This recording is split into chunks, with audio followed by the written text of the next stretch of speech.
Hi guys. I made a paid service in Telegram where you will find a great collection of fanfiction audiobooks organized and regularly updated. What you get? An unlimited access to the full audiobook library. New fanfiction audiobooks added regularly. You can play audios directly from Telegram anytime. Joining our service is available through a monthly subscription of $5. You can pay using PayPal or Ko-fi. So what are you waiting for? Send me a message on Telegram or Discord. I will provide the payment details. After the payment is confirmed, you will receive access to the private Telegram channel containing all audiobooks. If you enjoy fanfiction and prefer listening instead of reading, this library is made for you. Message me anytime to join. 51, Chapter 51, Whispers Beneath the Golden Boughs. The rope bridge swayed beneath Lucian's feet, every step of Torrent's hoof sending the planks creaking in protest. The sound was sharp creak, and every tremor made his stomach tighten. Some ridiculous part of his mind imagined that, at any moment, a massive pale serpent would emerge from the gorge below, snapping the bridge in two. He shook the thought away. This wasn't Ashina, and the lands between had serpents of their own. Peering down, he saw that while the drop was daunting, it was not bottomless. The valley floor below bloomed with clusters of Miranda the blighted bloom, large and small, exhaling clouds of poisonous pollen until the air at the bottom swirled like a thick, deadly fog. Lucian turned his gaze forward. At the far end of the bridge, the path climbed toward a church perched at the top of the hill. But it was not the church that first caught his attention. A towering tree rose beside it, straight and massive, its upper branches heavy with golden leaves. A minor Erd tree. Where there was a minor Erd tree, there was often an Erd tree avatar guarding it, and defeating such an avatar could yield crystal tears of rare and wondrous power. He tried to recall what kind of tear this one might hold, but the memory would not come.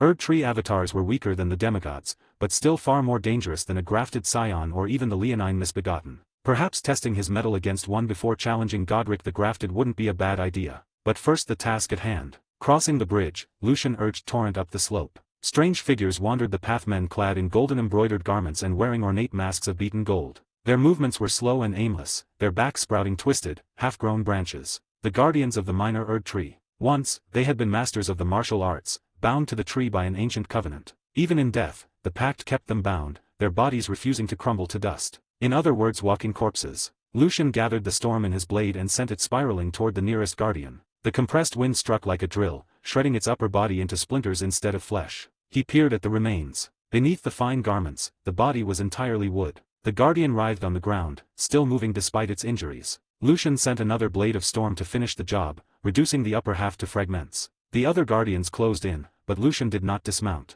From Torrent's back he rained storm after storm, cleaving the wooden warriors apart and, when needed, bringing his greatsword down to end their twitching motions. Within moments, all was still. A bit weak, he muttered. How do they expect to protect the tree like this?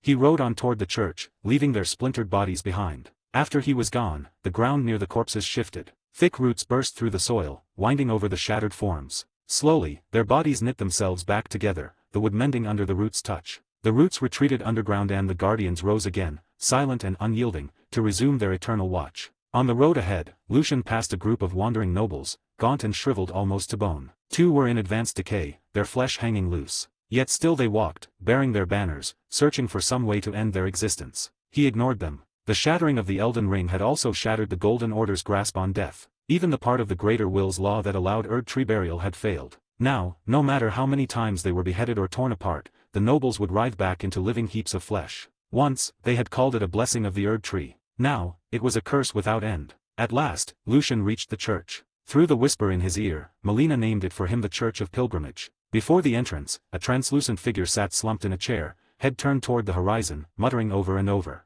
The mausoleum prowls, cradling the soulless demigod. O Marika, Queen Eternal. He is your unwanted child.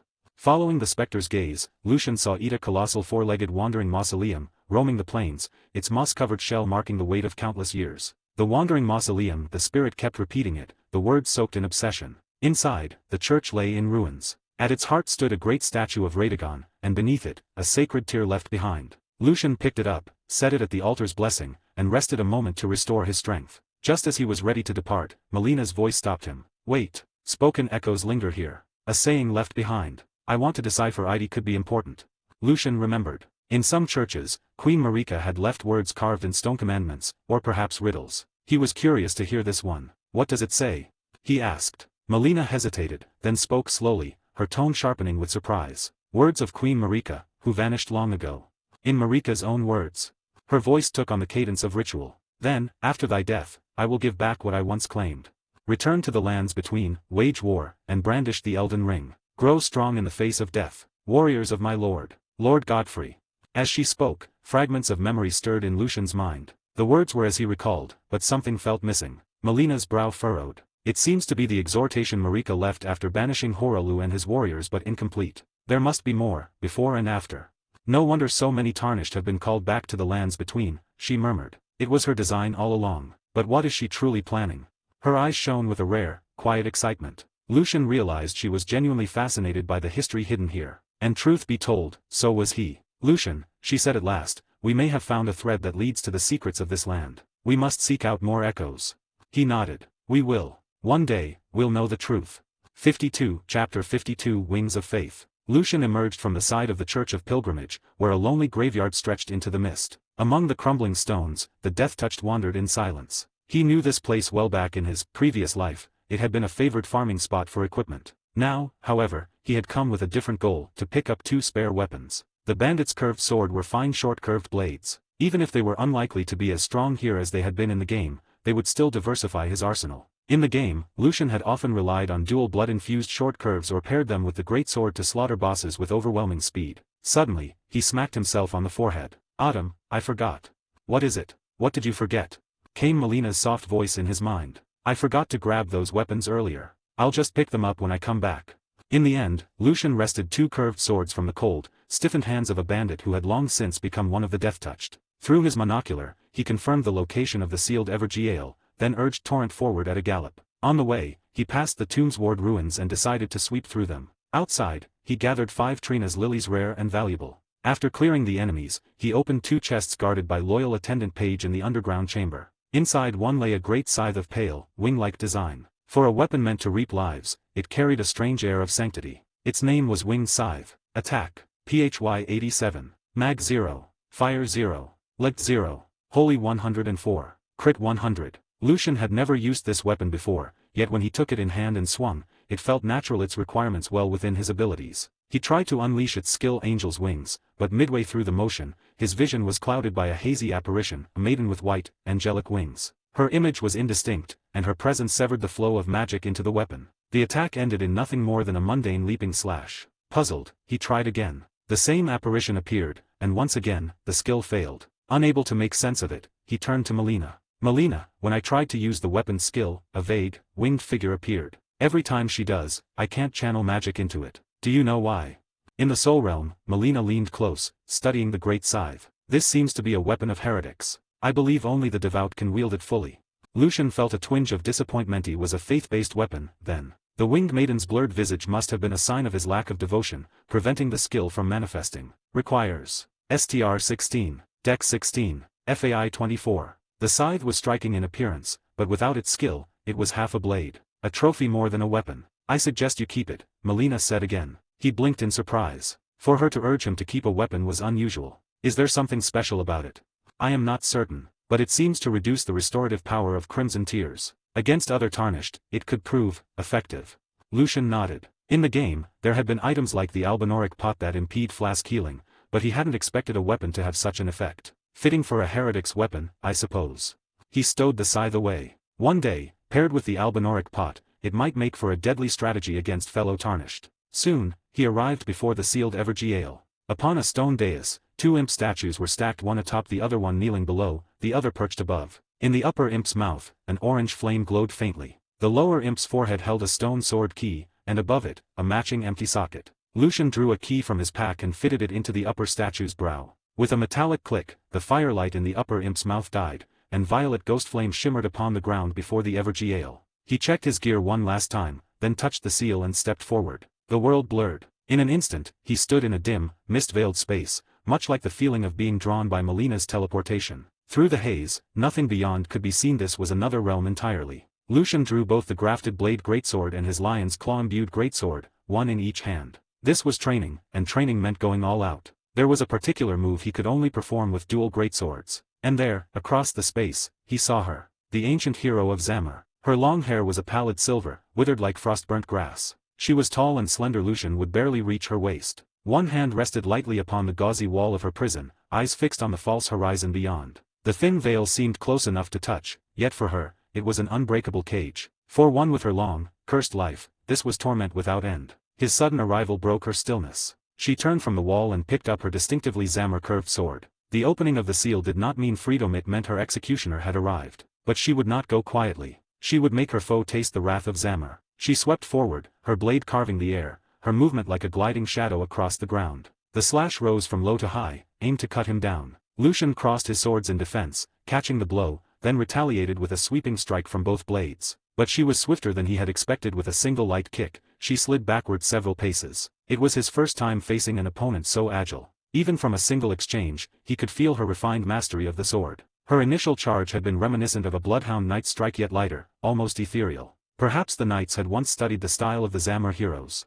Lucian's focus sharpened. This opponent was worthy. He pressed forward, seeking to corner her. She met him without retreat, swinging her Zammer curved sword. He parried the blow, but her movements never faltered, her waist twisting like a dancer's, feet fluttering as if on the wind. From the deflected strike, she spun into another, faster and heavier. Blow followed blow in a storm of spinning steel. Lucian weathered the flurry, feeling each strike grow heavier, until he leapt back, avoiding the whirlwind entirely. The ancient hero stilled, not pursuing. Instead, she brought her left hand before the mask that covered her face, tilting her head in a graceful crouch. Then she exhaled. A wave of frost-laden breath rolled toward him, sharp and cold enough to bite the bone. 53, Chapter 53, The Frost That Remembers. A cone of frigid air fanned out toward Lucian, the chill so biting that the ground beneath it instantly crystallized into jagged ice spines. The frozen thorns shattered with a sharp crack, fragments exploding forward in a deadly spray. Lucian summoned a storm, the howling wind shielding him from frost and shards alike. Yet even without a direct blow, the plummeting temperature clawed at his bones.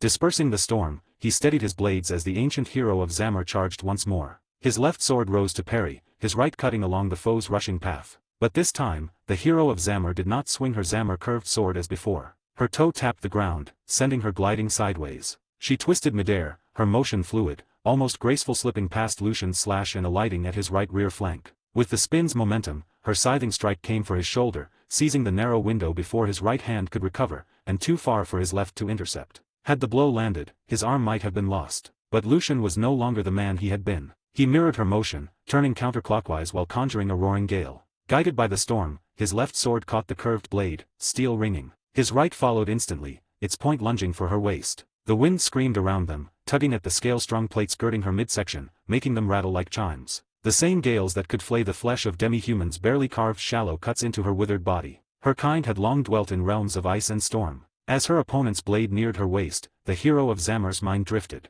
She realized how long it had been since she'd felt the snowstorms of her homeland, storms so fierce they could chill even her people to the marrow. And yet she missed them. Snapping back to the moment, her left hand swept outward. Frost erupted beside her, the blast striking Lucian and driving him back. The shockwave was not unlike the rejection incantation of the two fingers, immense in force, yet laced with biting cold. His armor now bore a skin of white frost. Two cold affinity arts had already lowered the cramped prison's temperature. It was not yet enough to hamper movement, but it does not bode well. Lucian shaped twin storms at his blades, sending a pair of invisible storm edges screaming toward her. Though nearly unseen, she evaded them with nimble footwork only to find Lucian himself, riding the wind in their wake. Crossing his blades, he struck. Though she leapt back, his swords carved an X-shaped wound across her abdomen. The flesh peeled back, blood trickling in fine lines. She pressed a frost-wreathed hand to it, sealing it instantly in ice. It felt not like cutting flesh, but the rough, aged bark of some ancient tree. The blow had not pierced deep enough to harm her organs. It was no mortal wound, but it was blood drawn nonetheless.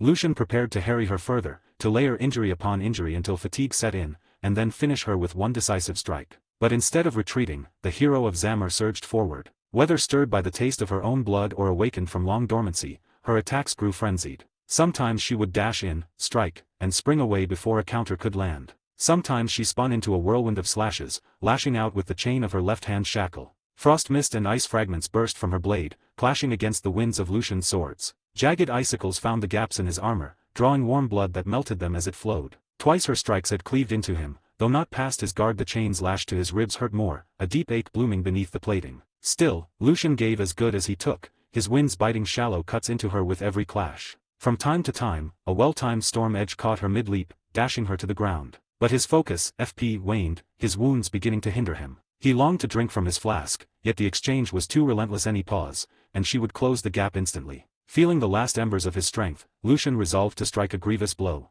Raising both swords, he readied a technique he had long practiced but never perfected. Yet in this battle, he had studied her turns, her agile spins and found what he lacked. With a deep breath, he whirled his swords. The storm gathered tight about him, his body spinning with it. At half-turn, he dropped into a crouch, his back to her, the gale swelling to a furious crescendo. The hero of Zamor had never seen such a move, but she would not allow it to finish. She moved to intervene. Too late. The storm hurled Lucian into a turning leap, his twin blades arcing upward into her chestplate, carving deep furrows. Before she could recover, he twisted in midair, reversing the strike into a downward slash. Her hurried block failed, her shoulder mail burst apart. Landing, Lucian rolled forward into an aerial somersault, bringing both swords down in a crushing cross his twin blade lion's claw. Though she sprang back, his strike still caught her, shearing into her right leg, bone bared in a great wound. Blood fountained, her first true injury of the fight. She touched the rent flesh, almost disbelieving. When was the last time? Lucian did not press. Such a wound would halt her rush. This was his moment to drink deep of his flask.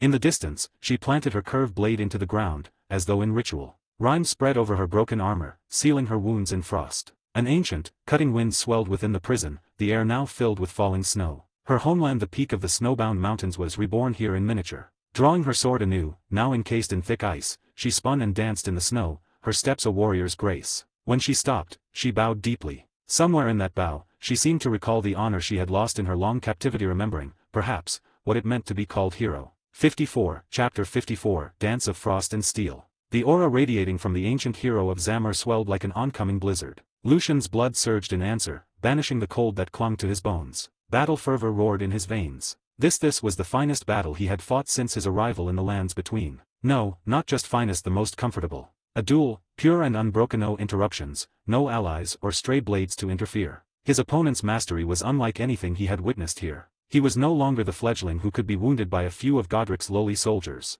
The techniques of the banished knights had long since been drilled into his muscles. And yet, the skill before him was dazzling, terrifying in its precision and grace. It was less a clash of arms and more a dance. Every step, every slash, every evasive leap carried the fluidity of a performance. The hero spun and whirled with unnatural poise, each turn lent power to the next strike. Even the impact of their weapons was used to rebound, creating space or closing it in a blink. For all her towering height over 3 meters, she moved with the weightless elegance of a butterfly caught in the storm. Lucian downed both a crimson and cerulean flask, restoring himself to near-perfect condition. Across from him, the ancient hero staunched her bleeding, encasing herself in thick, crystalline frost armor. The second round was about to begin. She struck first, she had no time to waste. Her captivity had left her weakened, her wounds yet unhealed. The frost was a stopgap, not salvation. She lunged. In a heartbeat, she closed the gap. Her curved blade tore a deep scar into the frost-covered ground, jagged icicles sprouting in its wake. Lucian crossed his two blades, catching the thrust, but the ice burst upward, shards striking his armor with bone-numbing force.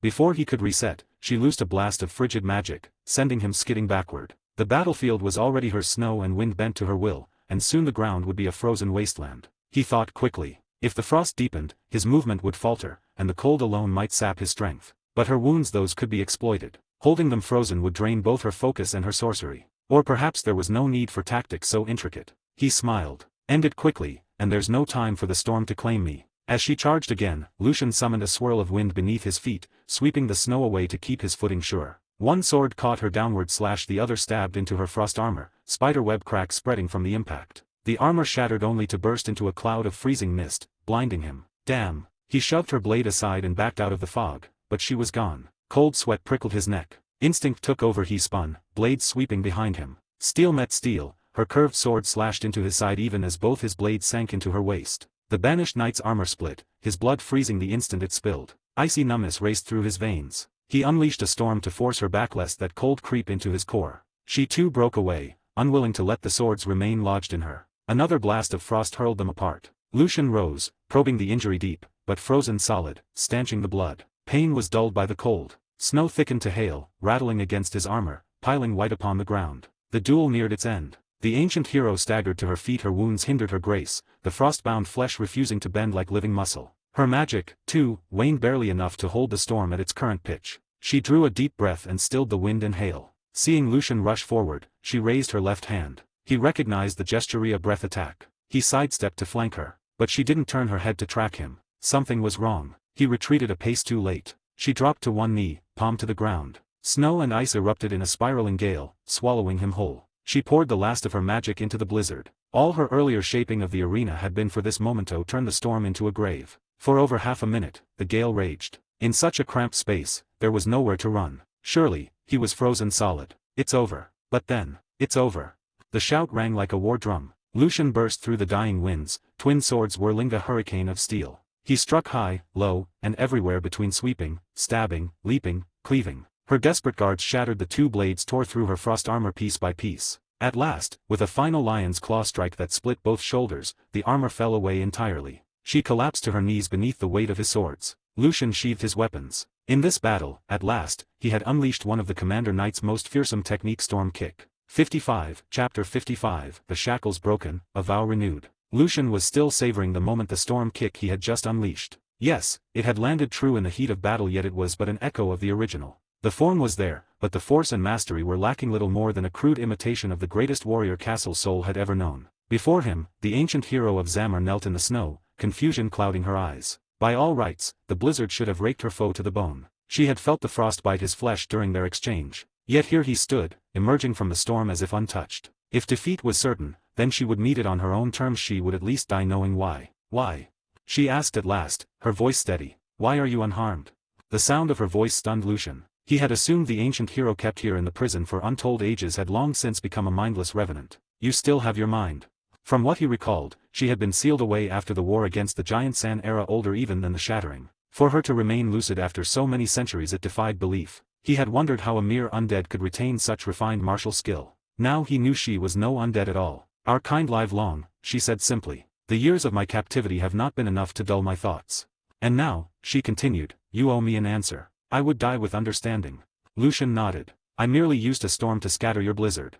That was not the whole truth. In truth, he had only lent his strength. The fine shaping of the storm had been the work of the ancient king. Lucian alone could not yet weave winds to meet snow with such perfect measure. And he was far from unscathed. The cold had seeped through his armor, freezing the blood in his wounds. Her eyes widened. A storm of such strength? Among the banished knights I knew in the snow mountains, not one could do such a thing.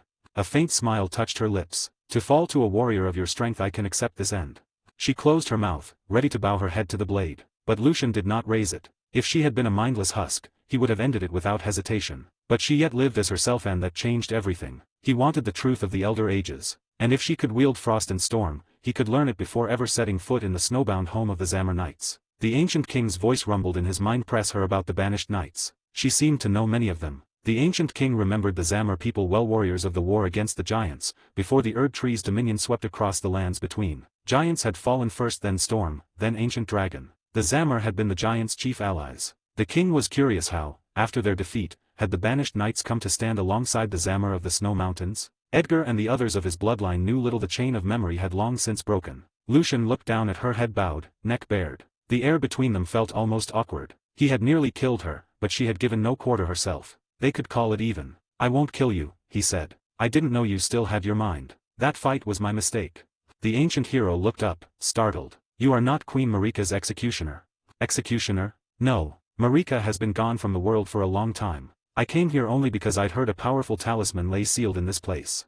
She blinked, unsure how to respond. This prison held only those whose strength was matched by their crimes. None entered save for the executioner sent to end a sentence. Yet here was this strange man, walking in unbidden. Still, this might be fortune's hand. Perhaps, after so many years, she could finally leave. Without a word, she dissolved the frost sealing her belly wound, plunged a hand into her own flesh, and began to search. Lucian blinked in surprise, then remembered what Melina had told him. A talisman must be bound into the flesh to serve its bearer. She was searching for Radagon's scar seal. Pain rippled through her, yet she uttered no sound as her hand worked within. At last, she drew forth a smooth, gold and crimson object, a talisman shaped like an unblinking eye, still slick with blood and sinew. Even torn free, threads of living flesh clung to it. She wrenched them loose, the eye dimmed without the pulse of her blood. Holding it out to him, she said, "This is the talisman you seek. Take it if you will lead me from this place." Lucian accepted the bloodied seal and stowed it carefully. "I will if you'll follow my lead for a time. I want to know what truly happened in those days, and I wish to learn your ice storm. If you agree, I can heal you, and see you free. No one in today's lands between will care if one prisoner vanishes." Freedom was worth far more than these small terms. She would agree. She needed to. Not only for herself, but to see her kin avenged upon the Erd tree. After the war against the giants, the Zamor Knights had been named heroes. But such honor from the Erd tree was fleeting. Once Godfrey had swept aside its foes, their standing crumbled. She had been summoned without cause, and bound here. If the strongest of her kin was so taken, she could only imagine what befell the rest. From the prison they emerged, Lucian with the towering ancient hero of Zamor at his back. She gave her name at last, Alyssa. With the red flask he had given her, her wounds had fully closed. Alyssa drank in the sight of the world beyond the bar's familiar vistas seen daily from afar, yet never touched. She drew a long, slow breath. Farewell, cage. Lucian pointed toward the crumbling shell of a chapel on the mountainside. Let's go there. I have much to ask you. She nodded, and they set out. Midway, a thought flickered in Lucian's mind. Most who rotted in the Erd Tree's prisons were foes of its will. And burning the Erd Tree was a step he could not avoid if he wished to be king. Perhaps there were others worth freeing. A gathering of the wronged and the mighty, the Avengers. 56, Chapter 56, Shackles of Snow, Chains of Gold. Lucian mulled over his idea, the notion growing more tempting with each thought. Out in the lands between, one needed more than strength, one needed influence, allies, a faction of their own. Lindell, the royal capital, had no shortage of knights, gargoyles, tree spirits, and even avatars of the Erd Tree. The Academy of Raya Lucaria brimmed with enchanted puppets and scholars well-versed in sorcery. Stormvale, though weakest in comparison, compensated with well-stocked war machines and endless ranks of foot soldiers. Even that sly fox, Preceptor Celaves, maintained his own network of agents in the shadows. If they could maintain such power bases, why couldn't he? The prisoners locked away in Erd Tree's hidden jail were no common criminals. Each had been cast into the abyss for crimes so great that only the most remote and warded cells would do. They were dangerous, yes, but they were also exceptional. Warriors of rare skill, each wielding their own unmatched techniques, hardened by unyielding resolve and iron endurance. Excluding those already bound by loyalty, the troll knights who served Caria, the maddened would-be Lord Roundtable Knight Vike, and the bloodhound Knight Darrywil skulking in his cell to avoid Blad. Most of the others might be coaxed into joining his banner. If any proved too wild or treacherous to tame, well, they could be cut down later. But that was for the future. Not every cell would hold someone like Alyssa, whose long life had kept the rot of undeath at bay. More often than not, the prisoner within would be little more than a mindless corpse. For now, his mind returned to the battle just past. Against Alyssa, he had finally mastered the arts of the storm, and by mirroring her spinning strikes, he had polished his own lion's claw technique. The storm kick still bore flaws, but having successfully executed it once, refining it further would come quickly. The promise of learning her ice storm was an even greater prize. And then there was Radagon's scar seal. Just the thought of lodging that thing inside his flesh made Lucian grimace. Thankfully, a talisman pouch could spare him the trouble. But where to find one? In the game, one came by default, and another dropped from the grafted scion at Stormvale Castle. Here, he had neither, and he didn't even know if that monstrosity still lurked there. If it did, killing it would grant him one pouch. But one was hardly enough. The game allowed for 4 here, he might as well aim for 10, and stuff them all with damage-reducing talismans until he was practically damage-proof. Talismans, he recalled, were sewn into their pouches by the finger-reader crones. Surely they had more to spare. Perhaps he could persuade one or rob another tarnished. Lucian shook his head, banishing the dangerous thought. No, if they don't trouble me, I won't trouble them. Even here, I won't throw away my bottom line. He and Alyssa reached the church gates. Unlike the others he had visited, this one was guarded. 2 headless spectral soldiers stood watch. They were but lowly mausoleum soldier. Lucian didn't even have to raise his blades. Alyssa stepped forward and struck them down with practiced ease. Strange ones, she remarked. How so? No heads. Yet they keep their spectral form and can still be struck by steel.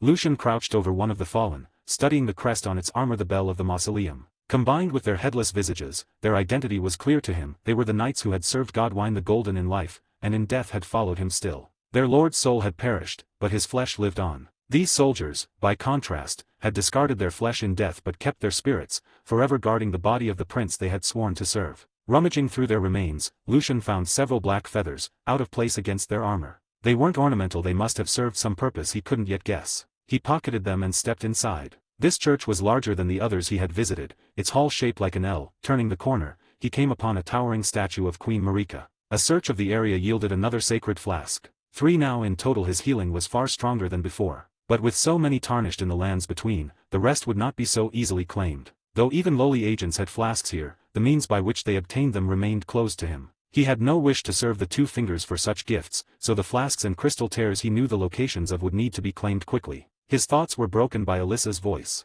You wish to ask me something. If I know it, I will not hide it. He had many questions, too many to choose from. Best to begin at the start. My questions are many, he said. Let's start from the beginning. Who you were and why you were imprisoned.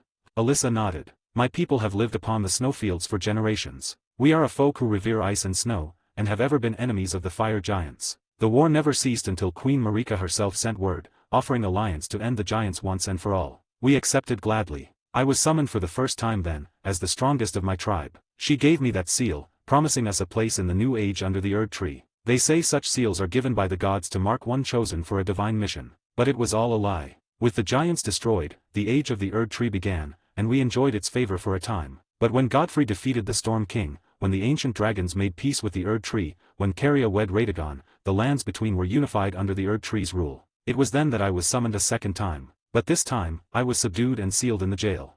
Lucian frowned. Why imprison you, rather than kill you? There was no need to keep you alive. Alyssa was silent for a long moment before shaking her head. I do not know. I have wondered at it, but never found the answer. In time, I ceased to think on it. One cannot guess at her mind.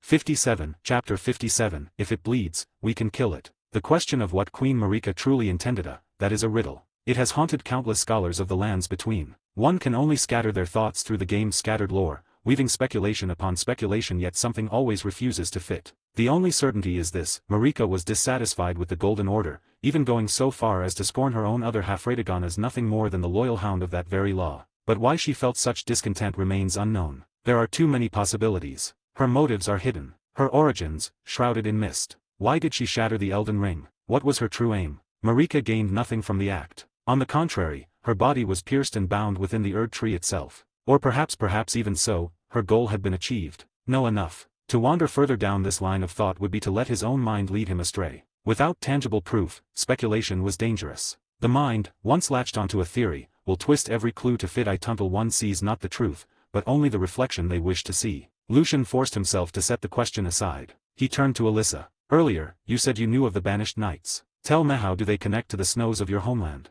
Alyssa's eyes took on the faint gleam of memory. It was after the Storm King was defeated by Godfrey. The Storm King's knights were scattered, stripped of their titles, and became the wandering banished knights. Had they surrendered, the Erd tree's lords might have welcomed them into their ranks, for they were mighty warriors. But even after their king's fall, they stood united of their own will, leading soldiers in continued defiance. This defiance angered the Erd tree's faction. They were crushed, and all were to be executed. But then, under Godwine the Golden, a general named Niall, he cut off his own leg to beg for their lives. Not to recruit them, but to honor their loyalty.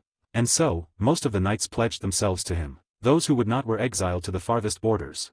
After the war with the ancient dragons, Godwine was granted Castle Sol in the snowy north for his deeds in ending the conflict. But he remained in Lindell, leaving Neil and the banished knights to garrison the lonely fortress.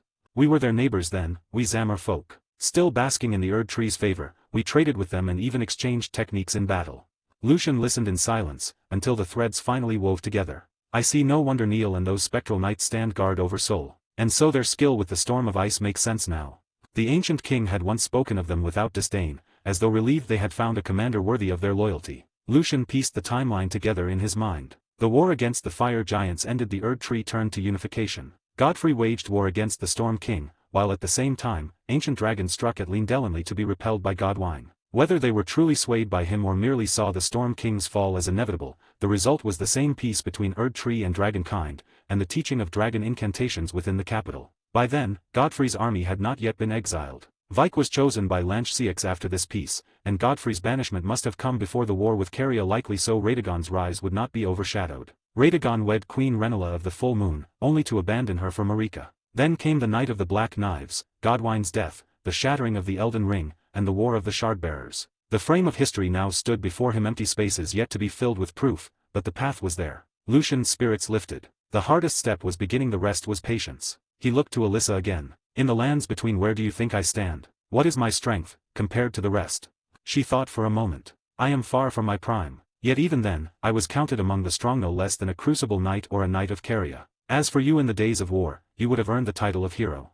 Satisfied, Lucian asked his final and most important question. You've seen demigods before. Tell me, with my current strength, could I kill one? Her gaze sharpened. Is that your aim? Lucian nodded. Marika shattered the ring and vanished. Some demigods now hold its fragments. To claim the throne, I must take their great runes.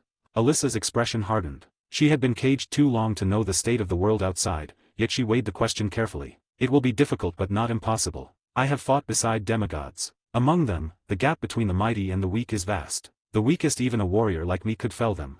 Lucian believed her. He recalled that the Dragon Knight spirit had once captured Godefroy the Grafted, earning the rank of hero. If Godefroy's skill mirrored Godric's, then even with a great rune, he would not be beyond reach. As long as the gap isn't insurmountable, Lucian thought, I can kill a demigod.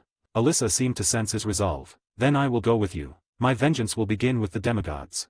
Cold mist coiled from her body, the air thickening with the promise of blood and frost. 58 Chapter 58 Frost upon the poisoned mire. Lucian and Alyssa left the fourth church of Marika behind. Melina had searched the place from end to end, yet found no divine words left by the queen. With nothing else to be gained, Lucian rested at the site of grace, restoring his strength, before departing. The church sat atop a small hill, its vantage broad. From here, Lucian could see their next destination without even raising his telescope. At the base of the hill, in the opposite direction from whence they came, lay a ruined complex upon a green swamp. Many marionette soldiers stood guard there. That was the place where the academy had sealed the graven witch Selene. The swamp beneath it seethed with bubbles, each bursting with clouds of yellow-green gas. A poisoned swamp to stand within was to slowly succumb to its miasma. Alyssa came to stand at Lucian's side, gazing down upon it. Seeing him fix his eyes upon the place, she asked, "You intend to go there?"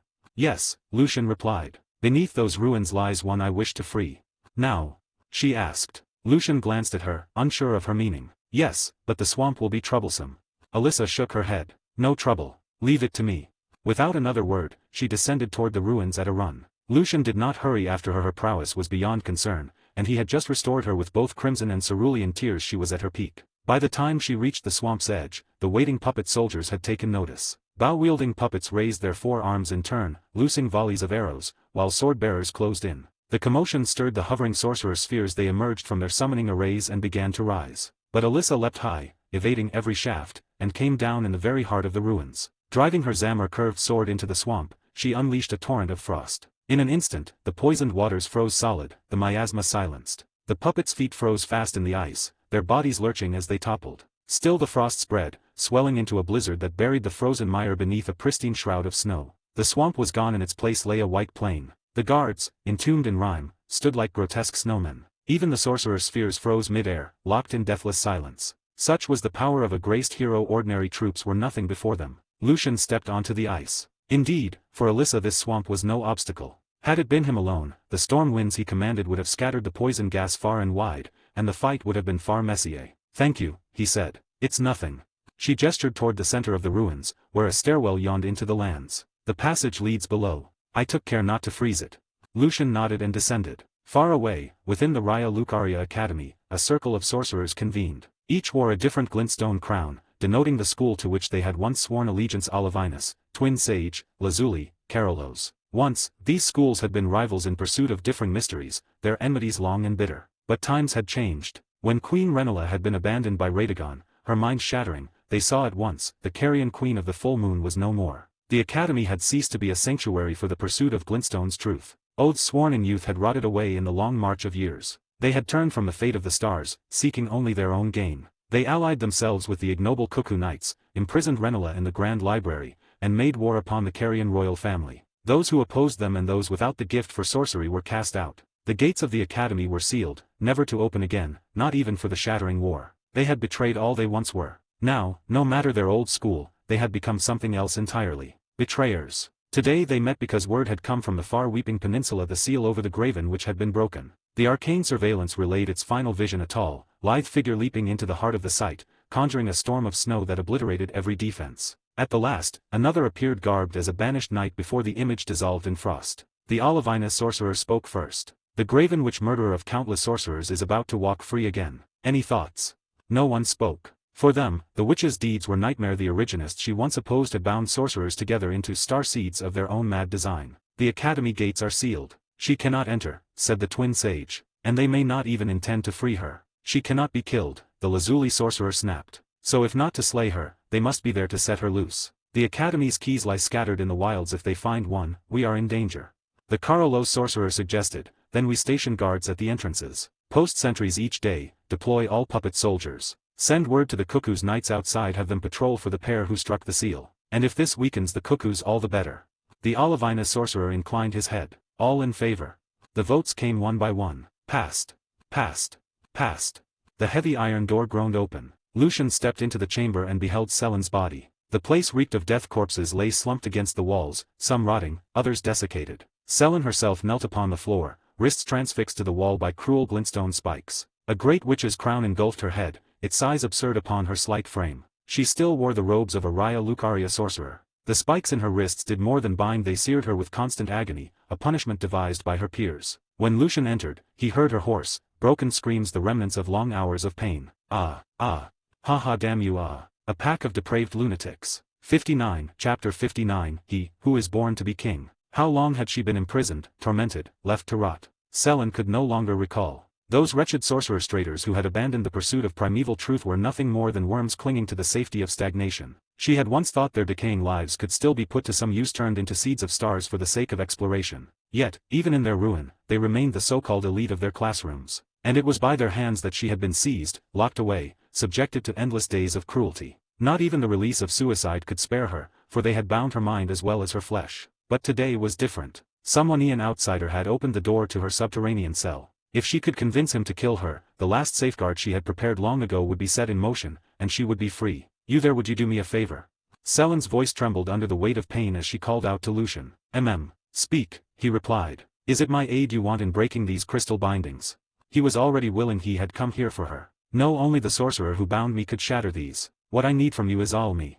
Lucian hesitated. This was not how he remembered her story. In the game, she would have him remove the primal glintstone from her body and install it into a puppet vessel, allowing her to change bodies. But now she simply asked for death. Could it be she had already prepared another escape, one that would restore her elsewhere upon death? Likely so. Perhaps she did not trust a stranger to hold her primal glintstone, and thus had devised an alternative. Surely she did not truly seek oblivion. Seeing his silence, Selene spoke again. Oh, are you worried about payment? I may be an exiled sorceress declared heretical by the Academy, but I always repay my debts. Whatever you wish, I will try to grant. Kill me, and I will be reborn at a place I have prepared. Seek me at the Waypoint Ruins, and my phantom shall grant you your reward. Her breath came ragged. Speaking so much through pain was no small feat. Lucian nodded, drawing his great sword. The blade drove clean through her heart. Then I wish to become your student. Teach me sorcery. A faint laugh escaped her lips. Hey, a strange one, you are. Told I am a heretic, and yet you wish to call me master. I hope you won't regret it. Her body fell still. Lucian sheathed his sword. He believed her promise. He would find her again. When he emerged, only Alyssa waited. She saw he was alone but asked nothing. So do we go straight for the demigod you're hunting? She was eager, almost impatient. Not yet. I need to prepare. My armor needs mending, and there are supplies to gather. Very well. Lead the way. With Melina's aid, they returned to the round table hold. Lucian had first taken Alyssa back to Castle Morn, where the servants gave her a chamber and a change of clothes. He himself carried both her broken armor and his own to be restored. Wearing a set of Godric soldiers' armor scavenged from the castle storerooms, his face hidden beneath the hood of an exile soldier, he drew little attention. Clearly, other Tarnished had donned similar trophies before. Reaching Hugh's chamber, he found the blacksmith resting. At Lucian's arrival, Hugh rose, hammer in hand. More new faces in the hold lately, but the work remains the same. Weapons or armor? Lucian set down the heavy bundle. These, can you repair them? And how long will it take? What about materials and cost? Hugh examined the pieces, surprise flashing across his face. Armor of the hero of Zamor and that of a banished knight. Been a long time since I've seen these. He thought for a moment. Plenty of damage, and wide across the plates. 2 days' work. Don't worry about materials, we've what we need here. Pay when you return. Good, Lucian said. That suits me.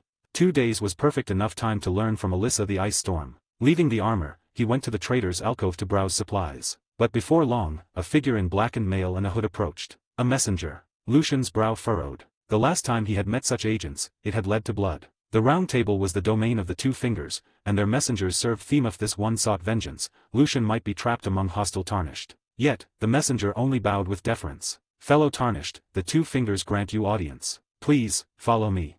Lucian was puzzled but saw no reason to refuse. He needed to see the finger reader Anaya regardless, to obtain a talisman pouch. The messenger led him through a hidden passage into a dimly lit chamber. Candles burned low, their light barely revealing the strange form ahead. 2 immense, severed fingers, their flesh marred with wounds, their joints sprouting hair like pale roots. The Two Fingers voice of the greater will. Beside them stood a withered crone, clutching a massive wooden staff. Anaya, the finger reader. The messenger knelt, saluted, and withdrew. Are you the new Tarnished? Anaya rasped. I interpret the words of the fingers, envoys to the greater will. They have words for you. Look there. The fingers tremble. To welcome you. Let their wisdom wash over you. The fingers twitched in slow, deliberate movements, language incomprehensible to most. Anaya listened in stillness before turning back to Lucian. They say, I see upon you the mark of King Radagon. I deem you worthy not only to be a hero but perhaps, to be king.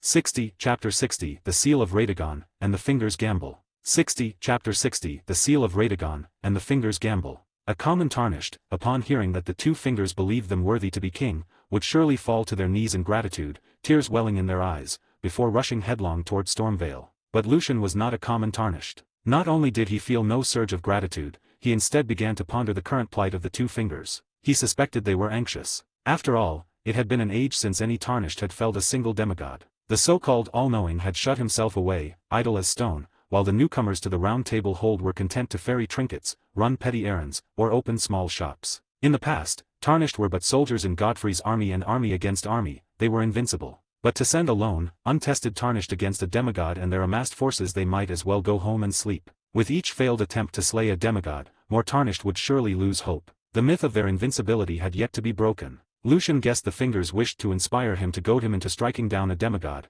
thus crafting a shining example that would rouse the rest of the tarnished into action. It was hardly their first time attempting such a thing. Were it otherwise, they could have simply opened the great doors and welcomed in any they deemed fit to be king. But the truth was, those they had once chosen never returned. And as for why they had come to him now, likely because of Radagon's scar seal. The two fingers clearly lacked the ability to discern who was truly fit to rule, otherwise, they would have summoned him the moment he first set foot in the Round Table hold. No, they simply knew there was one among the tarnished who bore Radagon's mark. Radagon, hero, consort of the queen, a living symbol of majesty. His seal was as much a banner as any crown. If a tarnished carrying that seal could shatter the myth that demigods could not be bested, the fingers would have yet another grand tale to weave. If Lucian failed, they lost nothing. He would merely be another pawn coaxed into play. He carefully chose his words before speaking. I am grateful for the great regard of the two fingers, he said. Yet I wonder, might you show me the path I am to walk? The two fingers trembled again, their digits swaying slowly in the air. Anaya began her solemn translation. Great Elden Ring, root of the Golden Order, anchor of all lands, giver of grace, wellspring of all joy. Until it was shattered, the tragic corruption of the order has taken its toll. Across the realm, life lies in ruin, fallen to pieces. Foul curses and misery spread, unabating. But the greater will has not abandoned the realm, nor the life that inhabits it. So it is that the tarnished are guided by grace, called to act. The demigods, corrupted by the power of their great runes, have fallen into strife, warring amongst themselves, yet none has taken the mantle of Elden Lord. Long ago, the greater will forsook them. Tarnished, hesitate no longer, slay them, take their power, to become Elden Lord, and restore the Golden Order. The speech was grand enough, but Lucian had heard it all before. Coming from Anaya, an elderly crone straining to voice the words of the fingers, it felt more like a weary recital than a divine revelation. His heart remained unmoved. For the first time, he understood the agony of being unable to skip the scene. Still, he put on a show, feigning fierce conviction for the fingers' benefit. I understand. I shall not fail your trust. He paused, feigning hesitation. Anaya tilted her head. Oh, and what troubles you? I fear my strength is insufficient to face those terrible demigods. Might the two fingers grant me something, a boon to aid me in fulfilling my charge? It was not Lucian's way to defy the fingers. Even if they had not sought him out, he would have gone to challenge the demigods in time. But since they had spoken first, he saw no harm in taking advantage of the moment. Defeat a demigod, and they would surely spread his legend that was already a win for both sides. But if he could win twice the glory and the reward, why not? The two fingers quivered in thought. Never before had a tarnished openly asked them for gifts. Yet now, desperation gnawed at them. It had been too long with no progress in mending the ring. The all-knowing still refused to act. They needed someone to change the tide, not just a hero for the Round Table hold, but someone who might replace the all-knowing entirely, bringing the hold back under their firm control. They decided. This tarnished bore Radagon's scar seal, there must be greatness in him. His words might be modest, but the fingers could see the traces of a maiden strengthening upon him, and more than once. It was all Round Table resources. After all, if not given to him, it would be wasted on others less worthy. And no one else had claimed them in a very long time. The fingers twitched. Anaya turned to Lucian with a pleased smile. The two fingers have agreed. See now, they summon the envoys to bring forth your gifts. I thank you, O noble fingers. I will not betray your faith. His mind was already racing with possibilities. What treasures might they give? Soon, an envoy approached, bearing a stone platter. Lucian's eyes went wide as the contents came into view. Runes, many runes, none lesser than a golden rune, 10, and some were heroes' runes. Beside them lay a crimson and a cerulean tear flask, and a slender golden vial, the flask of wondrous physic. Not only that, two curved, radiant fragments, rune arcs, shards of the Elden Ring itself. Lucian froze. The windfall was staggering beyond even his hopeful imagining. And it was not yet over. Anaya, smiling warmly, drew from her robes two talisman pouches and held them out. These are from me, personally. They will allow you to bear more talisman's power. I hope to see you crowned Elden Lord. Lucian thanked both the fingers and Anaya, accepting everything without hesitation. The two fingers urged him once more to remember his purpose to challenge the demigods. Now, in Lucian's eyes, even the writhing digits seemed almost kind. He agreed readily, then followed a silent envoy down a hidden passage, departing the chamber. Behind him, Anaya spoke softly to the trembling two fingers. Great ones, I too believe he has the makings of a lord, but was your generosity not too great? The all-knowing brat will not be pleased. The fingers quivered once more. If this tarnished can replace the all-knowing, to lead the round table hold, all of this will be his in time regardless. Let us hope he truly succeeds, for the hold needs a stronger hand at its helm. 61, Chapter 61, Gold for the Chosen, Shadows for the Wise. Lucian knew he had returned from the two fingers with more than just words. When he stepped back into the table of lost grace, he carried the weight of the two fingers gift both in his satchel and in the subtle shift of fate that clung to him. The tools and trinkets he had come to buy could wait. What mattered now was counting just how many runes the two fingers had poured into his hands. Inside the grey space, Melina sat upon the round table, turning several black feathers over in her hands. They were the same feathers she had taken from the headless soldiers they'd faced before. She had never seen their like, and in the tatters of her memory, there was nothing to match them. But there was an ancient aura upon them, something that told her these were no common plumes. Lucian's voice broke her thoughts. Melina, we're rich. She looked up at him, eyes narrowing slightly in confusion. He had gone to the round table hold to repair armor and buy supplies. What did he mean, rich? Look.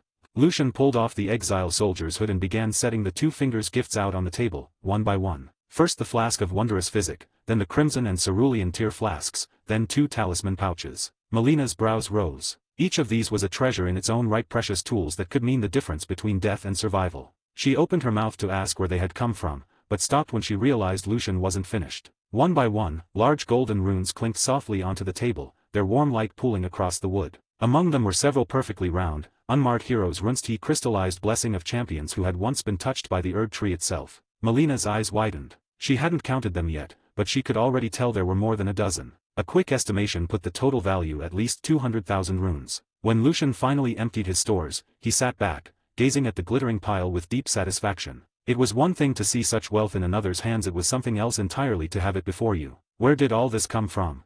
Melina asked. You left to buy a few things. How did you come back with this? Lucian understood her disbelief. It was like someone saying they were going out to buy vegetables, then returning to announce they had bought a lottery ticket and won a fortune. Clearing his throat, he began his tale. Well, remember when I got Radagon's scar seal from Alyssa? The two fingers sensed it on me. Had one of their envoys lead me through a hidden passage for an audience. They said I have the makings of a lord. It seems they're unhappy with the state of the round table hold. They want me to kill Godric, to stand as a symbol, a model tarnished others will follow. So I said, me, fight Godric? Really? Maybe if I had some funding, Lord Two Fingers. And they actually gave me this pile of good stuff. He grinned at the heap of golden runes. Melina was glad for him, but unease flickered in her expression. Is it truly that simple? For the two fingers to be so generous, might they have other intentions? Lucian thought back to the conversation. They didn't set any strange conditions. If anything, their only request was to bring down the demigods. Which, to be fair, I was going to do anyway. My guess. They're desperate. The hold's been stagnant for too long. These resources aren't really theirs, they just decided to hand them to me. From the envoy, Lucian had learned more. The one who guided me said these are from the Round Table's public stockpile, meant for rewarding tarnished who achieve great deeds. But no one's been worthy in ages. They used my retrieval of the king consort seal as an excuse to hand them over. It made sense, but Melina still felt something amiss. She pieced together the fragments Lucian had told her about the hold's politics, and the picture became clearer. Lucian, I think the two fingers want you to challenge this all-knowing you mentioned. Many of these items were collected under his orders. As the public leader of the hold, even the two fingers should not bypass him to reward someone. And if these were truly gifts for a hero, they should be given openly. Unless relations between him and the two fingers have already soured. They might be investing in you now to oppose him later. Lucian paused, then nodded slowly. You're right. If they truly wanted to honor me, they could have opened their gates for all to see. Unless they want me hidden until I've claimed a great rune. Melina's gaze was steady. Then you must be careful of him. If the resources you see here are this much, what he's hoarded for himself must be far greater. His strength, built on that foundation, will be formidable. Lucian frowned slightly. All-knowing was a deep and dangerous unknown. But there was nothing to be done about it now. For the moment, there were runes to claim. He crushed the golden runes one by one, feeling their light pour into his veins. Far away, in a chamber lined with books and scrolls, Sir Gideon sat reading. A shadow slipped from a hidden passage and whispered in his ear. He listened without looking up, his mind splitting between study and intelligence. When the messenger left, he muttered to himself. So the two fingers finally move. Have I been too obvious? That tarnished his gears different, he's no banished knight. But I felt it faint breath of Marika herself. Could it be him? He shook his head. I'd like to think he's someone I could speak to. A comrade in thought. But if he's just another fool who lets the two fingers fill his head with golden dreams, then I'll hope he stays out of my way. Long ago, when Gideon Ofnir first stood before the two fingers, he had already known. They had long since been corrupted. 62, Chapter 62, The Mark of the Oathbreaker. Lucian crushed every last golden rune in his possession, their vast power flowing into his body in a torrent of shimmering light. From the round table, Melina descended gracefully and came to stand before him, extending her hand. No words were needed. Lucian took it with practiced ease. How many runes now?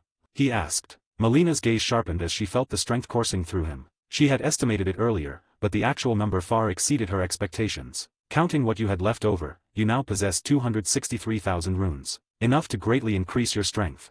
Lucian drew in a sharp breath. That was a fortune. With this as his starting capital, he could raise his power, swiftly build momentum like a snowball rolling down a hill. From here on, life would only get easier. Still, he thought carefully. This was no time for waste. He would soon be challenging a demigod, and he had no idea of their true strength beyond hearsay. And with a great rune in play, the foe would surely be stronger than any he had faced before. Best to play it safe, pour everything into attributes that would directly bolster his combat ability. Faith, intelligence, and arcane would have to wait. One by one, he told Melina which stats to raise. The runes burned away at a terrifying pace, transmuting into his own raw might. Before long, the flood slowed. Only 8,000 runes remained. His strength now was fearsome. Vigor rose first, reaching 30, a health pool worthy of a true warrior. Mind, his capacity for sorcerer rose by 8 points, nearly doubling his focus reserves. Endurance increased by 2, strength and dexterity by 3 each. In a single leap, his level shot to 54. And that wasn't all. From constant cycles of draining and restoring his focus,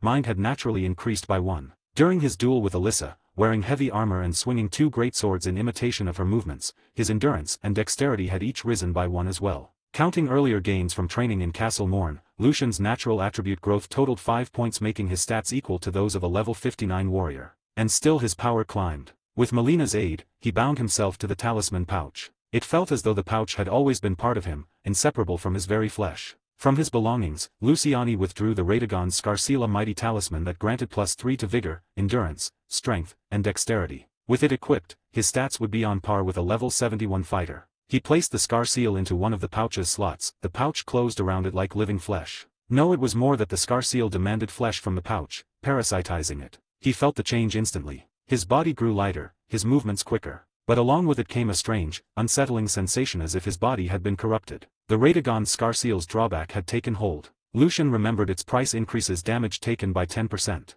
Now he understood how it manifested. To test it, he willed the scar seal out of the pouch. Instantly, the pouch severed its connection, ignoring the talisman's grasp. The surge of power left his body, but so too did the creeping corruption. So the pouch shielded him from the scar seal's direct link. Good. He had no desire to merge such god-touched relics directly into himself. Truly, the talisman pouch was a marvel. He reattached the scar seal, accepting its parasitism. His stats now stood at vigor 33, mind 19, endurance 22, strength 27, dexterity 25. A potent quality build, with a large FP pool to fuel his storms. In mere minutes, his power had surged. Confidence welled in his chest. Who could stand against this strength? Who could hope to resist? Now, the path was clear. Once his repaired gear was ready, he would march on Stormvale Castle and fell Godric the Grafted. Back in Castle Morn, Lucian decided to make good use of the 2 days before his equipment was ready. He sought out Anago, the traveling merchant, who was busy selling wares in the courtyard. Lucian had a favor to ask. Spotting him, Anago called out, "Back again, great hero.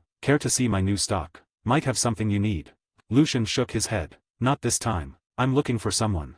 Anago's brows rose in surprise, but he nodded. Merchants like him traded in information as often as goods. "No problem, if I know of them. But you understand." He rubbed thumb against forefinger in the universal gesture for runes. Luciani smiled faintly. "Don't worry. Just find him for me." Anago inclined his head. "All right then, describe him. Appearance, name anything you know."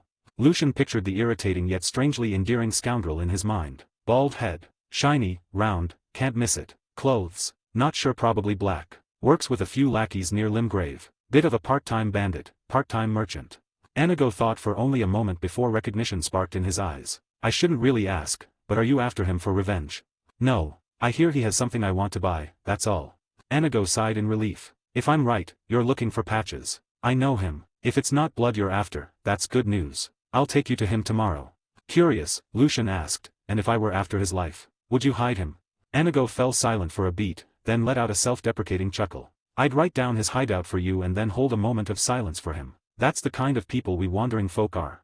63, Chapter 63, The Light Beyond Grace. Lucian returned to his quarters and collapsed onto the bed, yet sleep refused to come. It had been a long day. First, a fierce and exhilarating battle with Alyssa. Then, the rescue of sorceress Selene. Afterward, he had gone to the round table hold to repair his equipment, been summoned by the two fingers, and walked away with a hoard of runes and relics enough to raise his strength considerably. By all rights, exhaustion should have claimed him the moment his head touched the pillow. But Enigo's words still echoed in his mind. Enigo was a strange, contradictory man. He had risked himself to aid Lucian, a stranger, when danger loomed, yet had also agreed, without much protest, to sell out the whereabouts of his old acquaintance, Patches. It was clear to Lucian that the two were more than passing acquaintances, otherwise Enigo would not have hesitated, nor asked whether Lucian sought vengeance. Was this simply the way of his wandering folk? Perhaps not entirely. If the lands between were a place where one could live without selling a friend's secrets, no sane man would choose to do so. But in this broken, war-ravaged realm, another handful of runes could mean the difference between survival and death.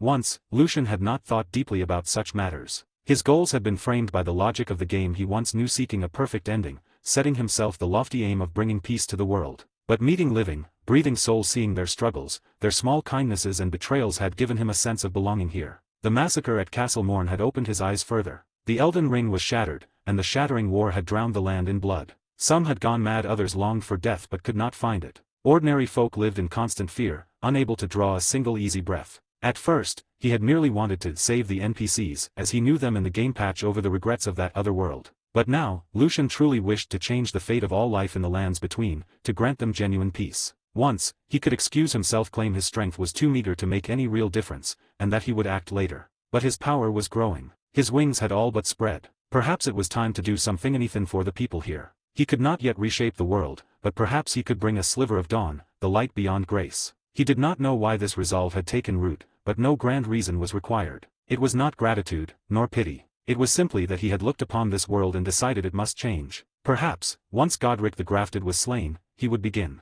With thoughts swirling and reforming like storm clouds, Lucian finally drifted into sleep. The next day, Lucian accompanied Enigo to the Bridge of Sacrifice, the very place where soldiers had once barred his way to the Weeping Peninsula. At their arrival, a soldier approached to perform a routine inspection. He seemed well acquainted with Enigo, nodding to him before waving him through. When his gaze shifted to Lucian, Lucian produced a token given to him long ago by Edgar. The soldier's eyes widened with recognition. He stepped aside at once, bowing respectfully. They crossed the bridge and galloped down the great road. Enigo's small donkey, unburdened by goods today, ran at a respectable pace, but to Torrent, it was a snail's crawl. The spectral steed kept close behind with lazy ease. Following the marshy banks of a gale lake, Enigo led the way toward a hidden cave. Somewhere in this area, Patches had made his den. The merchant began to search in earnest. The cave, as Patches had boasted, was indeed well concealed. Lucian joined the search, though Torrent seemed far more interested in stretching his legs than in finding a rogue merchant. That was when Lucian noticed it, blood, dark and wet, crawling through the grass like something alive. From it emerged a figure known to many but welcomed by none, Bloody Finger Narigus.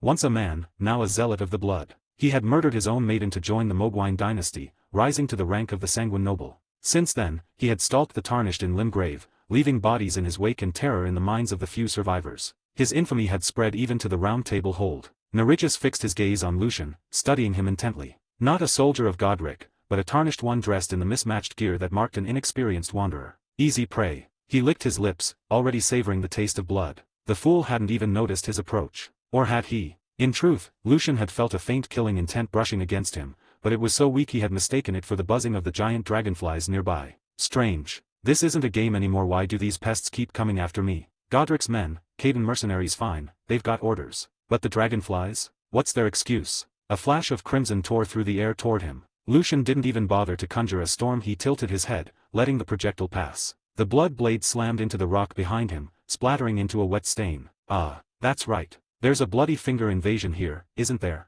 He smiled faintly. A small-time killer who preyed on the weak of Limgrave'd teach him a lesson. Still, how did these invaders even manage it here? There were no invasion signs, no summoning rituals like the game. Did they simply lie in wait? Pathetic. Narigus blinked, surprised that his prey had dodged the opening strike. But seeing Lucian still sitting motionless on Torrent, he concluded it must have been luck. I've seen that before. Time to finish this. The Bloody Finger surged forward, twin daggers dripping with bloodlust. Lucian stepped calmly down from Torrent, best to keep the steed out of harm's way. He wanted to play a little. Seeing his quarry dismount, Narigus gave a cold smile. Fool. Fleeing on horseback was your only hope, and you've cast it aside. You really are terrified. He closed the distance fast, the metallic tang of his weapons heavy in the air. Still, Lucian made no move to draw his blade. Too frightened to even unsheathe your sword? Good. I'll carve you open slowly. Narigus raised his daggers, ready to paint Lucian with wounds that would bleed him dry. But in the blink of an eye, Lucian's fist struck like a hammer. The bloody finger dropped to his knees, the world spinning,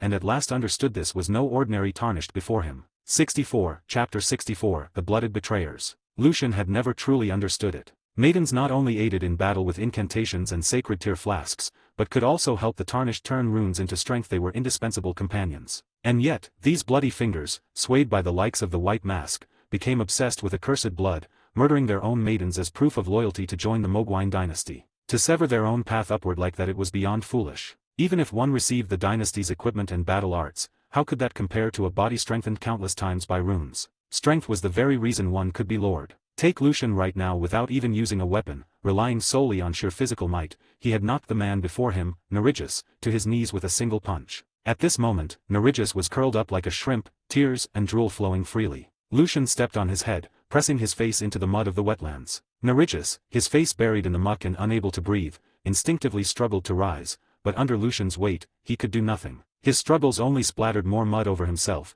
staining the gold-embroidered black robe and ornate golden-trimmed shawl he wore. The garments, symbols of the Mogwai dynasty's noble pride, were now trampled underfoot, and Lucian felt an odd sense of satisfaction. So, you like preying on the weak, do you? Lucian had seen tarnished attacked by this man before. Even if their physical wounds were healed by grace, the mental scars were not so easily erased. Some, under FIA's care, had begun to recover, taking on odd jobs to live anew. But others still cowered in the corners of the round table hold, trembling every day. Lucian wondered, when Narigus hacked those fledgling tarnished into bloodied messes, did he ever think that one day he would be humiliated like this? The Mogwai dynasty's lot were no good people, and Lucian showed no mercy under his heel. As Narigus's struggling grew weaker, Lucian's thoughts wandered. Regardless of what these bloody fingers' past relationships with their maidens had been, the maidens had chosen to follow them willingly, hoping they would become Elden Lord, remaining steadfast companions. Such trust was rare in the lands between. Once, perhaps, their maidens had stood beside them at sites of grace, wishing them kingship, fighting at their side, or blaming themselves for being unable to help.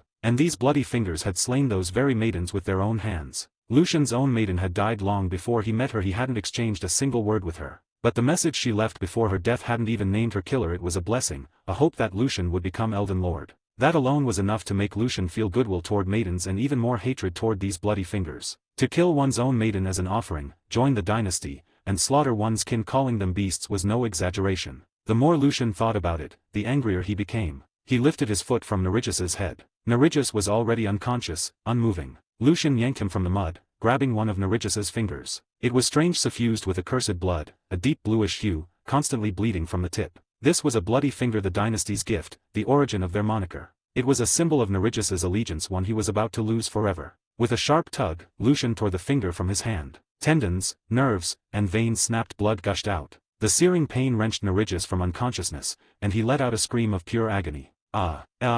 Lucian tossed the severed finger aside. He didn't bother with the rest. He wasn't planning to let Narigus go, but even for someone who had tormented countless tarnished, this was still too light a punishment. The truth was, Lucian didn't know much about torture, nor did he want to be cruel. Seeing that finger come away with a string of tendons and nerves, he'd already begun to regret it. Torturing someone defenseless was nothing like executing a foe. He imagined it alongside the screaming, snapping each finger one by one, then crushing the hand, then chopping it off and stuffing it in his mouth. No. Too brutal. It made him queasy. He couldn't bring himself to do it. It only deepened his disgust toward these bloody fingers, who took joy in tormenting their own. Psychopathic beasts, the lot of them. But he couldn't just let Narigus off. What to do? Fine, no thinking, just beat him senseless. Lucian flung Narigus against a rock and rained down blows with both fists like a storm. Ora, ora, ora, ora. Narigus's wails echoed across the area, quickly drawing everyone nearby. First to arrive was Anago, trotting over on his little donkey, crossbow in hand. Seeing Lucian unharmed and the screaming coming from some stranger being beaten, Anago sighed in relief. Then he realized why had he even worried. This was the man who'd saved Castle Morn single-handedly. Next came a metal-hat samurai wielding a katana, the bloody finger hunter, Yura, searching the area for just such prey. Finding Lucian pounding the infamous Narigus into the stone, Yura froze for a moment. He didn't intervene clearly. This tarnished needed no help. He simply decided that, once Lucian was done, he'd check if Narigus still breathed, and if so, finish him. The two men exchanged a glance, then silently watched the beating, the scene strangely quiet, until the last to arrive broke the silence. He strolled up at a lazy pace, wearing a smug grin, the picture of someone enjoying a good show. Wow, nice boxing. But why not hit him in the balls? Whistling, with a great shield in one hand and a long spear in the other, who else could it be but Patches? Lucian stopped his punches. Narigis's body sagged like a ragdoll. Bones broken, teeth gone, but still clinging to life. Lucian glanced at him, no more fight left, then looked at the three onlookers, a friendly smile on his blood-streaked face. Ah, I was so focused I didn't notice anyone had arrived. My apologies. 65, Chapter 65, The Merchant of Mischief. Patches strolled up, openly looking Lucian up and down. So, you're the one Anago mentioned, the guy who came looking for me. Lucian took in the sly, mocking grin, the air of careless irreverence and that shiny, round, gleaming bald head. Yes, this was Patches. Some things never changed. That's right. My name is Lucian. I'm here to buy something from you. Patches planted his great shield upright on the ground. Unbothered by the blood on Lucian's hands, he extended one of his own. Oh, splendid. A customer who actually comes to me. Seems mad. Patches is a name worth knowing. Ha. Lucian wiped the blood from his hands onto his clothes before clasping Patches' hand firmly. It didn't matter, he'd only be wearing this outfit once or twice. Once the banished knight armor was repaired, he wouldn't be wearing this again anyway. Then Patches' tone shifted as he jerked his chin toward Yura. By the way, that fellow over there, is he with you? Seeing all three pairs of eyes on him, Yura spoke up. No. I am Yura, a bloody finger hunter, merely passing through. There have been signs of bloody fingers nearby, and I've been investigating. When I heard screaming, I thought someone was under attack by one, so I came at once. Didn't expect to find bloody finger Narigis beaten instead. Truly satisfying. Patches nodded. He'd heard of bloody fingers and the hunters who pursued them, but hadn't expected to meet one here. You here to trade too? If not, don't get in the way. Yura shook his head. The massive iron casa on his head completely hid his expression. No, I won't be buying anything, but I have my own reason to stay. I must witness the bloody finger's death with my own eyes to ensure there's no chance of a return. Patches raised an eyebrow. Oh, not much for taking a hint, are you? I wasn't asking for your opinion. I was telling you to clear off. The truth was, Patches had recently gotten hold of a valuable batch of goods. He guessed Lucian was here for them, and given their origin, there were secrets attached that he didn't want unrelated people overhearing. But Yura stood firm. As a bloody finger hunter, he had his own code. And if I say no? Yura's hand rested on his katana's hilt. Seeing this, Patches raised his great shield and leveled his spear at Yura. Don't underestimate me. If you want a fight, I'm ready. Lucian quickly stepped between them before the whole thing turned into a pointless brawl. How about this, Yura? Could you keep an eye on Narigis for me instead? Once we've finished our business, you can execute him. I also have some questions about bloody fingers for you. Yura removed his hand from the hilt and nodded. As long as I can kill this parasite, I have no objection. He walked over to Narigis and began watching him intently. Patches said nothing more and lowered his spear. Then come with me. We'll talk somewhere more private. Lucian followed him in the indicated direction. Anago scratched his head. The three tarnished had just had an entire exchange without him getting a single word in. Patches and Lucian were off to talk business, and from Anago's knowledge of Patches, if he'd gone out of his way to drive others off, those goods were probably ill-gotten, maybe even with dangerous origins. He'd thought about following to see, but leaving a prisoner with a stranger seemed unwise. Lucian, honestly, the lands between are built on lies, and you trust an outsider to guard a captive? What if this bloody finger hunter, Yura, is lying, and actually plans to free him? The more Anago thought about it, the more it seemed possible. Why else insist on personally seeing the bloody finger's death? If he's dead, fine. If not, take him away and heal him. It made a certain sense. So Anago stayed, watching Yura and Narigis from a distance. At least he had his donkey. If something happened, he could run and warn Lucian. The scene fell silent again, broken only by Narigis' occasional unconscious groans. Lucian followed Patches to his hideout, the Murkwater Cave. Along the way, he spotted several raggedly dressed foot soldiers inside. Unlike soldiers, these ones wore cloth armor and mostly served in support or siege roles in an army. Most were heavily hollowed, with only a few barely capable of communication. Noticing Lucian's gaze lingering on them, Patches spoke up. What? Curious about them? Lucian nodded. He'd seen plenty of civilians at Castle Morn, but most still had much of their mind intact. The fact that Patches could blend in with these almost mindless highwaymen was remarkable. I'm a wanderer with some side jobs. Banditry, for one. I used to run with their bandit troop, so I sort of look out for them. They can't really hold a conversation, but oddly enough, we get along. Guess it's fate.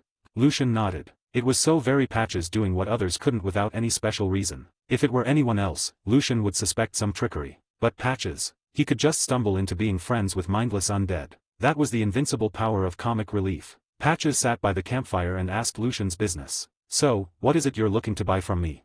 Lucian didn't answer directly. Instead, he said something seemingly out of the blue. I want to go to Stormvale. Patches' eyes narrowed. So the man did know something. He'd suspected as much, but it was still surprising. So you know, then the biggest obstacle on the road to Stormvale. The grafted scion. So, do you want information on how to bypass him, or something else? Lucian was a little surprised. There was a way to bypass the grafted scion and enter the castle, but it made sense according to Edgar's map. Stormvale was much larger than in the game. Even if there was only one main road, there could still be other ways inside. Otherwise, the Round Table hold wouldn't have information from inside Stormvale at all. Still, Lucian didn't plan on taking a side route. If he couldn't even beat the Scion's avatar, there was no point challenging Godric. Failing against the grafted Scion meant you could still run away. Losing to Godric the grafted meant being trapped inside. I want something related to the grafted Scion. At that, Patches licked his lips. Bold one, aren't you? I'll warn you that thing is absurdly strong. But with these two items, it won't be impossible.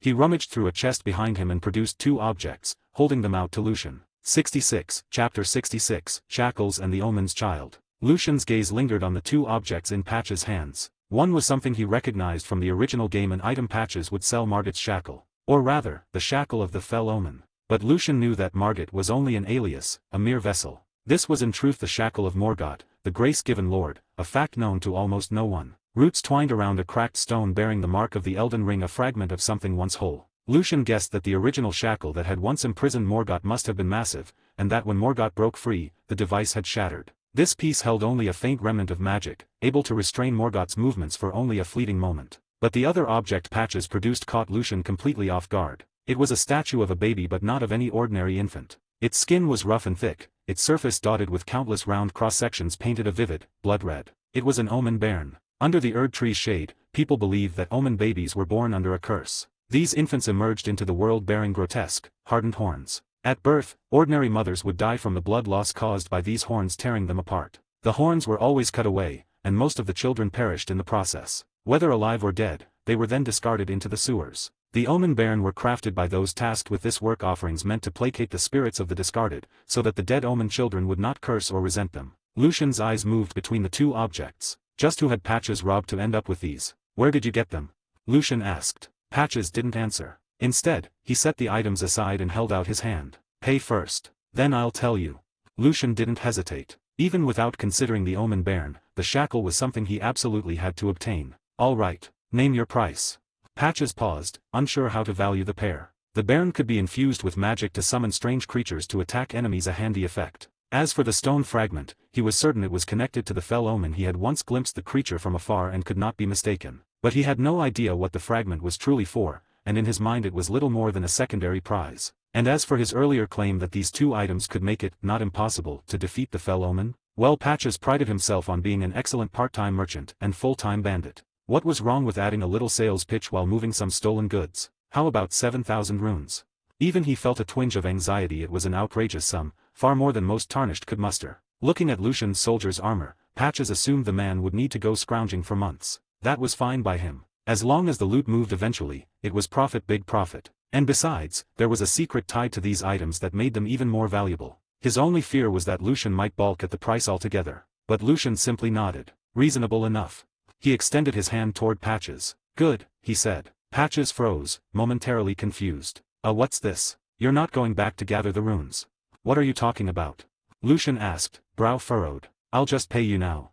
Patches was skeptical, but placed his hand against Lucian's. HHHSSSSS. Patches sucked in a sharp breath. The temperature in the cave seemed to rise a degree. He had never seen so many runes in one place. It's over 9,000. Enough to buy the goods and still have plenty left over. He looked at Lucian again. This man was a wealthy tarnished indeed. Well, I'll just take my payment then. Go ahead. Lucian released his control over the runes, allowing Patches to draw them out. Patches carefully extracted 6,500 runes. That's not quite the amount you said. Patches' grin spread, unsettlingly wide. Oh, I just felt you were a friendly sort. Gave you a little discount, no need to thank me. And of course, if you come by from me more often, you'll be making a killing. Lucian smirked. He could stand to give Patches some business now and then, who knew, maybe one day he'd dig up a plus 22 sword of swords from him. All right, now hand them over, and tell me where they came from. Patches passed over the two objects and began to recount a certain robbery from not long ago. Their previous owner was a man who had fled the royal capital, Lindell, long ago. He was born in the shadow of the Erd tree, blessed slightly more than most. That's why he'd managed to keep his mind this long. Thanks to that, I learned some things about the capital from him. Lucian nodded thoughtfully. Someone from Lindell would indeed have had the chance to acquire such relics. Patches continued. He once served the She-Hate family, those responsible for dealing with newborn Omen babies. He made that bairn himself. During the shattering, the last time he discarded a hornless Omen child into the capital's sewers, he heard two beast-like roars echo from below one after the other. And alongside them the sound of something being destroyed, piece by piece. He hid in a corner and saw two terrifying figures burst out from the sewers. From his description, I'm almost certain one of them was the fell Omen itself. After that, he found that mysterious stone fragment and fled. In the chaos of the shattering, he joined the masses escaping the capital, and eventually hitched a ride down from the plateau with Godric's forces. Since then, he's wandered Limgrave. Patches licked his lips. There was a wealth of hidden information behind that story. When he'd first heard it, he'd been shocked the supposedly eternal, abundant capital harboring such cursed creatures. And not just one or two, enough that an entire family and profession existed solely to dispose of them. And that the fell Omen, the monster who bathed the battlefield in heroes' blood during the shattering, had once been imprisoned in the sewers beneath the capital. Normally, Omen babies had their horns removed before being cast away, but not the fell Omen. What kind of birth could grant such a privilege to remain horned, to grow up whole even while cursed? Patches was clever enough to guess. But he dared not think too deeply. The thought itself was far too blasphemous. 67, Chapter 67, Bloody Finger Hunter. Lucian listened to Patch's story with mild astonishment. Of course, it wasn't the part about Morgoth that surprised him. When it came to Morgoth, Lucian knew far more than the vast majority of people in the lands between. The truths Patches didn't even dare to guess at, Lucian had long since uncovered them. But none of that could be spoken aloud. What truly caught his attention was the fact that the man who dealt with Omen children had personally witnessed both Morgoth and Moog breaking free. That was witnessing history in the flesh. But the thing that shocked Lucian most was the She-Hate family. If his memory was right, this was a family that had been cut content in the game's development, a scrapped concept. The She-Hate patriarch was fiercely proud of Lindell and the Golden Order's rule. They could be called Lindel's true yellow banner. And yet, here in this world, they actually existed, specializing in the handling of Omen children, no less. It fit perfectly with the scraps of lore from that abandoned concept. The She-Hate detested Omen children. A scrapped family appearing here, this was no trivial matter. This meant Lucian had a chance to obtain things that didn't exist in the game: special items, information on unknown lands, and secrets of history. The arrival of these cut elements brought with them endless, uncharted possibilities. Lucian thought for a moment, then looked to Patches. "Is that man still alive?" he asked. "And did he say anything else about the She-Hate family?" Patches shook his head. "He's already dead, and there's nothing more to ask from him." TCH shame. Lucian had wanted to probe further into the She-Hate, but since the man was dead, there was nothing for it. He would simply investigate when he eventually reached Lindell. Patches took the chance to hawk some of his other wares. Lucian glanced over them, mostly odds and ends, nothing of real use. In the end, he spent a few more runes, buying a stone's word key and a handful of fan daggers. Patches even tossed in a few gold pickled fowl foot as a snack. Touching, in its own strange way. He also mentioned that he was thinking of hanging up his bandit's boots for good. Too dangerous a line of work. Maybe he'd become a proper merchant instead, open up shop and make a living, and perhaps Lucian could patronize his business now and then. Patches saw him to the cave's entrance, making no move to follow. "Farewell, big customer. Good luck taking down that fell Omen. Goodbye. I hope your business flourishes. May you open branches all over the place." After parting ways, Lucian mounted Torrent and rode back to the place where he'd met Narigus earlier. At the moment, Anigo still sat atop his little mule, keeping a wary eye on Yura. Yura, however, was now seated on top of Narigus himself. More than that, Narigus' hands were crossed over each other, pinned to the ground by Yura's katana. The bloody finger's mouth spewed curses at Yura, his body occasionally arching in an attempt to throw the man off. But it was useless. Yura remained firmly in place. It seemed Narigus had regained consciousness once, only to be subdued again. When Lucian returned, Yura rose from atop Narigus and strode over to meet him. Lucian dismounted, gesturing to the man pinned to the dirt. "He woke up just now." Yura nodded. "He tried to run. I crippled his hands with my sword." Lucian walked up to Narigus and crouched down. The bloody finger was still conscious, glaring at Lucian with eyes full of hatred. Lucian was unmoved, his voice cold. "Why did you become a bloody finger? And who brought you into the Moghwine dynasty?" Narigus began to laugh wild, unhinged laughter. "Ahahaha, because I want to. The blood, the agony. Only when I slowly butcher the feeble tarnished can I truly feel my power." Lucian frowned. This was not what he wanted to hear. He needed information. He grabbed Narigus by the head and slammed it into the ground. But Narigus refused to speak. Such treatment might work on ordinary captives, but for a bloody finger saw man who reveled in cruelty and blood magicit was meaningless. To Narigus, Lucian was strong, yes, but too soft. Someone who wouldn't even truly torture him after facing a murderer like him. His thirst for blood was far too weak. Yura stepped forward, twisting the hilt of his sword back and forth. The blade embedded in Narigus' hands tore through flesh bit by bit. Ha, is that all you've got?" Yura sneered. He drew a small knife, tapping Lucian on the shoulder. What comes next is a bit cruel. I don't think you'll want to watch. Tell me what you want to ask. I'll interrogate him for you. Lucian eyed the knife. It wasn't sharp. If anything, it looked unpleasantly dull. He didn't know exactly what Yura planned to do, but he could guess it would be bloody and painful. Then I'll leave it to you. I only have those 2 questions. If you've got anything you want to ask, feel free. Lucian turned his head away, refusing to watch. Yura nodded. Once Lucian had looked away, he slowly slid the knife toward Nerijus' eyelid. What are you doing? No Nerijus thrashed wildly, but Yura's grip on his face was like an iron vice. The screams were enough to make Lucian's skin crawl, but Yura was utterly unaffected. The bloody finger hunters had long understood mere defense was useless against such monsters. To protect their kin, they had to become more brutal than the bloody fingers themselves. When a hunter caught one, they would use any means necessary to extract the whereabouts of others. Better to find and kill them before they slaughtered more tarnished. As a hunter, Yura had long since discarded hesitation. If cruelty could save lives, then there was nothing to waver over. And when the victim was one of these blood-drenched killers, it was simply evil meeting its due end. It didn't take long for Nerijus to break. Stop, just kill me. Kill me. Yura ignored him. He wanted answers, not begging. A little while later, Nerijus completely collapsed. The man notorious for slaughtering the weak now sobbed like a helpless child, tears and spit streaking his face. I'll talk. I'll tell you everything. Just stop. Yura finally paused, the knife pressed to Nerijus' cheek. Why did you become a bloody finger? Who brought you into the Moonlight Dynasty? And the others, especially the violet bloody finger, Eleonora. Tell me where she is. Every detail. Now. 68, Chapter 68, Bloody Fingers. Nerijus shuddered the moment that small knife pressed against his face. He didn't want to remember what it had just done to him, but the mere touch of its edge brought the memories flooding back in jagged flashes. That horribly dull blade had, bit by agonizing bit, sliced away his eyelids, his nose, his lips, and his ears. If it had been only pain, he could have endured it. After all, the Moonlight Dynasty revered wounds, blood, and suffering. But those severed pieces of him had been casually dropped onto the ground, slowly forming a strange, twisted face, its features jumbled out of order. Nerijus had felt each piece of himself being taken away, and he had watched that grotesque face take shape. And when it was complete, his mind finally shattered. I'll tell you everything. In that instant, Nerijus fully betrayed the oath he had sworn upon joining the dynasty. He wanted nothing more than to spill every secret he knew, if it meant this torment would end. I first landed on the beaches of Limgrave with my maiden, he began. We ran into plenty of enemies along the way, especially Godric's tarnished hunting squads. Barely escaped with our lives. After all the fighting, I'd saved up quite a few runes. She used them to strengthen me several times. But later, the runes needed for a single level up grew higher and higher. I went a long time without gaining strength, while our enemies just kept multiplying. She couldn't help me anymore. That's when a man in a white mask appeared before me.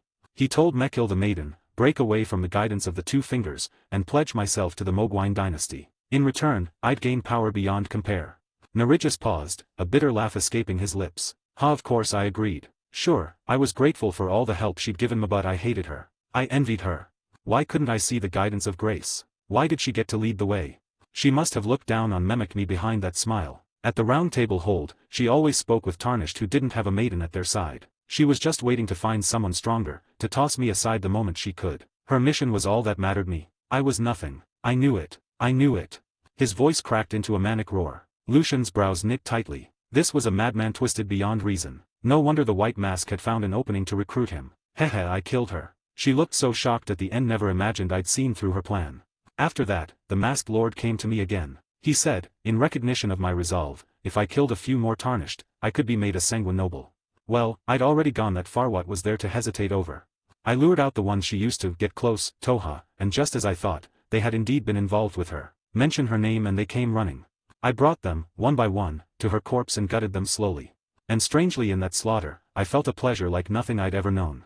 Nerijus' voice softened, savoring the memory of that first intoxicating taste of blood. Lucian's frown deepened, veins rising on his forehead. Yura dragged the dull knife across Nerijus' face, cutting a shallow wound, snapping him out of his reverie. Yura had heard stories like this from countless bloody fingers before. It no longer stirred emotion, only deepened his hatred for them. If this had been an ordinary bloody finger, he would have expected nothing useful from the interrogation and simply executed him. But a sanguine noble was different, rarely captured, formidable in strength, and capable of taking a hunter's life in a direct fight. This one was Lucian's kill. Yura hadn't planned to interfere beyond witnessing his end. But since Lucian had questions, he might as well get his own answers too. He swore to drag every scrap of information out of Nerijus. Keep talking, Yura said coldly. What did you gain, and why were you made a bloody finger? Nerijus trembled at the feel of that dull blade once more. Got these 2 daggers from him. and the sanguine noble's garb. Also some of the dynasty's incantations. As long as you have enough faith in the dynasty, you can use them. As for becoming a noble, I've seen some ordinary bloody fingers and pureblood knights. Without exception, they were all tarnished without a maiden. Understanding dawned on Yura. No wonder the nobles were so few and so deadly. It wasn't just the dynasty's gifts, them being former tarnished strengthened by their maidens made them even more formidable. Among hunters, those accompanied by maidens were rare enough. Add the dynasty's weapons and spells, and no normal hunter could hope to win. Lastly, Yura said, the whereabouts of the other bloody fingers, and news of the violet bloody finger. Nerijus forced himself to think. At this point, he was as good as dead. Dragging others down with him cost him nothing. There are 3 bloody fingers hiding on the Weeping Peninsula. It's full of tidal flats. Lots of tarnished have landed there before. But the bridge connecting it to Limgrave is near impossible to take, so they can't leave. They hide and hunt within the peninsula. Godric thinks there aren't many tarnished there, so he hasn't sent capture squads. But in truth, tarnished are thickest there. The bloody fingers are combing the place for them. Here in Limgrave, it's just me. Godric's squads keep grabbing tarnished for grafting, so there aren't many around. In Liurnia, I hear there's a group of assassins from the mountaintops of the giants. In Syelid, maybe 1 or 2. As for the violet bloody finger, I heard she's headed for the Altus Plateau. When Nerijus finally spat out every last bit of information, Yura looked at Lucian. Nothing more you want to ask? Should we finish it? Lucian didn't answer. He simply walked forward and crushed Nerijus' skull beneath his boot. Lucian was merciful, in his own way. He couldn't stand to let this man keep breathing. Phew. He exhaled long and slow. This one had been a complete lunatic, but then, that was exactly the kind of place the Mogwai dynasty was. 69, Chapter 69, The Hunter's Creed, and the Blades That Bleed. 69, Chapter 69, The Hunter's Creed, and the Blades That Bleed. Lucian had no desire to pass judgment upon the madman Nerijus. A lunatic is but a lunatic. There was nothing more to be said, neither of his thoughts nor of his deeds. Yet, from the words torn from him under the knife, it was plain that the lives of tarnished within the lands between were even harsher than Lucian had once imagined. Few could claim to have been strengthened so many times by their runes, as Nerijus had. The tarnished who gathered at the round table hold seemed to fare somewhat better, yet even they struggled to amass the runes needed to grow stronger. And for those unable even to reach the hold, their fates could only be crueler still. Most, it seemed, made landfall in Limgrave or upon the Weeping Peninsula. But to leave that peninsula was near impossible. None among them possessed steeds, and though Stormvale's great defenses faced toward Limgrave, with but crossbows pointed toward the peninsula, even those scant defenses were more than enough to bar the way of newly arrived tarnished. In Limgrave, Godric's hunting squads prowled everywhere, soldiers ordered to hunt down any tarnished they found. Perhaps Liurnia allowed landings, though Lucian could not be sure if so. That land was surely kinder than Limgrave. As for Syelid, there were indeed many shores, but they were cursedly ill-suited, such as the beaches ruled by the Star-Scourge Radon. Lucian suddenly froze. Damn it. I forgot to ask him about the Mogwai dynasty.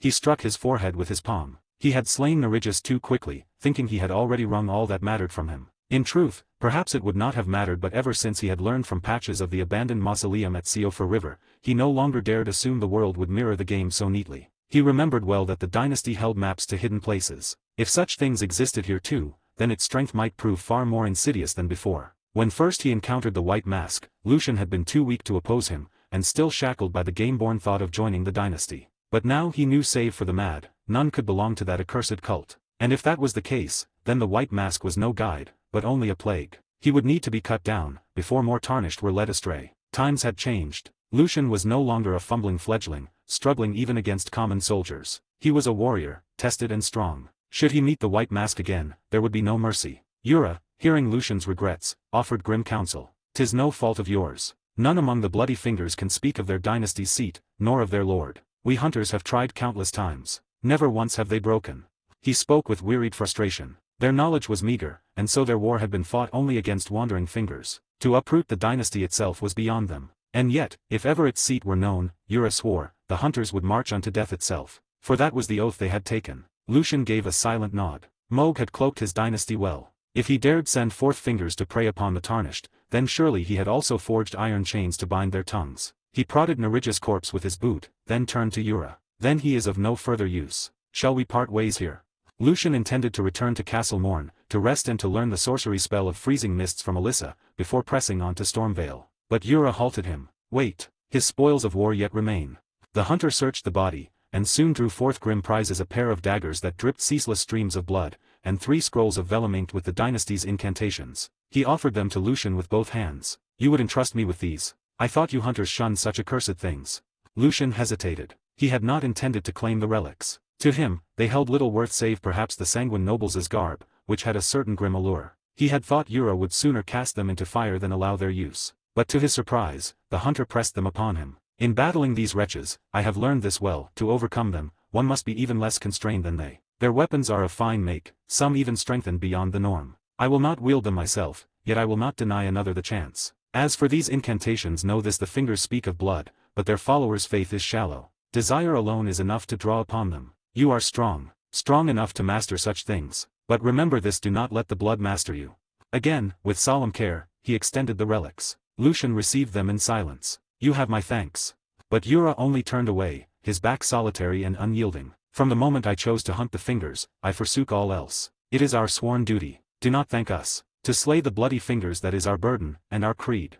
With that, he strode off, bound for the next hunt. Lucian called for Anago, and together they made their way back to Castle Morn. There, after paying the mercenary 500 runes for his aid, Lucian parted ways with him. At the castle's foot, Lucian set the weapon called Reduvia before him, studying its warped form. A serrated edge upon a crooked blade, slick and dripping always with blood. It looked less a dagger, more a fang torn freshly from some colossal beast. Already, the pouch that bore it had been soaked through, and Lucian had been forced to carry it openly on the road back. He poured sorcerous power into the weapon. At once, the blood that coated its surface gathered into a swelling orb, trembling with unloosed force. With a swing of the blade, the orb burst forth, lancing across the air and severed a young tree clean in twain. Its power is greater than I expected. In his hand, it felt natural, balanced. A worthy weapon. Better yet, a pair of them. Some quirk of his past as a player stirred within him. He had always favored paired arms. Even when he did not wield them, he sought to collect them. Still, the constant dripping blood is a nuisance. Hardly the easiest thing to carry. Chapter 70 The Gaze Within the Blood. Lucian had no suitable way to store the pair of Reduvia daggers. For now, he could only carry them in hand, their constant bleeding more of a curse than a blessing. This thing keeps leaking blood looks more like a sacred tool for making hot pot than a weapon, he thought, his mind suddenly slipping into absurdity. Perhaps it was his brain's way of easing the heaviness left behind by Nerigis's deranged tale. The truth was, Lucian's heart had sunk when he heard how Nerigis became a bloody finger. It wasn't just revulsion, it was precisely because he had truly blended into this world that his disgust for people like that cut so deep. There were no taverns in the lands between where one could drown sorrows in ale, no group chats to vent frustrations to. Here, he could only rely on his own stray thoughts and dark humor to keep the weight from crushing him. Since the night he began pondering how to change the fate of the lands between, the pressure had only grown heavier. After all, he was nothing more than a shut-in his former life. Changing the world had never been his destiny, it had never even been a possibility. But now, there was no longer any thought of running. He would shoulder the burden. He would become Elden Lord. Even if the road stretched endless before him, he was willing to walk it. Riding the lift down into Castle Morn, Lucian stopped short at the sight before him. In the wide courtyard, more than a dozen tarnished outfits all different had been tied up neatly in a row, watched by 2 or 3 soldiers. What in the Castle Morn is arresting tarnished now? He froze, unable to make sense of the scene. One of the guards spotted him and came running. At one seat was Julius, the young soldier who had become something of a fan of his. The bound tarnished saw Lucian as well. Their eyes widened as they realized he was one of them. When Julius rushed toward him, they panicked, shouting at the top of their lungs, "Run! Run before they catch you! Don't let them catch you!" But Lucian did not move, simply standing there, calm as ever. The prisoners wilted in disappointment. He's frozen in fear. Another one about to be caught. At least he won't die alone. Yet instead of seizing Lucian, Julius dropped to one knee before him in a reverent salute. The bound tarnished stared, dumbfounded. They were still trying to process the scene. Why does he get bowed to while we get tied up like cattle? Of course, Lucian himself was thinking the exact same thing, albeit with more sarcasm. Julius rose and said respectfully, "Lord Lucian, Lord Edgar asks how you wish these tarnished to be dealt with." Lucian's brows furrowed. "Rather than how to deal with them, I'd like to know what happened. I've only been gone half a day, haven't I?" Julius explained. "After you left, Lady Alyssa wished to take a walk beyond the walls. Lord Edgar ordered me to accompany her and patrol the area. At the shoreline, we spotted a battered wooden vessel, nearly falling apart. Lady Alyssa froze the entire sea around it so the tarnished aboard could safely disembark. But they thought she was attacking and rushed at her instead. Naturally, they were all frozen in place immediately. The frost red swelling on their faces backed up the story. And the ship must have been quite large to carry this many. Actually only 5 or 6 were aboard," Julius admitted awkwardly. "The other 10 or so weren't with them." Lucian blinked. "There's more. Whose men are they?" They were a group already on the Weeping Peninsula. They saw Lady Alyssa attacking and rushed out from a cave to help, then got frozen too. The tarnished bowed their heads. They'd turned help into a blunder and dragged the rescuers into it. Lucian's eyes widened. So it's not just mistaken hostility, but also would-be heroes blundering in. Lucian rubbed his temple. What a mess, he remembered a saying from his past life, at times like this, just smile. And so, he smiled awkwardly, but politely. And what does Edgar say to all this? I say nothing, Edgar's voice answered, as he emerged from the hall. He approached Lucian directly. These tarnished were taken by Lady Alyssa's hand, not by Castle Morn. Since they did our keep no harm. Do with them as you please. Lucian nodded. Then release them. It was all a misunderstanding. The bound tarnished erupted in relief, thanking him profusely. Not so fast, Lucian added, raising a hand. I do have some questions first.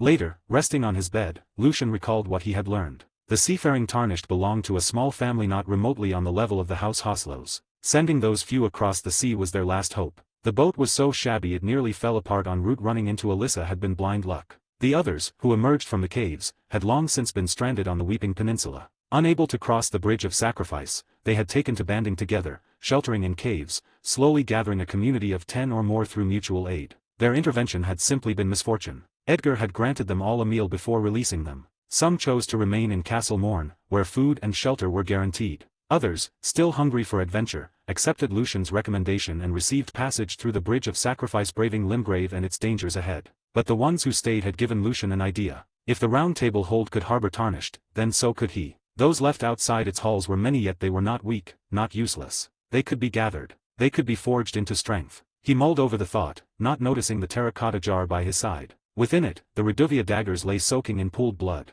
The blood quivered, rippling with unnatural life. Slowly, an eye surfaced from the crimson. It turned, and fixed itself upon Lucian. He had been found by the Lord of Blood. 71, Chapter 71, The Lord of Blood Descends. Moog had only just awoken from his slumber beside Miquella's cocoon. Today, like every other day, Miquella remained unmoved. But Moog was not disheartened. Miquella was only dreaming, after all. He had already filled the cocoon in accursed blood, pouring it into the nascent god within. The cursed blood would twist Miquella's growth, changing him forever. When the cocoon was fully saturated, when the cursed blood had seeped into every fiber of his being, Miquella would emerge not as a child of the Erd tree, but as the god of a new dynasty. And on that day, Moog would stand at his side not as servant, but as consort, god and king. Together they would overthrow the cursed Golden Order, which had brought him nothing but suffering, and in its place raise up the glorious dynasty of Moog and Miquella. The thought alone intoxicated him. Now, it was time for him to indulge in his fantasies. Yet he had not forgotten his duties. Even as he clung to Miquella's cocoon, he felt its sudden death of a noble who bore his cursed blood.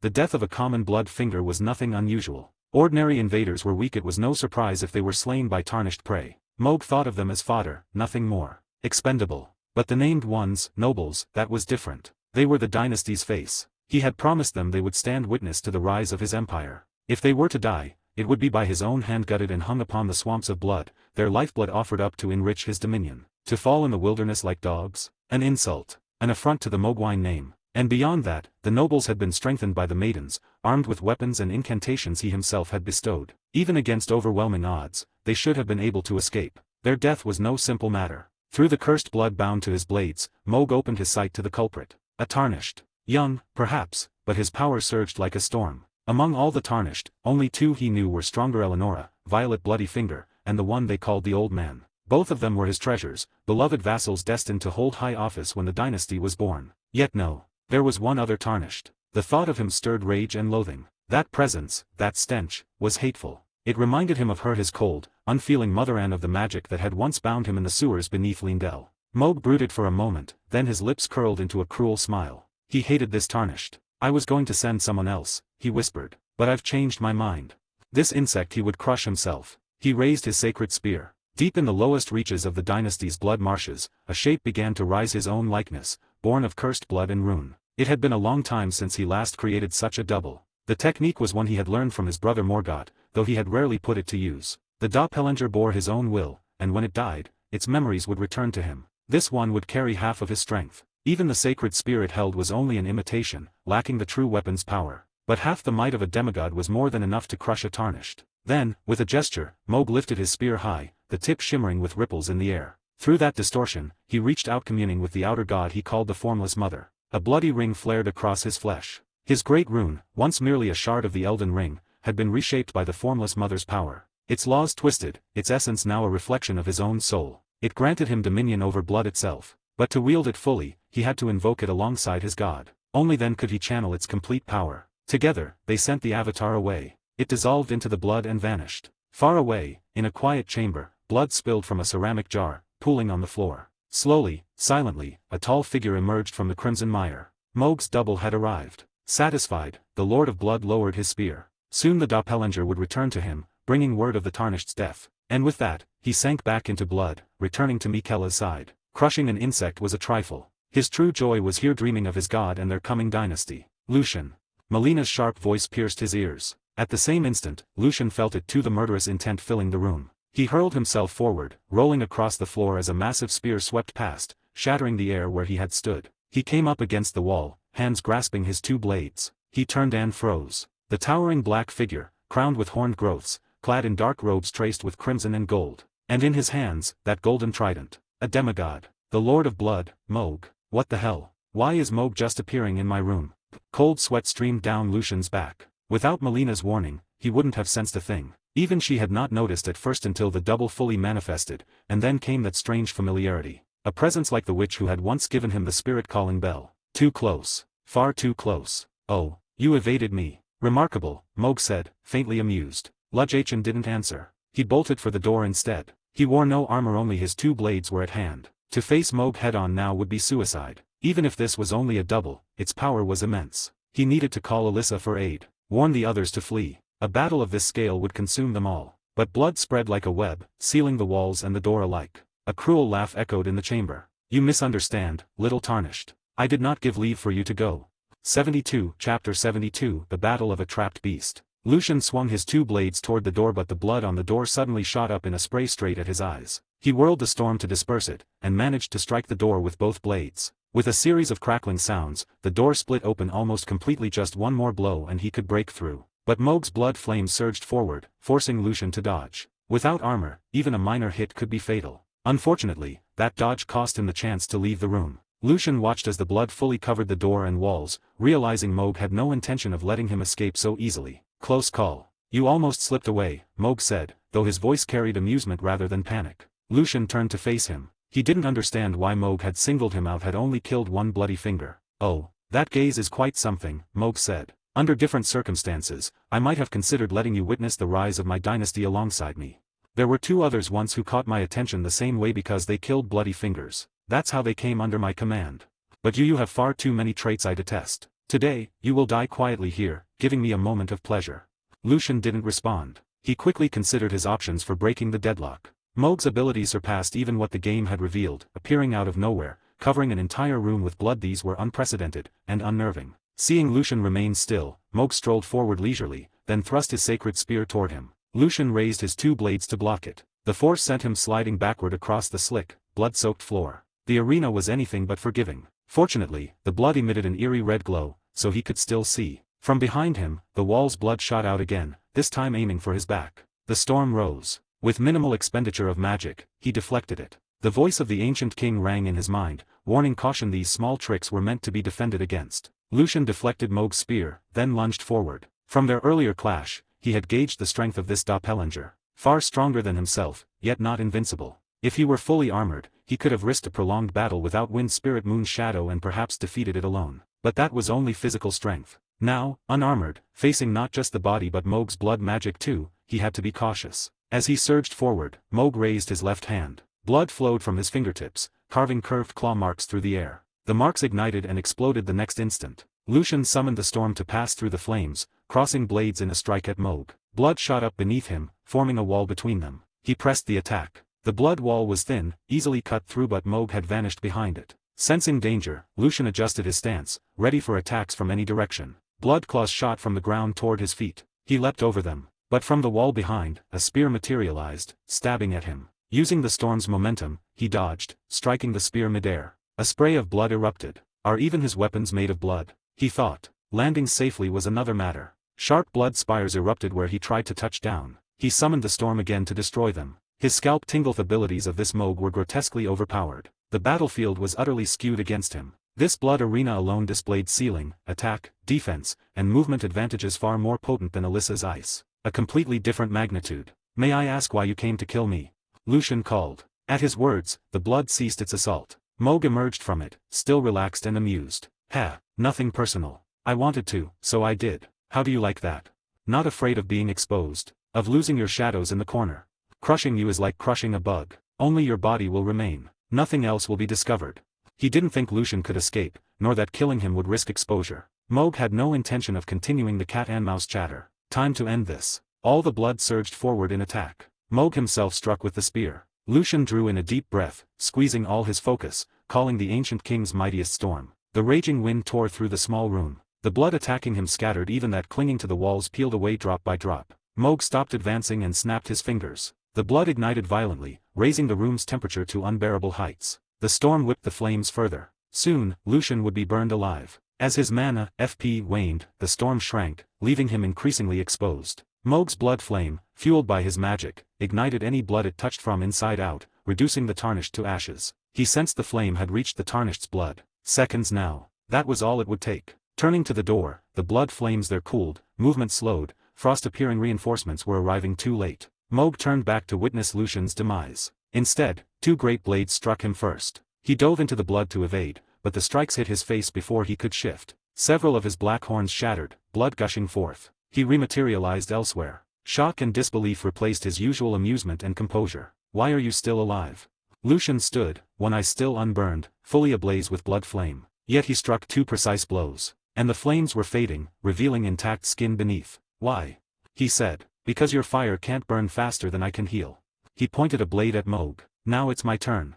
73, Chapter 73, Immortality. When the blood flame clung to Lucian's body, it burned a hole straight into his flesh. From that point, nothing could stop it. The fire spread, little by little, consuming his blood from within, then devouring his muscle and skin. Lucian felt its agony of being ignited from the inside out. It hurt. Gods, it hurt. And the pain was relentless, never giving him even a heartbeat of reprieve. Melina, when you set yourself ablaze, did you endure this same torment? Or was the fire of the frenzied flame that consumed you even worse than this? Within mere seconds, the blood flame surged through Lucian's veins, searing him from head to toe. At this point, using invincibility would be meaningless. The room was already filled with blood. Once the brief window of immunity ended, the blood flame would only devour him again. If that's the case, then it's your turn. Ding. Wind Spirit Moon Shadow, activate. Infinite health, time remaining, 300 seconds. As the infinite health skill took hold, everything the blood flame had destroyed in Lucian's body began regrowing at once. It wasn't that the fire had been extinguished. Rather, the speed at which it burned was outpaced by the furious regeneration of his flesh.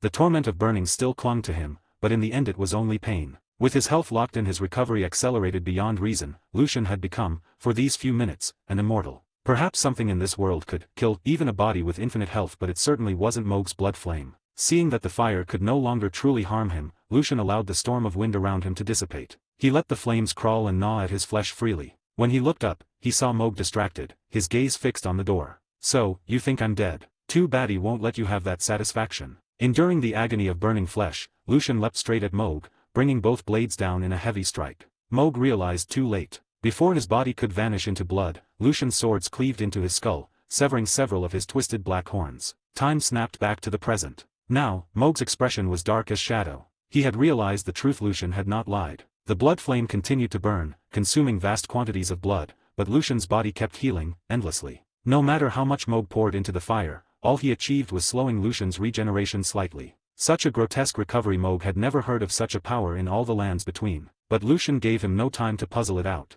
Infinite health was limited. He had to end this doppelganger before the clock ran out. With reckless ferocity, Lucian charged, blood and fire gnawing at his body, carving wounds down to the bone. But each wound closed almost instantly, as though it had never been inflicted. Moog thrust his sacred spear, impaling Lucian's abdomen. Lucian did not flinch. His two swords carved across Moog's body, tearing through his ornate robes and biting into his flesh. With his left hand, Moog unleashed another claw of blood flame, while twisting the spear with his right, snapping Lucian's spine in several places. Lucian collapsed, legs useless, while the claws ripped open his chest and exposed the pounding heart within. But even so, he didn't stop. Through gritted teeth, Lucian's swords kept cutting, tearing countless wounds into Moog's body. Frustrated, Moog grabbed Lucian's heart with one clawed hand, wrenched it from his chest, and with a violent twist of the spear, hurled him across the room. Lucian's body crumpled like a ragdoll, but before he even hit the ground, the gaping wounds closed. His spine reformed, his chest knit shut, and a new heart pulsed within him. He landed steadily on his feet. He clenched his jaw. The pain had nearly knocked him unconscious. Before Lucian could rush again, the blood on the walls surged into Moog's body, knitting shut his wounds. With a sneer, Moog crushed the still beating heart in his hand. What in the abyss is this thing? His body of cursed blood could heal rapidly, but a fatal wound would still kill him. Yet this tarnished this thing even without a heart, even with his spine shattered, even with his torso ripped open, still stood. And worse, his regeneration outpaced even Mohg's own. The blood flame was lethal, burning through the veins and killing in seconds. But even now, Lucian's regeneration was so fast that the flame could never truly consume him. When Lucian lunged again, Mohg refused to meet him directly. He flickered from point to point within the chamber, his body dissolving and reforming through the blood. Serrated blood blades and bursts of flame slashed at Lucian, opening fresh wounds, keeping the fire burning within him. From the blood, Mohg scattered a swarm of eggs. Under cursed nourishment, they burst open into hideous bloodflies, their gaping mandibles clattering as they swarmed. Lucian cloaked his face in storm winds. He could endure fire, but he would not risk one of those things crawling into his ear. Disgust welled in him. The bloodflies tore at his flesh, trying to burrow inside, but each time they swallowed a strip of meat, it grew back before they could finish. One by one, their swollen bellies ruptured, unable to stomach the endless feast. Meanwhile, Mohg's spear lashed out whenever Lucian grew too close, carving new wounds with its reach. It doesn't matter, Mohg thought. No power like this is without cost. All I need to do is stall until his strength fails. Then victory will be mine. But the small chamber worked against him. Lucian, unafraid of wounds, pressed every attack, always landing blows before Mohg could fully dissolve away. At last, Mohg abandoned direct combat entirely, melting into the blood and letting only his blades and flames assail Lucian. Hidden, he brooded. How do I kill this abomination? Lucian, seeing him vanish, simply sat down. He let the attacks rain on him, conserving strength as his wounds closed. Gradually, the rivers of blood that once flooded the chamber began to thin. What had once smothered the walls now dwindled, stretched like a spider's web. Mohg grew uneasy. His blood was running dry, but Lucian's regeneration never slowed. Infinite health, time remaining, 151 seconds. 74, Chapter 74, Crumbling Dynasty. Boom. With a deafening crash, the door to the chamber was blasted into splinters, and a freezing wind rushed inside. Alyssa stormed in, Zamir curved sword blade in hand. By now, the once dense web of blood sigils coating the chamber had thinned to little more than scattered streaks clinging to the walls. In the center, Lucian knew no pause locked in a brutal clash with Mohg. From the neck down, Lucian's entire body was engulfed in blood flame, yet he still gripped the banished knight's greatsword in both hands, carving deep, bone-bearing wounds across Mohg's body. His other greatsword lay embedded in the floor, still clutched tightly by a severed arm. All across the chamber floor lay scattered limbs, fingers, hands, whole arms and legs, every one of them Lucian's discarded parts.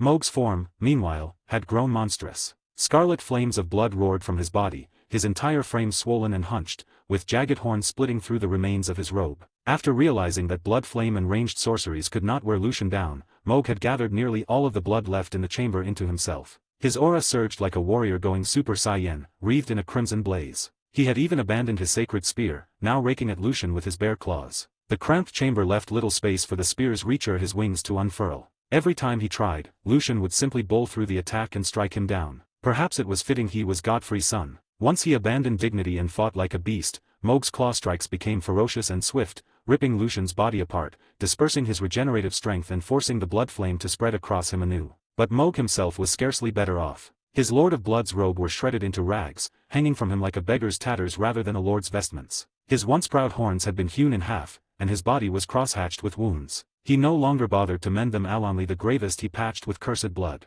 This was no longer a battle of skill. It was slaughter. Each tore at the other like maddened beasts, fighting past pain, past reason until only one would remain. Lucian's infinite health made him a revenant, regrowing every wound as fast as it was struck. Mohg's blood-fueled frenzy hardened his flesh and horns to near impenetrable strength. Neither could land a killing blow. The clock ticked down, 46 seconds remained on Lucian's infinite health. Mohg's cursed blood was nearly spent. The duel was reaching its endgame. Whoever's strength faltered first would perish. And then Alyssa's arrival shattered the stalemate. She wasted no time wondering who this mutilated man was, or why his severed limbs regrow before her eyes. She knew only one thing: the chamber itself was Mohg's domain, saturated with blood that fed his power. That had to end. With a shout, she plunged her curved sword into the pooled blood at her feet and summoned a howling gale of frost. Mohg immediately moved to disrupt her, to wrench back control of the blood, but Lucian seized the opening, driving his greatsword upward toward Mohg's jaw. The blade carved deep across his face, nearly skewering his skull. Had Mohg been an instant slower, his head would have been split clean through. Snarling, he retaliated, ripping away Lucian's left arm. But Alyssa's spell had already taken hold. The temperature plummeted, and the blood that still clung to walls and floor froze solid. Freshly raised blood spikes halted mid-flight, encased in frost. Mohg's crimson flames clashed against the storm, consuming his dwindling reserves of cursed blood just to resist the cold. He knew then he should have killed her first. If not for his spent reserves, this Zamir exile would never have frozen his blood. Her body would have been skewered, torn apart long before the ice took hold. But there were no ifs. He had failed to stop her and his defeat was sealed. Under the combined assault of Lucian and Alyssa, his vessel began to collapse. Tarnished. I will remember you, the Dynasty will remember you. This time, I underestimated you. Next time, I shall return like a storm of thunder.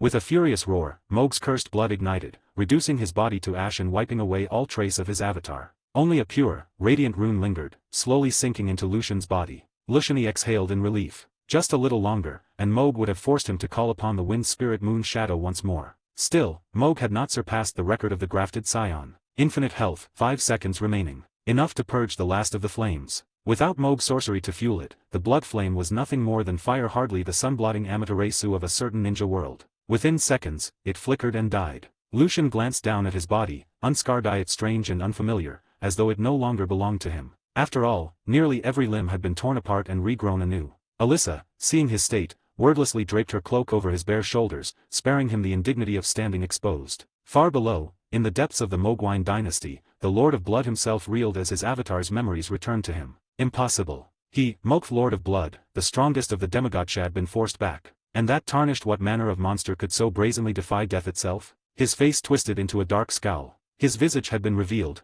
and that galled him. But so what? He was Mohg, the Lord of Blood. He feared no one. Even now, he could rise, banner in hand, and defy the Golden Order outright. The dynasty's armies could march on Lindell itself. He knew paths through the sewers that no one else did. Only one thing had stayed his hand, Miquella. Until his beloved god awoke, fully birthed in blood, Mohg would wait. But the world was ripe for the taking. Maelnia and Radon had ruined one another, Renala languished in Caria, betrayed by her academy, Runni had vanished, Rykard was reduced to rubble in his volcano manor. And as for Godric, he was nothing. Not only figure worth his concern, the only one who might truly stand in his way, was his brother, Morgoth, the Omen King. 75, Chapter 75, The Aftermath. For the moment, Lucian draped himself in Alyssa's cloak. It was large, covering him completely. Clothes could Wytha had to inspect the room first. Because Mohg had been deliberately protecting it, the cursed jar containing the Reduvia hadn't suffered any damage during the battle. That alone confirmed Lucian's suspicion the daggers was the medium Mohg had used to lock onto his position and teleport here. After all, Lucian only had a handful of belongings connected to the Mohgwine dynasty. The answer was obvious. As for those incantations, he hesitated. The blood flame blade was far too tempting, its requirements so low that he might even adapt it into his own version of blood flame storm. These incantations had clearly been copied onto parchment scrolls. Surely Mohg wouldn't have marked every single one, would he? In the end, Lucian gathered them up as well, determined to dispose of everything together. There was no sense in keeping dangerous trinkets that could place him at risk. If he lacked blood flame storm, he still had frenzied flame and black flame storm. No need to cling to one tree when the whole forest stood before him. Mohg could spawn endless avatars. Lucian, however, did not have infinite wind spirit Moon Shadow to waste. Even if he did, spending them all on Mohg would be unbearable. After triple-checking that no trace of cursed blood remained, Lucian lifted the jar containing the daggers, mounted Torrent, and rode straight for the coast. Once there, Alyssa froze a path of ice over the waves. Lucian strode along it, hurled both the jar and the needle into the sea. The cursed blood behaved oddly. Rather than diffusing like ordinary blood,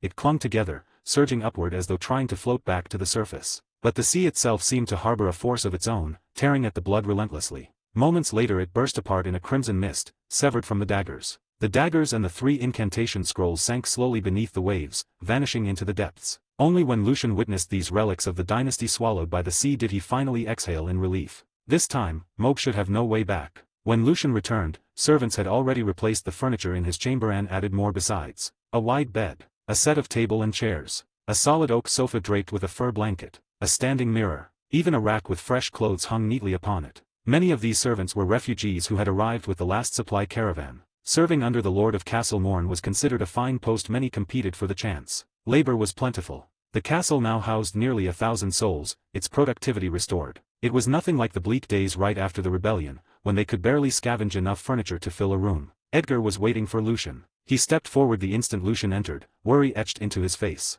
"Are you all right? Were there many assassins?"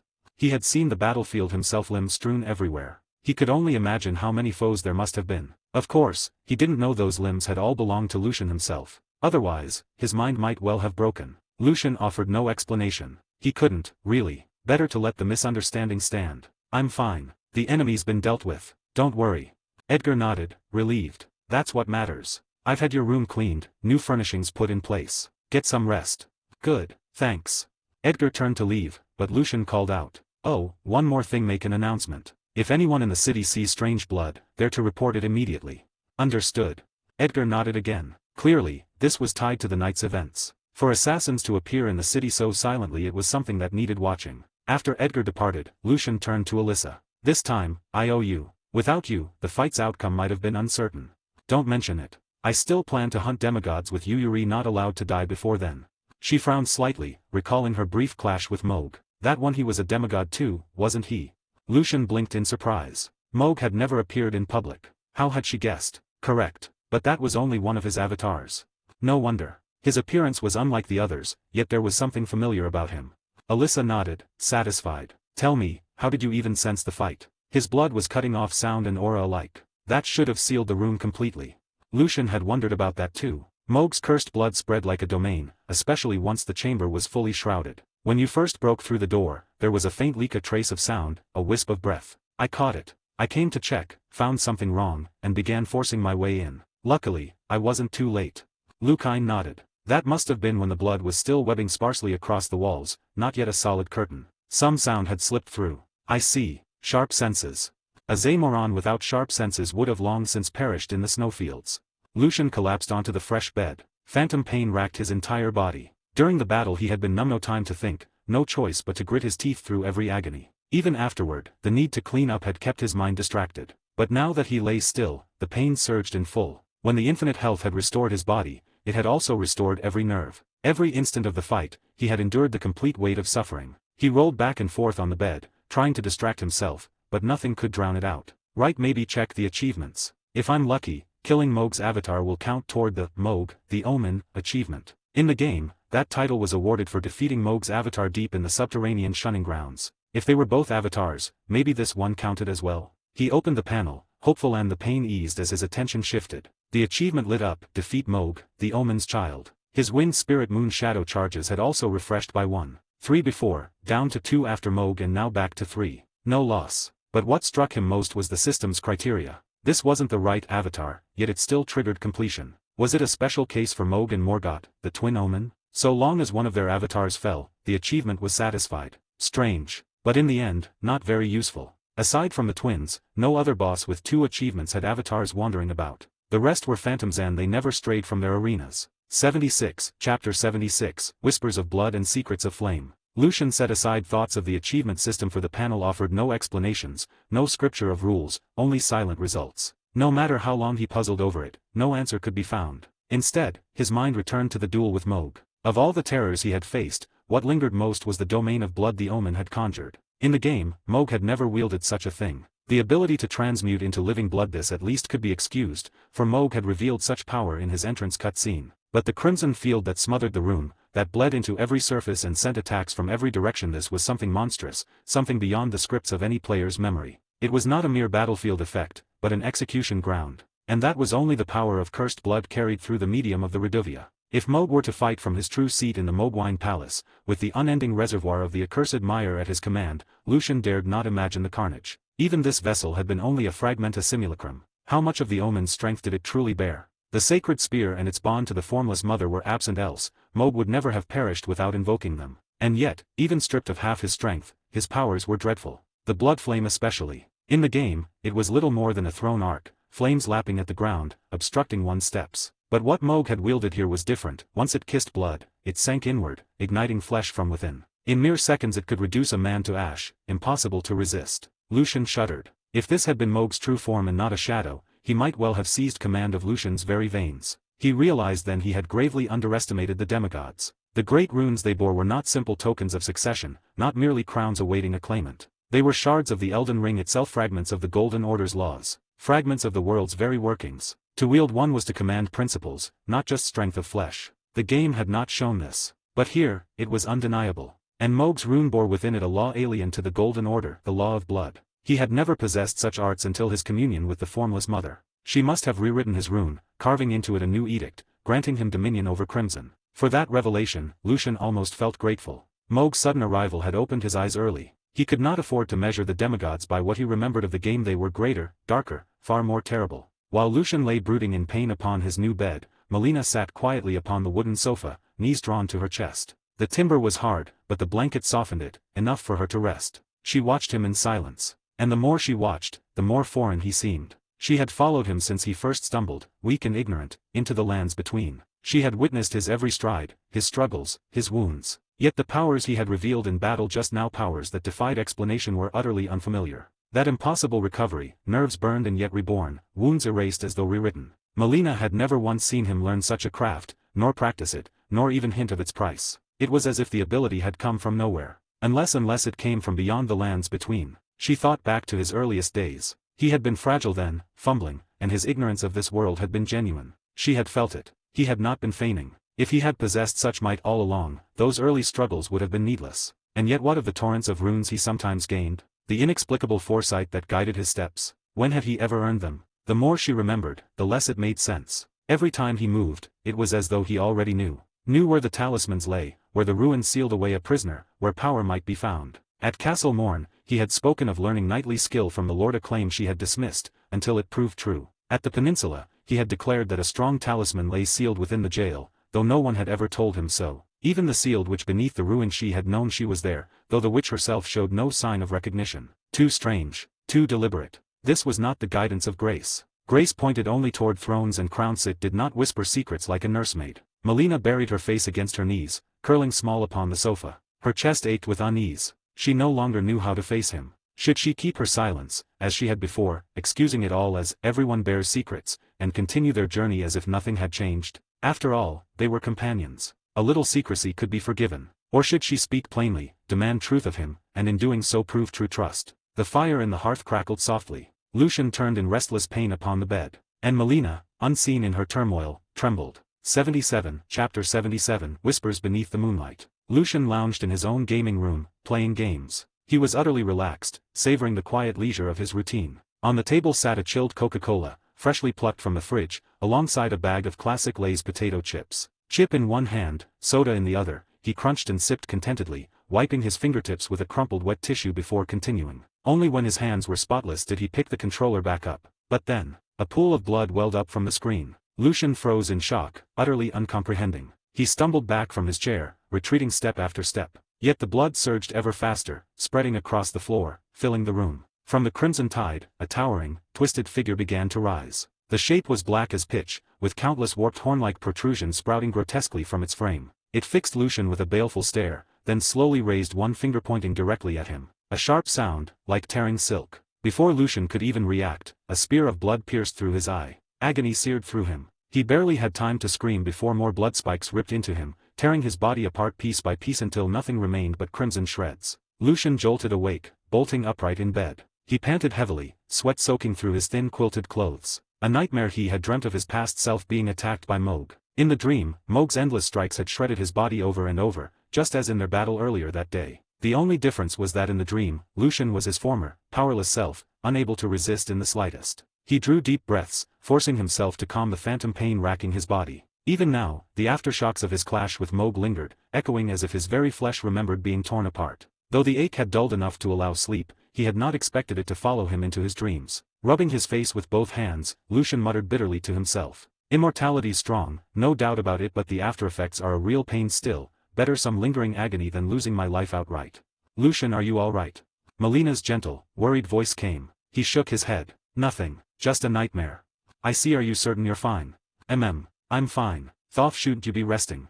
He had long wondered about Melina's habits. Though she did not require sleep as mortals did, she had once told him that during the quiet of night, when there was little to do, she would sometimes rest nonetheless. I've been troubled, she admitted softly. Would you speak with me, Lucian?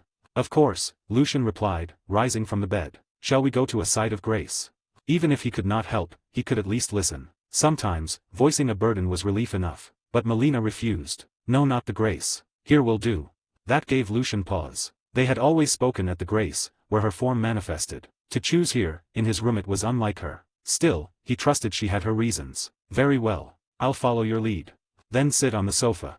He obeyed, settling on one side of the broad wooden seat. On the other side, unseen in this world, Melina curled with her knees hugged to her chest. She had deliberately avoided the grace. Here, Lucian would not see her expression, would not see the torment written across her face. She watched him in silence, heart heavy, words caught in her throat. Only moments ago, she had resolved herself. Yet when the time came, voicing it was far harder than she had imagined. Lucian, sensing her hesitation, simply waited. To press her now would only interrupt. Best to sit quietly, a patient listener. His gaze drifted to the window, where the moon hung vast and pale in the night sky. Its silver glow spilled down, though half was veiled by the golden boughs of the Erd tree. Fresh from his nightmare, that moon struck him deeply. Suddenly, he understood why the moon had always been bound to thoughts of longing and distant homes. At last, Melina closed her eyes, her voice trembling faintly as she spoke. Lucian, I wish to ask you something. It may offend you. If you do not wish to answer, you need not. We can simply pretend tonight never happened. May we do that? Her voice shook with uncertainty. She knew full well that from the moment she asked, there would be no pretending otherwise. Even if they acted as before, a fracture would remain between them. That was the source of her pain. Why must it be like this? For the first time, she had found trust in a companion, a life beyond her destined duty. This journey should have been filled with joy. So why did it hurt so much? Lucian turned toward her voice, toward where he knew she must be sitting. He understood. She wished to ask about the strange power he wielded, the power of the wind spirit Moon Shadow. Of course she had noticed. She had been with him daily, had watched him wield abilities utterly foreign to the lands between. They were too unnatural, too extraordinary to ignore. Lucian had long expected this day. Melina was not a fool, and unlike Alyssa, who had also witnessed his abilities, Melina had placed her entire trust in him. For her, knowing the truth mattered. And Lucian, he had no reason to hide it from her. She was but a lonely soul, with no one else to confide in, no one else to tell. And he trusted her, not out of sentiment from a game long past, but from the bond they had forged here, in reality. Even if she had remained silent, Lucian had planned to tell her once their battles were behind them. She needed to know, so she would understand that she need not burn the Erd tree herself. Ask me anything, Lucian said, voice steady and warm. No matter what it is, I'll answer. Because we are partners. Melina exhaled softly, relieved at his gentle certainty. Then, at last, she asked the question heavy on her heart. Lucian, that power you wielded, what is it, truly? 78, Chapter 78, May all your unease be soothed. Lucian took a moment to gather his words. He could not possibly tell Melina outright that it was wind spirit Moon Shadow. To those of the lands between, who could even fathom such a thing? That power, it's something I carried with me from beyond the lands between. A mysterious force. But its true essence, I don't know either. Melina's eyes opened slightly, her gaze resting on him. This answer, she had considered it before. Yet questions gnawed at her. Runes are blessings of the Erd tree. If this truly was an outside power, how did it allow Lucian to acquire extra runes? Still, it seemed the only explanation. For when Lucian called upon that strength, she could feel nothing of the Erd tree in it. But even so, she believed that he truly did not understand the full nature of the force. It was much like her own burden. If Lucian were to ask her of her purpose, she would not have been able to answer either. She only knew it was something that undeniably was. Seeing that Lucian did not shy from her questions, Melina's unease slowly began to soften. Then does wielding this power demand a price? She asked. Of course, Lucian nodded. But the price is unusual. It's not mine to pay. Instead, I must perform certain deeds. Only then do I earn a chance to use it once. Those chances are rare, so I only call upon it in dire moments. As Lucian explained, Melina's brows knitted together tighter and tighter. His words, no personal cost, but rather tasks to earn the right to wield it, sounded dangerously familiar. It was the way outer gods worked. They tempted mortals, granting power only so that mortals might serve their ends. Melina knew little of such entities, only that many of their traces lingered in the lands between. If this was truly an outer god's power, then perhaps that explained how Lucian acquired such strange abilities, even runs through it. And that frightening regeneration, it resembled the otherworldly far more than the divine. Not even the highest healing incantations came close. She felt she must warn him, even if she herself was uncertain. Lucian, that power, it could belong to an outer god. That would explain its strangeness. Please, you must be careful. Do not let yourself become a puppet in pursuit of it.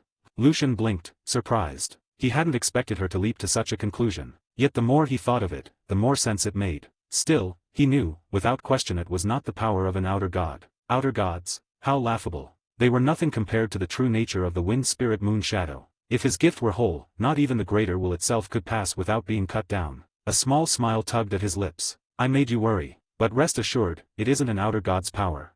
Because the outer gods are not nearly strong enough. Melina's eyes widened, startled. What was this man saying? Outer gods were gods. As though sensing her disbelief, Lucian casually listed examples. If anything, it's closer to the greater will's own. For instance, earlier today you saw. For 300 seconds, no matter the wound, my body restores instantly. Or, for a time, I can wield sorcery without limit. Or even imagine gaining fivefold the runes for an entire hour. Melina's breath caught. Outer gods usually reigned within narrow domains, their gifts tied to singular aspects. But what Lucian described, so many forms, so versatile, so vast, only the greater will itself could boast such breadth. She stared at him, conflicted. She had only wished to know whether there was cost. But Lucian had laid bare everything, freely, as though she were no threat at all. Though I was the one to ask, she whispered, to share so much with me is it wise? The lands between are steeped in lies and betrayal. If I were to betray you, these truths could endanger you. Lucian shook his head. I know, and that is why I speak only to you. A true betrayer would never voice betrayal so plainly. And I believe, you are not such a person. Melina drew a deep, unsteady breath, lowering her head with shame. Always, it was like this. He trusted her, and yet she doubted him in turn. Forgive me. Once again, I let suspicion cloud my heart. I meant to repay your trust, not diminish it. But Lucian cut her short with gentle firmness. No, the fact that you asked me instead of turning away, that gladdens me. Asking means you trust that I would answer. Asking means you believe in us as true companions. There's no betrayal in that. Melina fell silent. His trust burned too brightly, difficult to meet, yet impossible to turn away. Lucian extended his hand toward where she sat. No need to overthink. If your heart wavers, take my hand. I will remain by your side, until you reach the foot of the Erd tree. Her slender hand rose, resting atop his. Though what she touched was not flesh, but spirit, she could feel its warmth, steady and unyielding. In that moment, her unease eased. How fortunate she was, to have found such a gentle, steadfast companion. As she held his hand, Lucian began to speak, telling her stories of his past life. He wove the memories into shapes more fitting of this world, but their essence remained. Tonight, he too understood why Håkon, when speaking of lacking a homeland, wore such sorrow in his eyes. Once remembered, homesickness was a curse. Through the long night, Lucian spoke and Melina listened, her quiet curiosity shining through at times. When the stories ended, neither spoke further. They simply sat together in silence. Lucian's gaze lingered where he knew Melina to be, though unseen. Melina, you always think these burdens are yours alone. But to me, none of it matters. Having you beside Medhad is enough. May all your unease be soothed. 79, Chapter 79, of Hands Entwined and Fates Diverging. Lucian awoke upon the sofa. On his palm still lingered the distinct warmth of Melina's soul. She had not withdrawn her hand, perhaps she too had drifted into slumber. When he looked over, there was still nothing there. His thoughts turned instead to whether there might be a way to grant Melina flesh once more. The few methods he could conceive of were not yet attainable matters for the future. He did not move, unwilling to disturb her, and only turned his gaze outward through the window. The sky was brightening, the great silver moon faded away beneath the brilliance of the Erd tree. That towering, radiant trunk seemed to whisper a reminder Lucian too had long since lost his homeland. The thought drew a faint smile to his lips. To study the arts of the banished knight, it suits me all too well. But Lucian would not wallow in memory. The homeland he could never return to was enough to exist within his heart. He had far greater matters to pursue, and would not let nostalgia bind his steps. Not long after Lucian stirred, Melina awoke as well, her soul keenly sensing the ripple of his spirit. For one who had only a soul remaining, such sensitivity was all the sharper, especially when they were still in contact. Her eyes drifted to their joined hands. Because they had both fallen asleep, it was no longer a firm grasp. Her fingers merely hooked faintly about Lucian's thumb and forefinger, nearly slipping away. Yet his strong fingers curled back around hers, keeping them from parting. His hand bore countless fine scars, and a thick layer of calluses. Melina remembered the first time she had held it before the gate. She had been ready to aid him in strengthening his power with runes, when he suddenly grasped her hand upon noticing her own scars. Back then, his palm had been pale and unmarked, smooth and clean, not at all the hand of a warrior. Now, by contrast, they were hands one could not look upon without a faint pang of sorrow. Was that how Lucian had seen her back then as well, prompting him to hold on so suddenly? She shook her head. To feel sorrow for a warrior's wounds was, in truth, to trample upon his resolve. So it is morning already. I slept so long, how rare. She thought to withdraw her hand, but just then saw Lucian turn his head toward her. He should not have been able to see her, yet his gaze landed unerringly upon her face. Their eyes met. Melina froze. Did Lucian see me? She raised her other hand and waved it between them. No reaction. So it was only chance, after all. She knew it, and yet a faint disappointment stirred. It was not her wish to remain unseen, only the fate of being bound to soul alone. When his gaze turned back out the window, Melina hesitated. She no longer hurried to release her fingers. Since he did not withdraw, then there was no need to let go just yet. Just a little longer. A moment more. 2 or 3 minutes later, Melina's voice sounded beside him. I just awoke, forgive me. I had not let go. You don't need to apologize for every little thing. Yesterday you promised me, remember. Lucian's tone carried helpless amusement. Melina truly did apologize far too often. It is difficult to change at once. So no. I will be mindful. As her fingers slowly slipped away from his, Lucian felt a strange, unnameable pang. The phantom pain he thought had long since vanished seemed to return anew. A phrase surfaced in his mind, suited to this very moment. Why is parting so bitter? Because life itself is suffering and their presence was the balm against it. He rose to his feet, stretching his body. The night had been mercifully calm, free from nightmares. Such a faint, fleeting ache was nothing to dwell on. Rest was over. It was time to move forward once more. Lucian cleansed himself with water, washing away the sweat from last night's dreams. As the cool water poured over him, his spirit sharpened. Castle Morn still had plentiful water, and Lucian kept to the habit of bathing every day or two. In truth, life in the lands between was not so harsh in its daily necessities. Bathing, food, shelter, even privies were sufficient. Though only a small portion of folk tended the soil, and few studied crops beyond potatoes and odd bread plants, hunting alone could sustain most households. The shattering war had slain so many that resources now outpaced the surviving population. It was only safety of life that was ever uncertain. Lucian glanced at his body. His muscles were firmer since the last strengthening of his stats. Would he one day resemble Godfrey himself, a colossus of pure muscle? He mused that he would rather alter his form than simply swell with size. Against the giant foes of the lands between, fighting often felt like trimming toenails. Perhaps with a great rune he might gain the stature of the demigods. But if his body grew immense, what of his sorcery? Though General Radon was proof that a man could be both titan and mage. Still, if he had the choice, Lucian preferred to fashion himself into a true sorcerer. Ah, no point dwelling on it. I've yet to even glimpse a great rune. The greater the hope, the harsher the fall. He dressed and left the bath chamber. There was one day left before he could collect his reforged arms from the round table hold. A day still rich with purpose. Perhaps he might study glintstone icecrag with Alyssa. Or perhaps it was time to speak with Edgar. After all, the foe they would soon move against, Godric the Grafted, was Edgar's very liege. Surely Edgar already knew. But it was best such tidings were spoken face to face. When Lucian knocked, he found Edgar hunched over a desk, buried in the affairs of Castle Morn. With more hands to work, the castle rose swiftly from its ruin, but new troubles followed just as fast. Edgar looked up, surprised. Lucian was not one to intrude without cause. "Oh, you've come. Is there something amiss?" Lucian nodded. "Tomorrow, once we reclaim our mended arms, we march for Stormvale, to put an end to Godric. I thought to ask, how do you feel about it?" Chapter 80, Frost upon the Gale. Edgar looked at Lucian, spreading his hands with a helpless expression. "Me? What sort of opinion could I possibly have? Do you expect me to join you on the battlefield, or perhaps say, Godric is my lord, you must not kill him, and you'd simply turn back?" Lucian shook his head. "Of course not. You just need to stay here in Castle Morn. Godric must die, but I thought it right to let you know in advance." Edgar sighed. He had long known this day would come, but until Lucian spoke it aloud, he would never be the one to raise it. "My stance hardly matters. I hold no position I must cling to. Castle Morn is merely an inheritance, nothing more. I harbor no special bond with Godric. I followed his rule only because this fortress fell under his dominion. If you mean to kill him, then so be it." His gaze lingered on Lucian a moment longer before he continued. "Though I respect both the ancient king and yourself, my title as a banished knight is but inherited tradition. That old glory lies too far beyond my reach to grasp. I have no grounds to lend my full support to either side. Caught between them, it is a painful place to stand. And after the rebellion at Castle Morn, my only wish has been to remain here, to watch over Irina as she grows." Lucian nodded. Edgar's position was indeed awkward. On one side stood the sovereign of his family, on the other, the homeland of his lineage. And yet he was estranged from both, a man caught in between, belonging nowhere. "Still, I will support you. Supplies and intelligence I can see to those."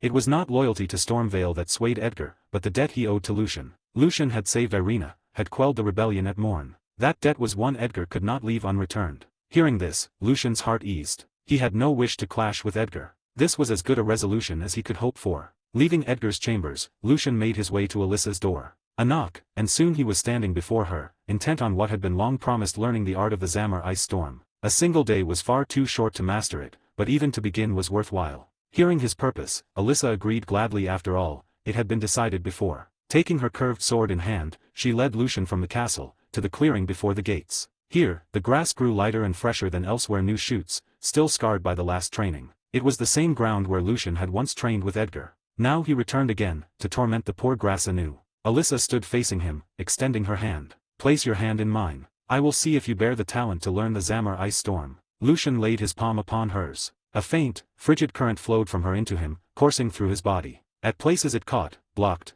then moved on, circling within him before returning to her hand. Alyssa frowned slightly. "Your talent for the Zamor ice storm is not promising." Lucian had expected as much. With no growth in intelligence, his grasp of sorcery was meager. His brow furrowed. This was true folly. "So I cannot learn it at all." Alyssa shook her head, passing him the curved sword. "Not impossible, but slow. When the banished knights first came to the mountaintops, their gifts were little better. They mastered it only over long years. But you do not have such time. There is, however, another path. If you cannot learn it as sorcery, then engrave it into your flesh. Through battle skill, remember the flow of the storm. Even if you cannot truly wield the spell, you can yet release it.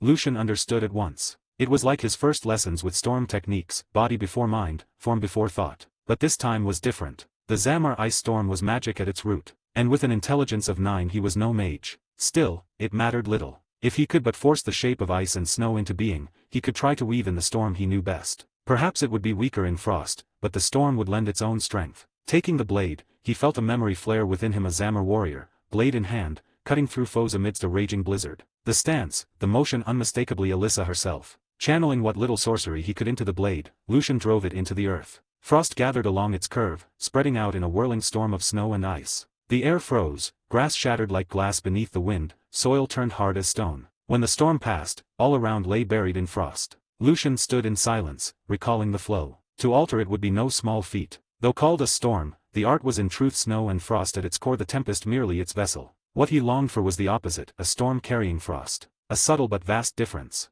With true intellect, he might unite both powers, making them greater than the sum. But he was a warrior of 9 intelligence. Sorcery was foreign to him. He could mimic the technique, yes, but not unravel its secrets. And so, with a sigh, he let go of the thought. Perhaps later with Selen's guidance, or should he grow wiser he might attempt it anew. For now, he would brand the motion into his flesh, and learn it as battle art. Again and again, Lucian raised the Zamar blade, releasing the storm of frost. T/N 1 of 2 bonus/extra chapter for your power stones. 81, Chapter 81, The One-Eyed Sage. Lucian's training yielded little success. Though he forced his body to memorize the flow of sorcery by repeatedly unleashing the ash of war, once separated from the Zamar curved sword, the storms he conjured were pitiful shadows of the true spell. In battle, Alyssa could not possibly lend him her blade. That meant the ice storm was of no use for the coming struggle. Still, Lucian did not despair. The storm of ice was only an adornment, never the foundation of his strength. At dawn the following day, he was already fully armed, following Melina through the dim halls of the Round Table hold.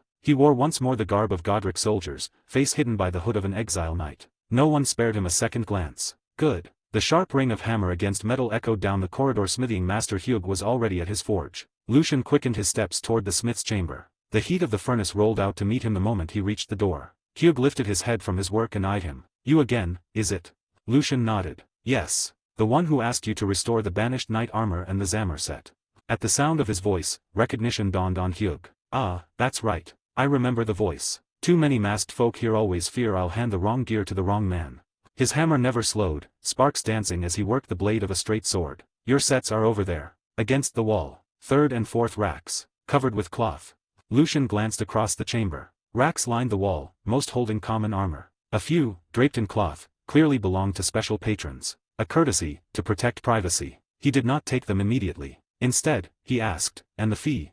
500 for one, 300 for the other. Drop the runes in the basket beside the racks. Sure enough, a small wicker basket lay there, already clinking with fragments of rune. Lucian counted out the price and placed it inside, then lifted the cloth from the armor. The banished knight's set gleamed beneath, the wounds of battle seamlessly mended. The gash Alyssa's blade had once carved through the cuirass was now whole, so cleanly repaired that only the closest inspection would reveal the scar. Hugh's craft left nothing to be desired. Lucian's hands itched to don the armor at once. Hugh, hearing no sound of departure, smirked knowingly. If you can't wait, close the door and put it on here. Nothing that happens in this room leaves it. But Lucian shook his head. This was Gideon's domain. If the All-Knowing could not keep watch even within the Round Table hold, he would hardly deserve the name. He bundled the armor and left. At the grace within the hold, he finally dressed himself in the familiar weight of the banished knight set. Relief washed through him, the feeling of power restored, of battle readiness returned. Melina approached, brushing her fingers over the cuirass side where once a great wound had yawned. Here. The place her blade pierced you. Now gone. Lucian knocked his gauntlet against the chest plate. The crisp ring told him the repairs were sound. This was no hollow patchwork. He was whole again. With armor reforged, his strength stood once more at its peak. Weak blows could be shrugged aside, and even mighty strikes would find their fury dulled. Any other matters left undone. Melina asked softly. If not, we should return. You said we came only to reclaim your armor. Godric will not wait forever. Lucian considered. Her words stirred a memory. Last time here, he had meant to browse the merchant's wares, yet had been summoned by the 2 fingers before he could. One more thing, he said. Let me look for tools I might put to use.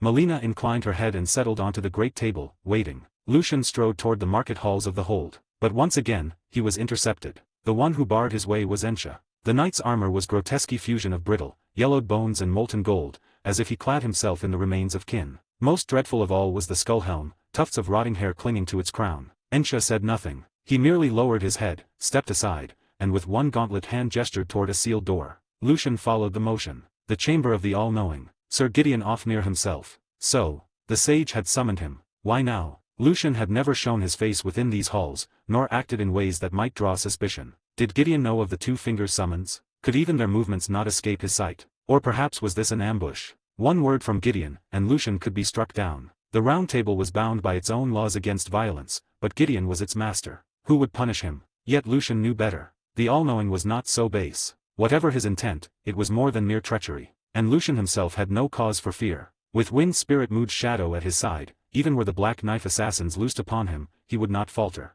So he followed Ensha. The door creaked open, and for the first time Lucian beheld the figure of the all-knowing Sir Gideon Ofnir, master of the Round Table hold. T/N 2 of 2 bonus/extra chapter for your power stones. Thank you. 82 Chapter 82 The Pact of Many Eyes. Sir Gideon Ofnir, the all-knowing, bent over his desk, ceaselessly leafing through tomes and scrolls. Only when Lucian entered did his hands finally still. The helm upon Gideon's head, bristling with countless ears and eyes, tilted upward, and a weary, rasping voice issued forth. Forgive me for sending Ensha to fetch you. He cannot speak, but it is for that very reason that I trust him above all others. I hope you'll understand.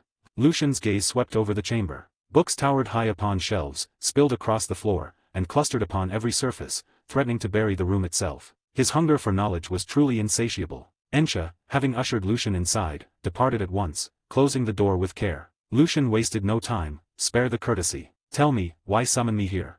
Gideon took up the staff propped against his desk and rose from his seat. He approached, the weight of authority in each step. This is, I believe, our first meeting. I am known as Gideon Ofnir. As a tarnished who wishes to stand before the Elden Ring and become Elden Lord, I am accumulating knowledge. To be all-knowing. To put it simply, I would propose a bargain between us.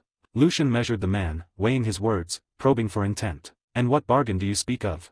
But Gideon, instead of answering, posed a question of his own. If my reports are correct, you have already stood before the two fingers, have you not? He paused, then asked with peculiar intensity, tell me, what did you make of them? Lucian recalled their grotesque form, their cryptic mutterings, and a certain line from the world he remembered came unbidden to his lips. The fingers are strange. I fear they may already be broken.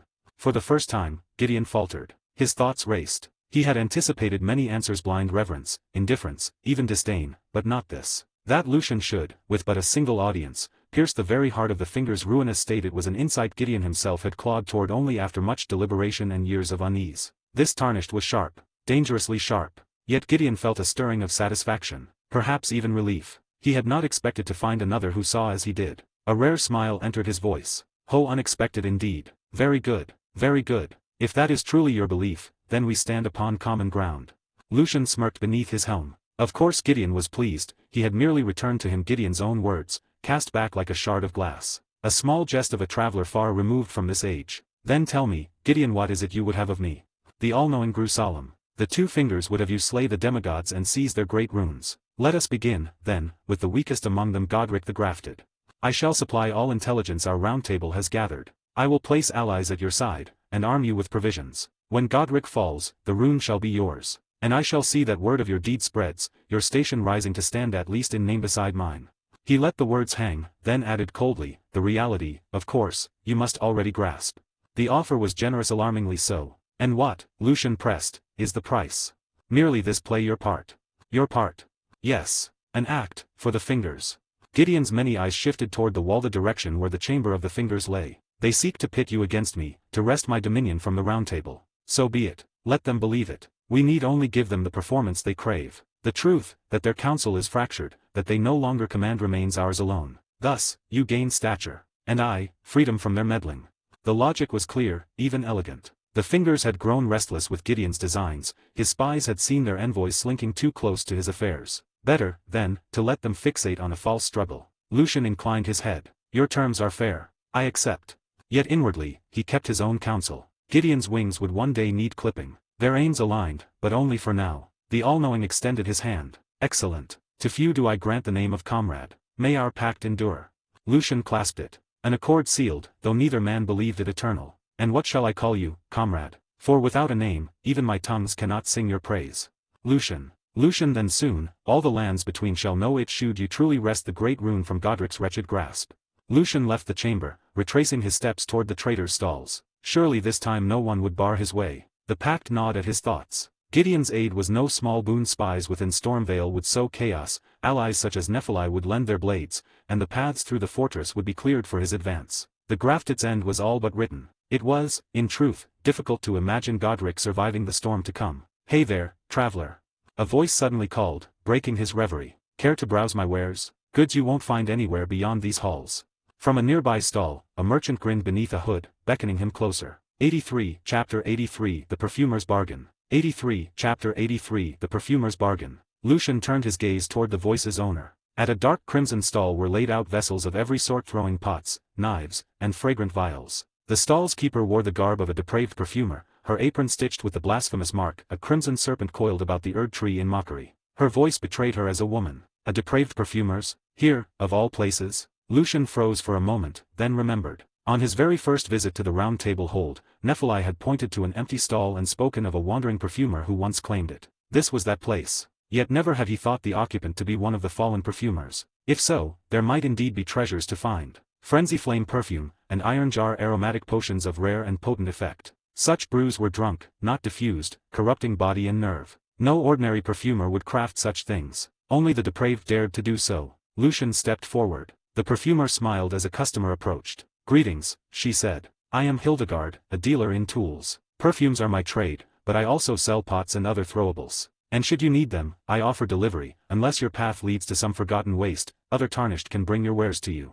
Lucian gave a short nod and began to look over the stock. Nephilim had not exaggerated. This stall was well worth a tarnished's notice. Fire pots, oil pots, throwing knives, all the common things were here. Behind her, stacked high, were rows of empty pots, ready for commission. Lucian chose 2 fire pots and 1 oil pot. More than that would only weigh him down. Throwing knives seemed useless for his path, so he let them be. As for perfumes, only frenzy flame perfume and uplifting aromatic were of use to him, and he took one of each. Yet iron jar aromatic was nowhere to be seen. Do you not carry iron jar aromatic? Lucian asked. Hildegard blinked, surprised he knew the name at all. Then she gave a half smile. I seldom make it. I won't send hunters to slay living jars for their flesh. Still, if you provide the materials yourself, I can work them into form.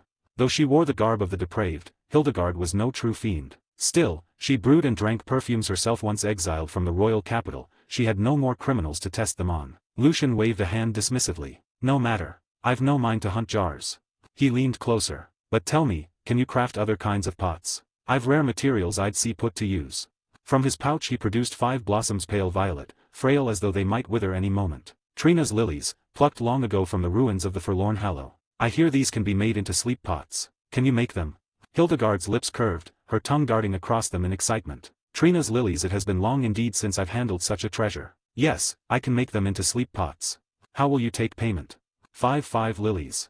Her composure faltered. So rare a bloom, few had ever seen even one. To have 5 laid before her was staggering. I'll keep 1 as fee, and craft 4 sleep pots for you. Is that fair? Lucian agreed without hesitation. He had no urgent need for them, better they be used than left to wilt. He placed the 5 lilies into her trembling hands. Her breath quickened, eyes alight. She had handled rarities before, even the rarer Michaela's lily, but never ceased to be enthralled. Splendid, she whispered. Wait here. I'll prepare them at once.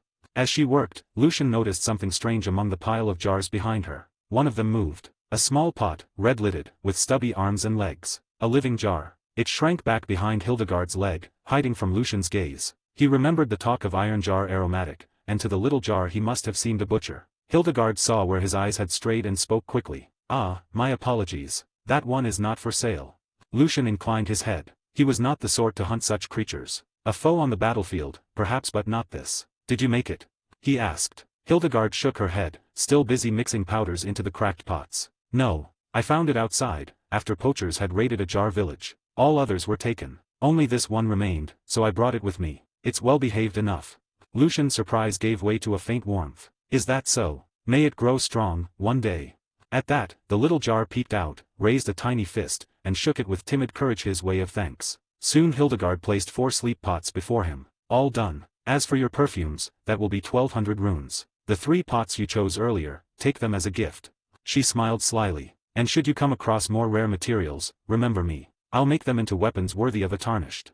84, Chapter 84, The Storm That Breaks Chains. Hildegard had thoughtfully prepared a small pouch, carefully wrapping the goods. Lucian accepted the bundle, paid her in runes, and turned to leave, but Hildegard suddenly called after him. "Wait, I just remembered, there's something you might find interesting." Lucian looked back. Hildegard produced a vial of pale pink liquid, faintly shimmering in the light. He frowned, had never seen this kind of perfume before. Hildegard explained, a trace of pride in her voice, "This is my latest creation. For a short time, it greatly strengthens the body in every aspect. Very powerful." Lucian's eyes widened. Such a perfume never existed in the game. That Hildegard had devised one herself was beyond his expectations. But he quickly sobered. A drug with such potency surely came with a cost. What side effects does it carry? Hildegard twirled a lock of her hair around her finger, her tone sheepish. Nothing too serious. Stamina recovers a little slower, resistance drops slightly. The main ingredient is a plant grown from scarlet rot. The moment Lucian heard scarlet rot, his mind froze. "Sister, you really dare to brew with that?" Hildegard, sensing his unease, thumped her chest confidently. "Don't worry. I've tested it myself. As long as you take preserving boluses within half a day, there's no danger. The drug works by using the rot's virulence to shock the body into higher performance. And I chose strains with only the faintest toxicity, unpleasant, yes, but not fatal." Lucian pointed at the vial. "Then why show this to me?" Hildegard grinned, pulling out a small pouch of moss steeped in medicine. The truth is, this perfume costs too much to make, and no one will buy it. I brewed several bottles, but well, I drank most myself. This last one I'll give to you." Lucian swallowed. He was no fool, and anything tied to scarlet rot chilled him to the bone. Hildegard might have tested it countless times, but his suspicion lingered. Even so, he accepted the bottle. Free was free. If nothing else, it could sit unused at the bottom of his pack forever. Lucian wandered the market a while longer, but found nothing else of worth. Returning to the Round Table's grace, he let Melina bear him back to Castle Morn. First, he returned the Zamor armor to Alyssa, then made for Edgar's study. The old Castellan had promised him a detailed map of Stormvale's interior. Edgar handed him a parchment, ink still damp in places, drawn in haste the night before, every corridor and stairwell laid bare. "As I sketched," Edgar said, weary, "I realized something troubling. Stormvale must contain hidden passages. Me skills in architecture can only go so far. Still, this is the best I can offer. May it guide you well." Lucian accepted the map with a bow. "Thank you. Await my good news." He turned to leave, but Edgar's voice followed him. "If you cannot best Godric, then flee, no matter how shameful. Life is worth more than pride. Irina cares deeply for you, so you must return alive." Lucian did not look back. "I'd win, for I am the true storm."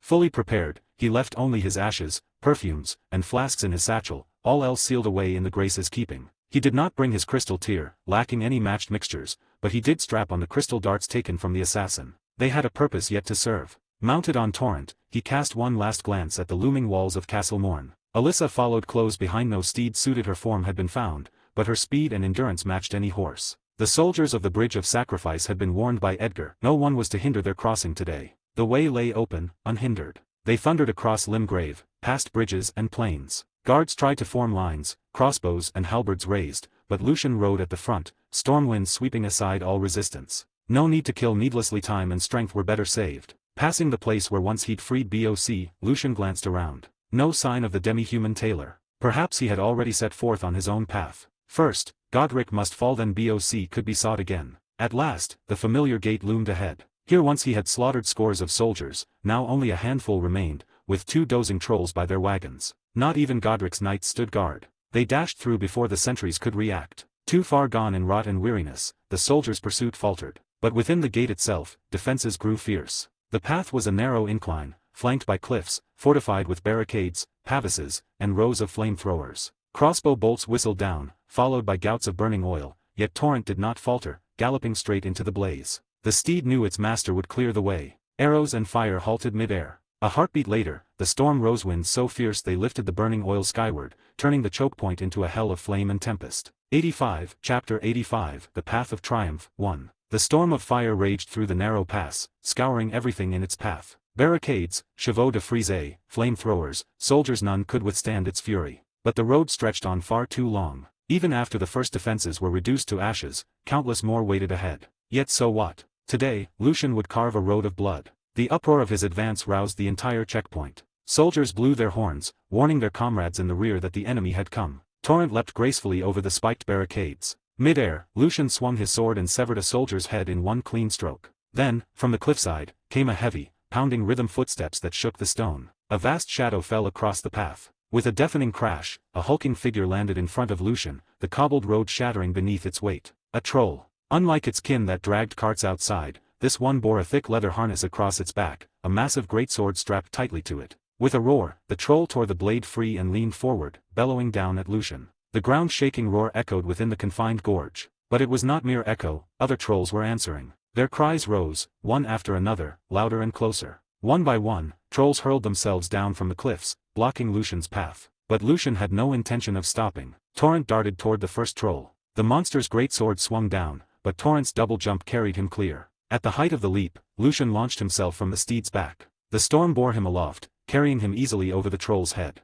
His sword angled downward, Lucian fell like a meteor. The impact drove the troll face first into the ground, its skull pierced through. The storm churned its brains to pulp. Lucian wrenched his blade free, flicking gore from the steel. Another troll's greatsword descended toward him, but he neither dodged nor flinched. The blade came so near he could feel the gale force through his helm seams. Then, at the last instant, he moved. With a sharp sweep of his gauntlet hand, he struck the weapons flat. The touch was almost nothing, yet the massive blade veered aside, cleaving instead the head of the troll Lucian had just slain. The beast that struck gave a howl of grief, but its cry turned swiftly into its own death scream. Lucian unleashed storm blades, two spiraling gusts of razor wind that tore into its face. Eyes and nose vanished in a spray of blood, a gaping cavity left where features once were. The final strike blew the top of its skull clean away. Lucian turned to see Alyssa. She danced upon the trolls' heads, her curved sword flashing. A single strike to the skull was all it took. Within seconds, frost spread, froze, and shattered their heads to fragments. The trolls swung their swords wildly, yet in their cramped formation only succeeded in hacking their brethren apart.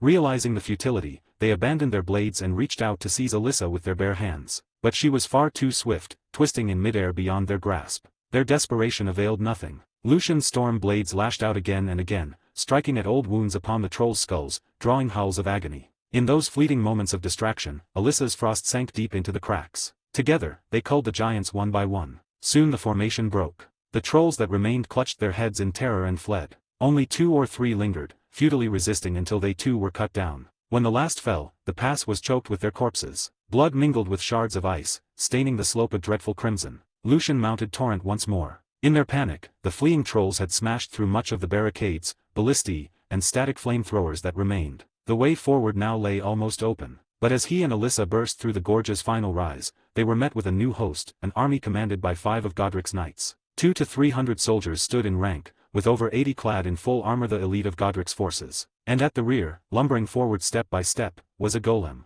2 mounted knights spurred their steeds ahead, raising lances high. Golden sigils of the Erd tree blazed into being, blessing of the Erd tree, and showers of golden motes cascaded over the host. For Lord Godric. Soldiers loosed volleys of bolts and hurled firepots. The knights lowered lances and charged. Lucian's storm swept aside every projectiles. The 2 lancers thundered in from either flank, their weapons aimed for his chest and gut. Against the reach of their long lances, his great sword was at a disadvantage. But who said range was measured only in steel? Lucian released Torrent's reins, drawing a second greatsword into his left hand. He dipped low, both blades leveled toward the charging knights. When he thrust forward, twin torrents of compressed storm blasted from the steel, shearing through the knights from several meters away. Their torsos vanished in a mist of blood, the remains slumping lifelessly in their saddles. This was a battle art of Lucian's own devising, inspired by the Serpent Hunter Great Spear. Unlike the thrown storm blades, this was a continuous surge of high-speed wind, cutting through flesh like the edge of a saw. Behind the knights, one soldier froze, terror gripping him. His instinct was to turn and flee. But as he spun, he crashed into the chest of a Godric knight. "You would desert? You dare shame Lord Godric?" "No, 2 only." Excuses were meaningless. The knight's sword rose and fell, cleaving the man in 2. "Retreat, and you die." He held aloft the deserter's severed head, his command thunderous and absolute. And so the soldiers surged forward in a tide. Lucian, however, spared no effort on the small fry. His gaze was fixed on the giant looming behind them, the golem. 86, Chapter 86, The Path of Triumph, 2. Lucian felt a measure of relief. Thankfully, he had remembered to bring the crystal darts. With them, he could seize control of the golem, and let it deal with the cannon fodder. But before that, the remaining Godric knights had to be cut down. The last 3 knights rode at the head of their formation, 2 in front, 1 behind. Lucian spurred forward alone, charging headlong at the entire host. In moments, his blades met theirs in a storm of steel. Even though the Godric knights gripped their great swords with both hands, they could not withstand the overwhelming might of Lucian's single arm. Their blades trembled, bodies locked in place under his crushing power. 2 knights barely held his swords at bay, while the third thrust his long spear from between them, aiming directly for Lucian's brow. Naturally, Lucian would not let it land. His feet pressed hard against the stirrups, and he launched himself high from Torrent's back. Torrent dissolved into spectral form, vanishing into the spectral realm, awaiting its master's call. Lucian judged the distance perfectly. The spear's edge grazed his thigh, missing him by a hair's breadth. The knight immediately shifted, his spear reversing from a thrust into an upward sweep, trying to catch Lucian midair. But Lucian was faster. Using the very swords of his foes as a pivot, he twisted in the air, blades folding close as he rolled once in the golden light of the Erd tree. The edges glimmered with a lethal brilliance. Twin-blade lion's claw. His blades came down hard, striking both knights upon their shoulders. Steel split armor shattered. The two swords carved a great X into the knight's body, tearing through from shoulder to waist. By the time Lucian landed, the knight was already falling apart into 4 pieces. The long spear never found its mark. All of it happened in a flash. The two sword-wielding knights staggered back to their footing, only to turn and find their comrade already reduced to gore. They exchanged a single glance, then hurled themselves at Lucian, fearless unto death. Even if they were the last to stand, they would not abandon the gate. "Oh, you're approaching me, instead of running away," Lucian murmured. "Then I shall honor you with my full strength." Steel clashed again and again. Their great swords rang against his 2 blades, yet even in defense they faltered. Wounds opened across their bodies, each exchange dragging them closer to ruin. Soon, one knight's head was sent flying by Lucian's strike. The other fell with Lucian's sword buried in his heart. And so, the battle ended. 5 Godric knights had stood against him, yet not one had managed to so much as scratch his body. It was the difference of power. No amount of numbers could bridge that gulf. Lucian's mind flickered back to the past. Once, facing even a single Godric knight had forced him into careful feints and gambits just to claim victory. Now, they were separated by a chasm as vast as heaven and earth. He blew upon his whistle, and torrent reappeared, spectral mane flowing. Mounting once more, Lucian gazed upon the battlefield. The vanguard had already been blunted, Alyssa's advance had broken their momentum. Each swing of Zamar's curved sword claimed another soldier's life. Lucian no longer spared the slaughter a glance. He spurred torrent forward, 2 blades flashing as he cleaved through the ranks. Blood rained, bodies fell, and he carved a path straight through their formation. Drenched in gore, he emerged on the other side without slowing, riding hard toward the looming golem. The giant raised its colossal halberd high, ready to crush him. But Lucian hurled his crystal darts. They struck deep into the construct's body, sending spasms through its frame. Then the halberd still fell. Only, its target was no longer Lucian. Instead, the weapon came crashing down upon the ranks of soldiers. Flesh and bone burst into pulp beneath its weight. When the halberd rose again, it dripped with blood and mangled limbs. At last, the soldiers realized in horror, the golem had been turned, bound to the enemy's will by some unknown sorcery. Lucian called for Alyssa, and together they bypassed the chaos. The golem, mighty as it was, would not stand forever against such swarms. But Lucian had no need for it to slaughter them all, merely to hold them, to clear the way. Why waste strength on sweeping up stragglers? He and Alyssa pressed on toward the cliffs, where the grand fortress of Stormvale loomed. Thunderheads churned above its towers, as if the skies themselves warned against the trespass of such audacity. Yet such warnings were in vain. Godric's frailty. Godric, scion of the golden lineage, the most legitimate of all royal heirs within the lands between. Yet he had not inherited their strength, nor their majesty.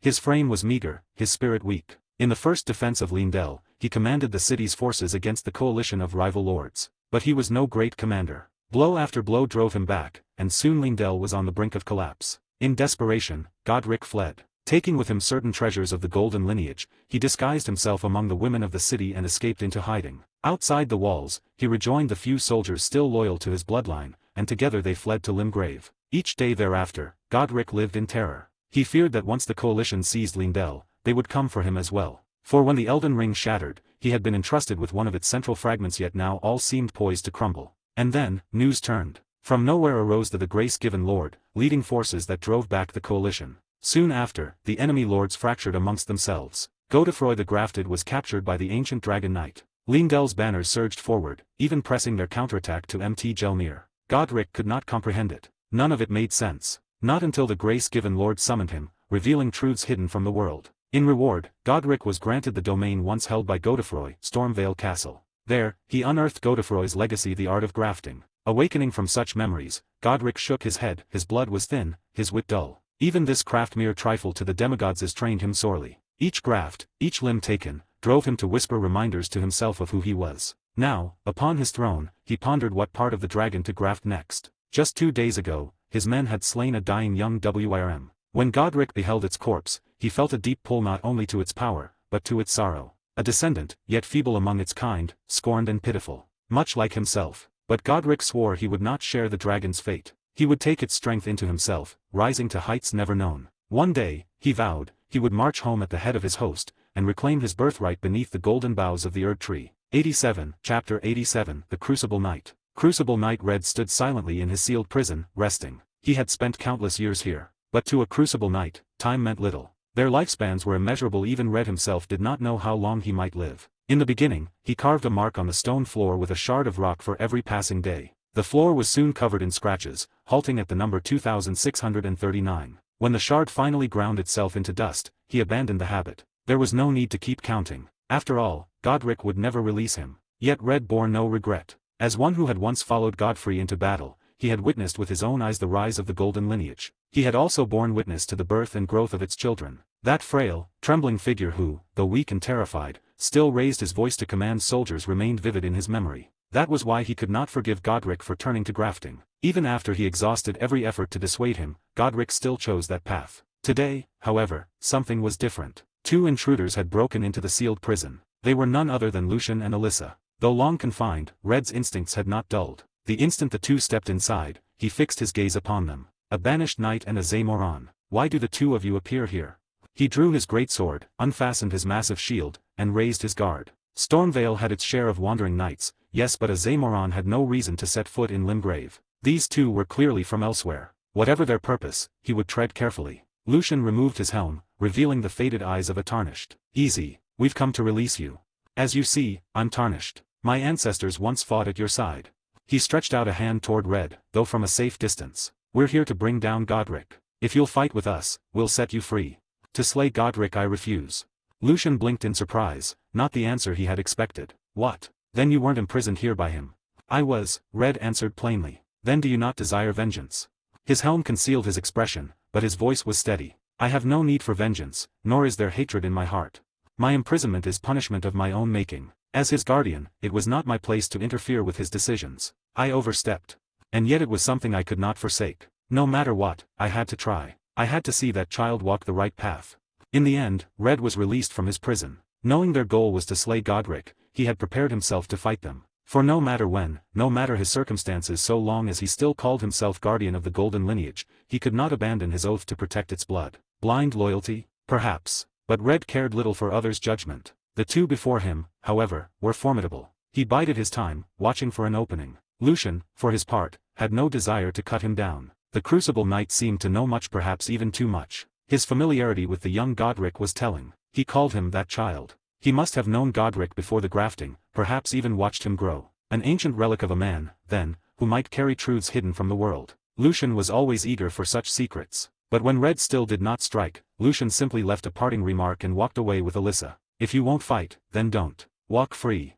Red froze. They left without even closing the prison door behind them. Now he wavered to leave, or remain. No one willingly rots away in a cell. If he stayed, he would die within these walls. But to return to Godric would be impossible. Knowing him, Godric would think he had betrayed him. And yet, those two, though enemies of Godric, had freed him. Red was a man of absolutes. He repaid debts as surely as he avenged wrongs. He was stubborn to the core. Thus, until they struck at Godric, he could not lift his sword against them. Very well. He would shadow them, then. Watch them closely. And when they finally moved against Godric, he would intervene. Even if he could not win, he would at least drag Godric's broken body from the brink. Perhaps, if Godric beheld enemies too great for even grafting to overcome, he might turn back. But no, the Godric of today was no longer the boy Red had known. When pressed, he would only hunger for stronger limbs to graft. And so, a strange company advanced upon Stormvale. Lucian and Alyssa at the front, and Red soaring distantly above, wings outstretched. Lucian paid him no mind. He had left the cell and made no move to fight, likely he would not strike first. A kind fool who bore Godric no grudge after countless years imprisoned. Rare indeed in this world. But even if he was not so harmless, what did it matter? Should he attack, he would only die elsewhere. For neither Lucian nor Alyssa feared him in single combat, much less the two together. As they traveled, Lucian searched the roadside for a ruined hut. He hoped to find the girl in the red hood, but the path yielded nothing. No ruined house, no girl. Instead, he found a small illusory tree, and beside it, a golden seed. A prize beyond measure to fashion a sacred flask. Such gifts could never be too many. Further on, in the woods, he spied a hidden cabin, beside which stood a great bird's-eye telescope. He rode toward it at once, but upon arrival, the scene was not what he expected. Inside was no maiden in red, but a soldier in uniform, and several towering wooden perches. Upon one of them stood a massive Stormhawk. The soldier leapt up in alarm at their intrusion, but Lucian's sword pierced his chest before he could act. The hawk flapped its wings, but made no move to attack. Of course it served the ancient king. Lucian found a letter upon the table, a report on the battle at the gate front, clearly meant to be borne to Godric by the hawk. After a moment's thought, he scrawled an additional line upon the back of the missive, bound it to the hawk's leg, and let it fly. 88, Chapter 88, The Rumbling. Urgent cries pierced through Stormvale, breaking Godric's train of thought. A Stormhawk swooped down and perched upon one of the many small hands sprouting from his body.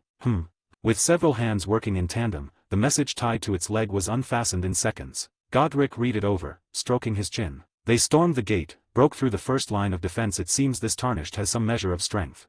Still, no doubt the trolls will soon return bearing his mangled corpse. His eyes narrowed when he noticed another description in the report. Tall, slender build, white-haired Zamoran. Another fine grafting sacrifice.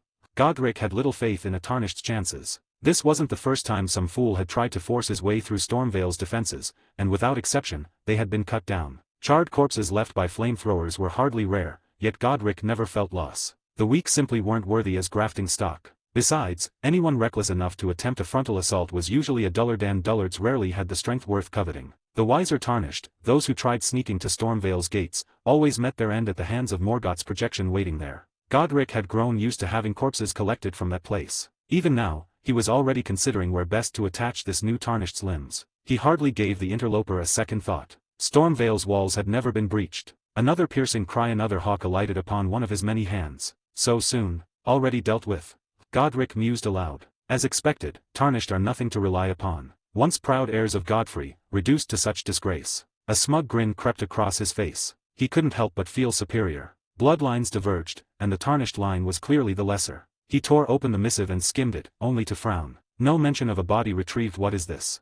Reading more closely, his eyes widened. What, the trolls were routed so quickly? But almost as quickly, he scoffed. No matter. Trolls were never dependable. Once a few flee, the rest scatter like leaves in the wind.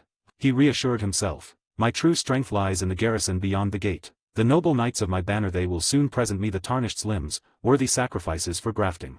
Yet his many fingers tapped restlessly upon the throne's armrest, his leg jiggling. He could no longer deny it, this Tarnished had been underestimated. Suppose, just suppose, he unleashed his true forces. What could the Tarnished possibly do then? Two more hawks cried in succession, landing upon his grasping hands. Godric hurriedly untied the first. The report made his blood run cold. What? My knights, all of them, cut down like dogs.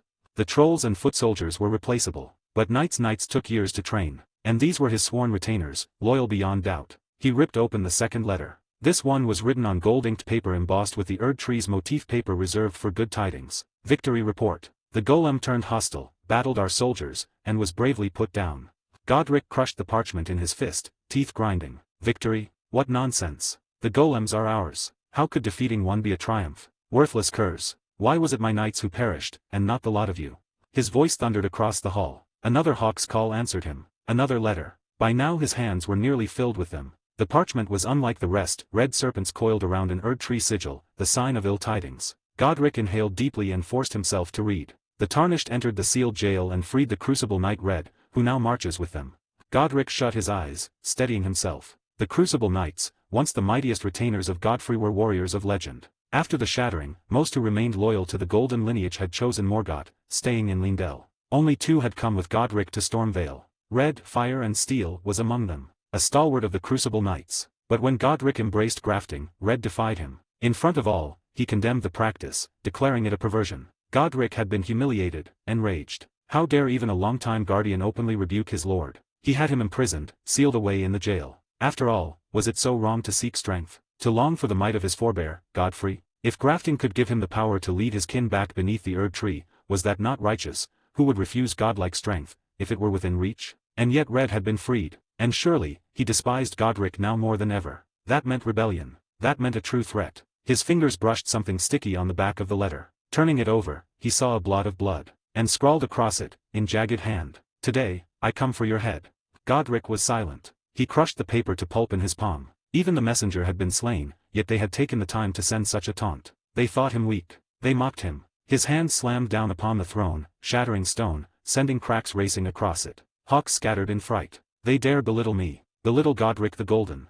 Yes, among the demigods with great runes, he was the weakest. He knew this. But he was still a demigod. And to be taunted like this by a wretched Tarnished? Unbearable. Godric rose from his throne, rage coursing through every limb he had claimed. He turned toward the armory. Very well, they will taste my fury. They will learn what it means to mock Godric the Grafted. 89, Chapter 89, Fell Omen. The checkpoint had been completely breached, powerless to halt Lucian's advance any longer. Before him rose a tower built upon the stone cliffs, the passageway leading directly to Stormvale's main gate. Ballistae were mounted before the tower, guarded by over a dozen soldiers, the castle's last line of defense outside its walls. Cutting down the soldiers in his way, Lucian forced his way into the passage towards Stormvale. At the midway point, a sight of grace radiated its warm light. Lucian lit the grace. Here, he drew out a small vial. It was a furl-calling finger remedy, which revealed the signs left by other tarnished. Scooping some ointment from the vial, he smeared it around his eyes. When he opened them again, a golden mark glowed upon the wall beside the grace. This was part of the pact between Lucian and the All-Knowing. Once Lucian reached this place, he was to touch the mark. Sensing the touch, the All-Knowing's network would immediately stir to life. Through chain after chain of relayed messages, every infiltrator hidden within Stormvale would begin to act. The castle would be plunged into chaos the moment they moved, and Nephilim, along with other warriors, would rally here at this grace, preparing to join Lucian in slaying the Fell Omen. By the time Lucian and his allies stormed Stormvale, the fortress engulfed in chaos would be unable to muster its full defense. Lucian pressed his hand against the golden sign. It flickered to life. Far away in the round table hold, a tarnished felt the mark's activation. He immediately slipped into the hidden corridors, carrying the news to the All-Knowing's chambers. The All-Knowing rose from his chair and walked to a wall of his study. Lucian moves even faster than I anticipated, he muttered. What an impatient fellow. He applied the remedy around his eyes. At once, the wall before him bloomed with dozens of golden signs, densely covering the surface. He touched several in succession, the signs belonging to the tarnished he had prearranged to lead this operation. They, in turn, would relay the message down to the next tier. Go, he commanded. Let Stormvale drown in turmoil. And then, as I planned, bring back every book, scroll, and scrap of knowledge you can lay your hands on. The vast network hidden in the lands between stirred to life. The All-Knowing had cultivated them for countless years, and at last, today, they would act in full. Even he felt a flicker of anticipation. How far could they go? When all was arranged, he sat back in his chair and resumed his study. All that remained was to await the reports. Lucian leaned against the wall, waiting for Nephilim and the others to arrive. The Crucible Knight had vanished somewhere along the passage. But there was no need for concern, with more allies gathering soon, even a Knight of the Crucible could not disrupt them. While waiting, Lucian handed the golden seed he had acquired to Melina. She quickly fashioned it into a sacred flask. This time, Lucian once again chose the cerulean flask, for he was still short on FP, especially when he needed to conjure storm winds to deflect projectiles and ballista bolts. The cost was slight each time, but the volleys of arrows and missiles were endless. Before long, Nephilim emerged from the grace. She strode forward and slapped Lucian's armor with a firm hand. We meet again. To fight at your side brings me joy.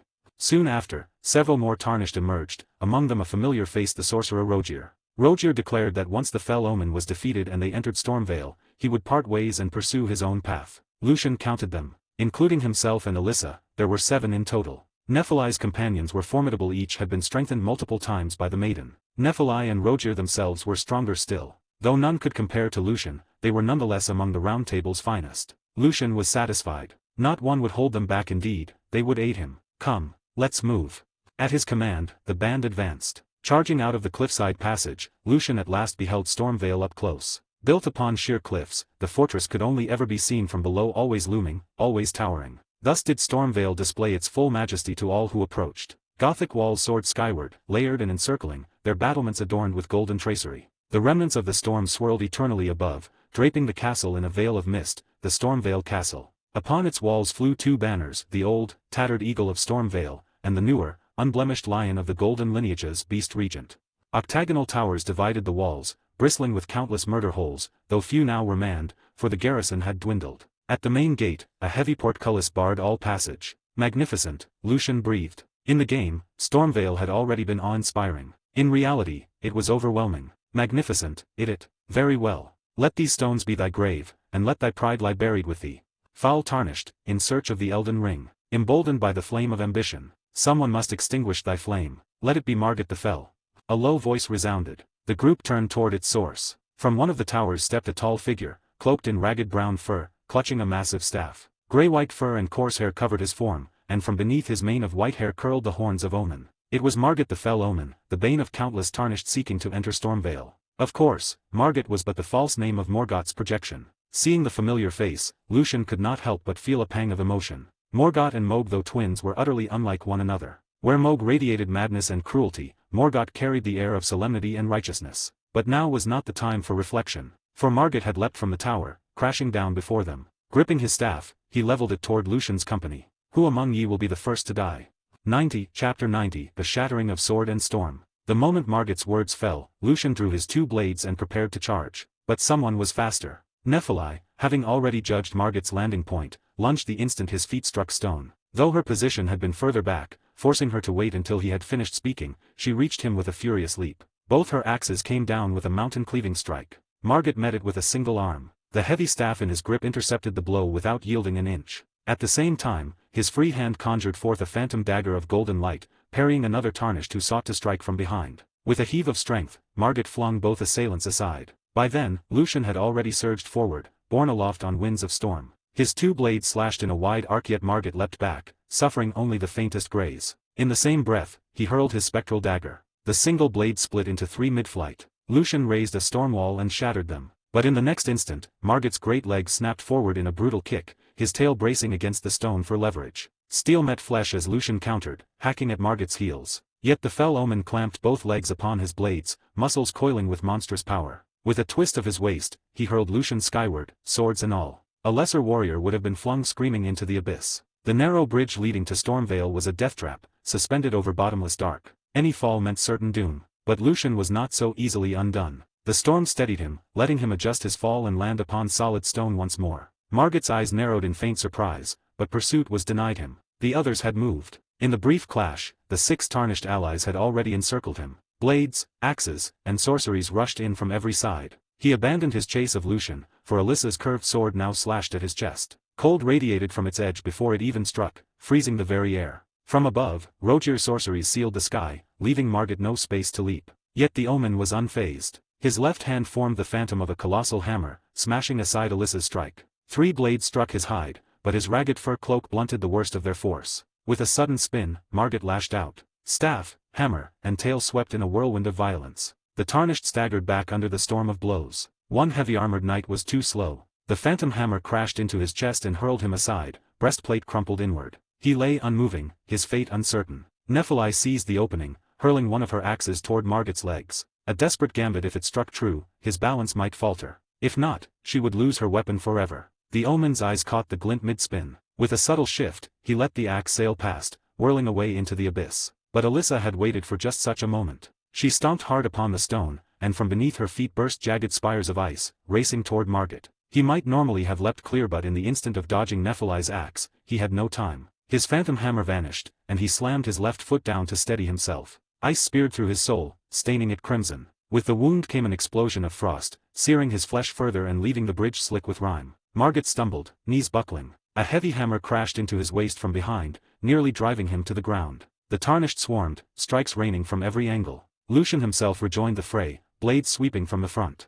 Even Margit, with his monstrous hide, could not withstand such a storm forever. Yet upon his face came a smile of grim triumph. Only Lucian, standing before him, saw it. Fall back. Lucian shouted, fumbling for the shattered relic of Margit's shackle. Too late. The Omen's left hand birthed a phantom straightsword and plunged it into the ground. Above, golden blades bloomed like a deadly rain cloud. An army of spectral swords hung suspended, their glow filled with killing intent. The tarnished recoiled, realization dawning. But they had pressed too close, too deep. Escape was impossible. Die beneath this rain of blades, Margit declared, and no pride in such an end. Lucian answered, voice ringing like thunder, you will not kill them. Not while I stand. The storm roared forth, enfolding all foe and ally alike beneath its furious winds. Down came the golden swords. Yet each was caught, slowed, and unraveled within the raging tempest. Lucian's brow furrowed. The cost in sorcery was immense. He could not maintain it long. At this rate, when his strength waned, the rain of blades would still fall and carve his allies apart. Then an idea. Why resist the storm? He shifted its flow, no longer fighting the blades, but bending them. The rain of swords was caught and swept upward, spiraling within the gale. A storm of swords, drawn into the tempest, turning in endless whirls of steel and gold. The drain on his magic lessened. Lucian exhaled in relief. Look, he told Margit, calm amid the fury. You cannot kill them. 91, Chapter 91, The Phantom of the Fell Omen. Margit's expression remained calm. It was merely one gambit that failed, if not this, then the next. These tarnished before him were unlike any he had faced before. The sorcerer and the warrior bore strength beyond the ordinary of the countless who had perished at his hand. Only a few had ever displayed such prowess. 3 others were weaker, yet their coordination with the sorcerer and warrior was seamless. But those 5 were not the true threat. The Tarnished clad in the Banished Knight's garb, and the one from Zamerthos too were far more dangerous than the rest combined. Margit pondered how best to annihilate them. This vessel of his was already in poor condition. It was but a projection, bereft of the power of the great rune, and had no true weapon of its own. Worse still, his foot was wounded, hampering his movement at grave disadvantage. Yet, the Tarnished who wielded Storm had caged him together with his foes, enclosing him in the tempest. The sword rain had been checked, true, but what of it? Wolves among sheep, indeed. In so confined a space, even hindered movement mattered little. Thou art not so easily cast aside, Tarnished. As kin of warriors, I did thee slight in folly. Now prepare to taste the terror of the fell omen. Margit's left hand conjured the golden phantom of a great spear. The second round of the slaughter began. He charged toward Lucian. His wounded foot left a trail of bloody prints upon the ground, yet his stride did not falter, nor did his face betray pain. It was as though that foot belonged to another. Seeing Margit rush forward, Lucian had no thought of retreat. If Margit dared to press the attack even while wounded, why should he yield? Lucian judged himself no weaker than this avatar of Morgoth. Though the phantom's flesh was stronger even than Mohg's vessel, it lacked the Lord of Blood's twisted sorceries. Here was an enemy of pure strength and skill, wielding arms in open contest. This was the kind of foe Lucian relished. War. The spear's thrust lunged, but Lucian slipped aside, planting a foot upon the phantom weapon. It was a counter he had learned from the shinobi of Ashene perfect against such long thrust attacks. Margit dissolved the phantom before it could be pinned. His right hand staff drove forward, while his left summoned the phantom of a straight sword, swinging across. Lucian raised his left hand blade, guiding the staff along its edge. Golden motes scattered like shavings where the weapon scraped. From this, Lucian realized Morgoth's phantom was like Mohg's own, incapable of channeling true weapon power. The straight sword clashed with Lucian's two blades, a fleeting contest of equals. Yet soon Lucian gave ground, outmatched in raw might. Margit's flesh was too strong, his strikes inexorable. The phantom blade pressed closer, while the staff bore down from the opposite side. Two weapons, two directions. Lucian was moments away from being cut down. What to do? Lucian chose his answer. He stomped on Margit's wounded foot. Margit had not expected such a move. The sudden pain, unguarded, stole his focus for an instant. Lucian seized the chance and broke free. Had you thought to wear shoes, you might not be so pitiful now. Enough prattle.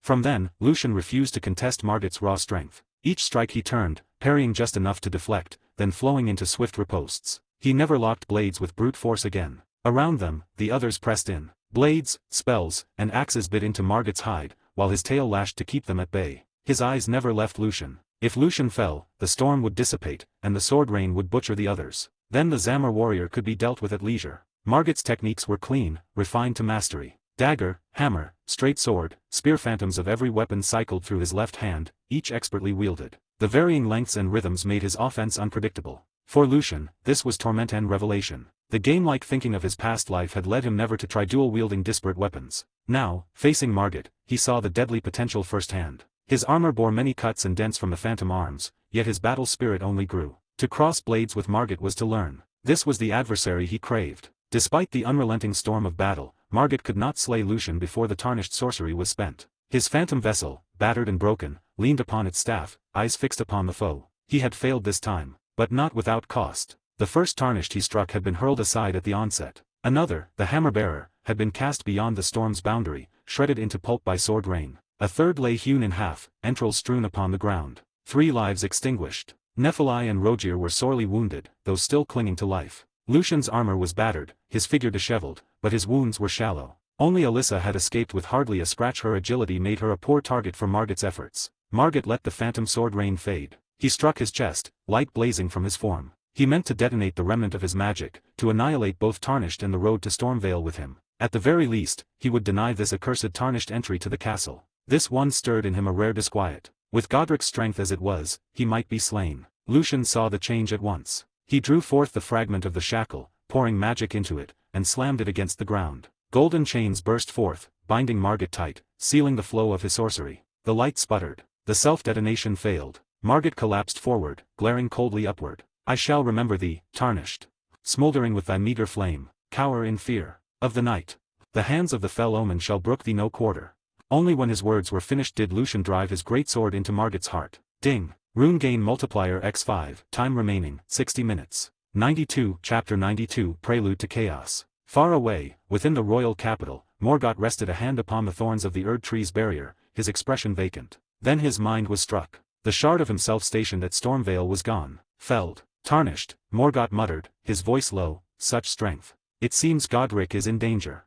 But what truly unsettled him was what he glimpsed through that fading remnant that Tarnished carried with him, a shard of the shackle. Morgott remembered well. He had returned to the sewers long ago, destroying both his and Mohg's fragments of that cursed binding. Why, then, did that Tarnished possess a piece? And why did he wield it deliberately in battle ace if he knew it was forged to bind him? Did the Tarnished know something? Morgott's thoughts grew heavy. If that outcast had gleaned even fragments of truth, it would be dangerous indeed. For the secret of the Omen King was his alone. None but a scant few those rewarded with his confidence, and his twin brother Mohg know the truth. To all others, the grace-given lord was no omen. Still, that danger would have to wait. What mattered now was that the path to Stormvale was open. The gate his shade guarded had fallen, and the Tarnished would march unhindered. Stormvale's defenses were numerous, its engines of war many, yet Morgott knew they were nothing before the storm-wielding Tarnished. Those walls and weapons would crumble like paper in a gale. Godric, heir of golden blood, bearer of the rune of the cradle. He could not be allowed to die so lightly. The anchor rune was too vital to fall into foreign hands. This was why Morgott had never punished Godric for his grotesque grafting, why he left his shade stationed there, both to guard the gate and to watch Godric himself. And yet the Tarnished had broken through regardless. Something must be done. The blessing of the Erd tree carried his decree across the lands between. In Limgrave, outside the fringe folk hero's grave, a tree sentinel paused in his patrol, turned to the Erd tree, and without hesitation spurred his steed toward Stormvale, golden halberd gleaming. Across the Altus plateau, knights' cavalry assembled in the dark, ready to ride forth into the lands between. Soldiers of Lindell expanded their garrisons, ordered to hunt Tarnished wherever they appeared, capture or kill, and report without delay. Only after these measures were set did Morgott turn back to the throne. He did not sit. Instead, he rested a hand on the backrest, gazing far into the horizon. Father, Tarnished have returned to the lands between. How long must I wait for your return? Morgott could have claimed the great runes of other demigods himself. His power was more than enough. But he would not. He was an Omen, loathed in the age of the Erd tree. He would not stain the Elden ring with his touch. He bore the mantle of king in Lindell only for necessity. It was never his to keep. The punishment of traitor demigods belonged to one alone, the first Elden Lord, Godfrey. So Morgott waited, as he always had, for the day his father would return. On that day, the title of the Grace-given Lord would no longer be needed. The lands between would once again be ruled by the first Elden Lord. A tide of runes surged into Lucian's body. Yet there was no joy in him. Morgott's fragment had been powerful, far stronger than he expected. Even fighting head-on, it had torn down two Tarnished before they could end it. The party rested briefly at a site of grace, mending their wounds. Then they pressed forward, to Stormvale's gates. The great wooden portcullis remained barred. From a side guardhouse, a gaunt face with thinning, patchy hair peeked out. Skin stretched over bone, twisted in a mocking expression. "Hey, you lot are Tarnished, aren't you?" he rasped. "Stronger than most, beating that curse-born bairn like that. But I would advise against taking the main gate into the castle." Lucian glanced once at him. Gatekeeper Gostok. In the game, he was the sneering thief who stole runes from the slain, and locked the player in ambushes. To Lucian, such things meant little. A flavor of the world, a small jest. But the man disgusted him nonetheless. Not for his schemes, but for what came after. Gostok would one day spit upon Godric's corpse, stamping it in mockery. Not a word nor blow in the battle, but afterward strutting as though he had dealt the killing stroke. The memory soured Lucian's mood. Gostok continued, "The gate won't open. But I know a side path. Not your concern." Lucian's cold interruption silenced him. The plan for the gate had already been set with Gideon and Ensha. Gostok was irrelevant. The old thief swallowed his words. These Tarnished had slain the fell Omen's fragment itself. Better not to test their patience. He waited, curious how they would proceed. Lucian strode to the gate. From within came shouts, the sounds of battle. Gideon's pawns were at work. As agreed, Lucian raised his voice. "Ensha, open the gate."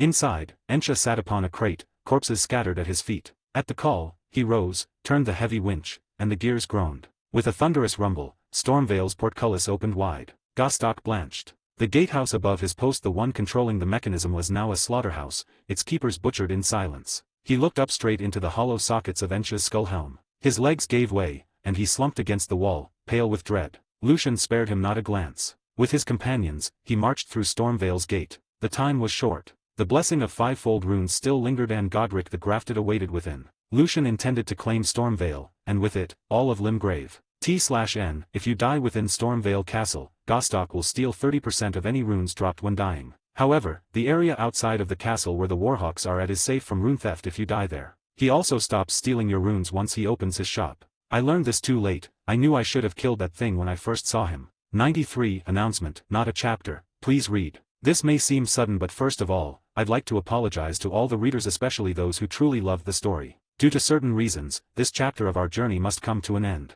I know some of you might feel a pang of disappointment, maybe even sadness or anger. The battles, the laughs, the heartbreak, all those little moments we shared, it's hard to let them go. I wish we could linger here a little longer, savoring every twist and turn, but sometimes stories have their own pace, and we must say goodbye at least for now. Yes, it's true. Sadly, this is the END. The END of Volume 1. The first volume has now officially ended, and we're about to step into second volume, where the story really picks up in every way, the action, the drama, even the romance, all of it intensifies. So get ready, because the adventure is far from over, and things are about to get even more exciting. Hope you guys like this little surprise of mine. 94, Volume 2 Chapter 1, The King's Return. 94, Volume 2 Chapter 1, The King's Return. T/N, again, I'd like to sincerely thank everyone who has supported this story, and to every one of you who are enjoying the work, I truly hope you'll continue to enjoy the journey ahead. Within the gates of Stormvale, the air once bristled with the menace of massive ballistae. Their bolts could shatter even a knight's armor, and their presence alone was enough to dissuade any assault. Now, they lay ruined. Splintered wood and twisted iron littered the ground, the engines of war rendered into useless wreckage. The task of guarding the great gate thus fell solely to the exile soldiers. At that moment, they busied themselves tending to the wounded strewn across the courtyard. The echoes of fierce battle had carried from outside the gate, and the men had stood ready, weapons raised,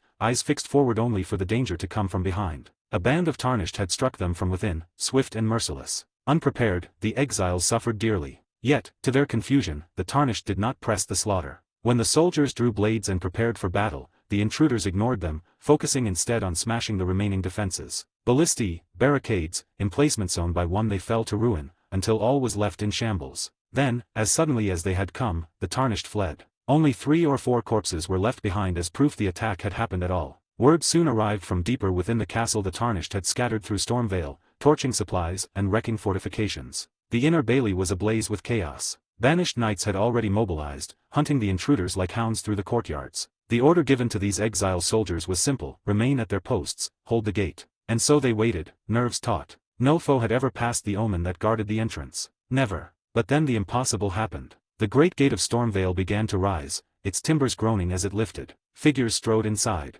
The exiles froze, then scrambled to arms. How could it be? Omen was defeated? But the gate, no one had entered the control chamber above. Ready yourselves. Sound the horn, shouted a hulking soldier, one of the few whose mind remained intact enough to give orders. The rest had long since been stripped of reason, their wills broken until only instinct remained. They did not think, they obeyed. They fought with the reflexes branded deep into their flesh, no more than weapons in human form. And then the sound came. A hawk's cry pierced the air. At once, every exile dropped his weapon and fell to one knee before the Tarnished. The few who still possessed clarity of thought stared in disbelief. Then tears welled in their hollow eyes. The ancient king returns. These soldiers had been condemned to exile, their faces and names stripped from them, their very existence scorned. Cast out in the ruins of their homeland, even within Stormvale itself, they no longer belonged. For their home had lost its lord. Its storm had withered. Its honor had been defiled by the crime of grafting. Now, beneath hoods of crimson and masks of iron, eyes withered dry by years of shame grew wet once more. The ancient king himself appeared, and the soldiers rose not in rebellion but in reverence. They longed for home. They longed for purpose. The ancient king urged them to rise and join Lucian's campaign, to march and reclaim Stormvale. But Lucian declined. Not yet, he said coldly. Instead, the ancient king commanded only this, that his soldiers not raise arms against Lucian and his companions. For now, that was enough. Stormvale's men still served Godric. When Godric fell, they would serve their true liege again. As Lucian crossed Stormvale's threshold, the storm awoke. The winds that curled about the castle roared with renewed life, whistling around Lucian's figure and embracing him. The banished knight's armor shimmered faintly, sheathed in a mantle of storm. Their burdens grew lighter, their blades edged with invisible wind. Lucian marveled. What is this? The ancient king's laughter echoed in his mind. Did you think Stormvale's shroud of wind was mere ornament? No, Tarnished. It is our own sorcery, wrought from the vast spell that shields Raya Lucaria. A storm girdles the castle to turn aside all siegecraft and to bolster our soldiers' strength. A pause, tinged with sorrow. This storm was meant to endure forever, like the winds that crown the chapel of anticipation. But it waned, untended. Only my return restores its breath.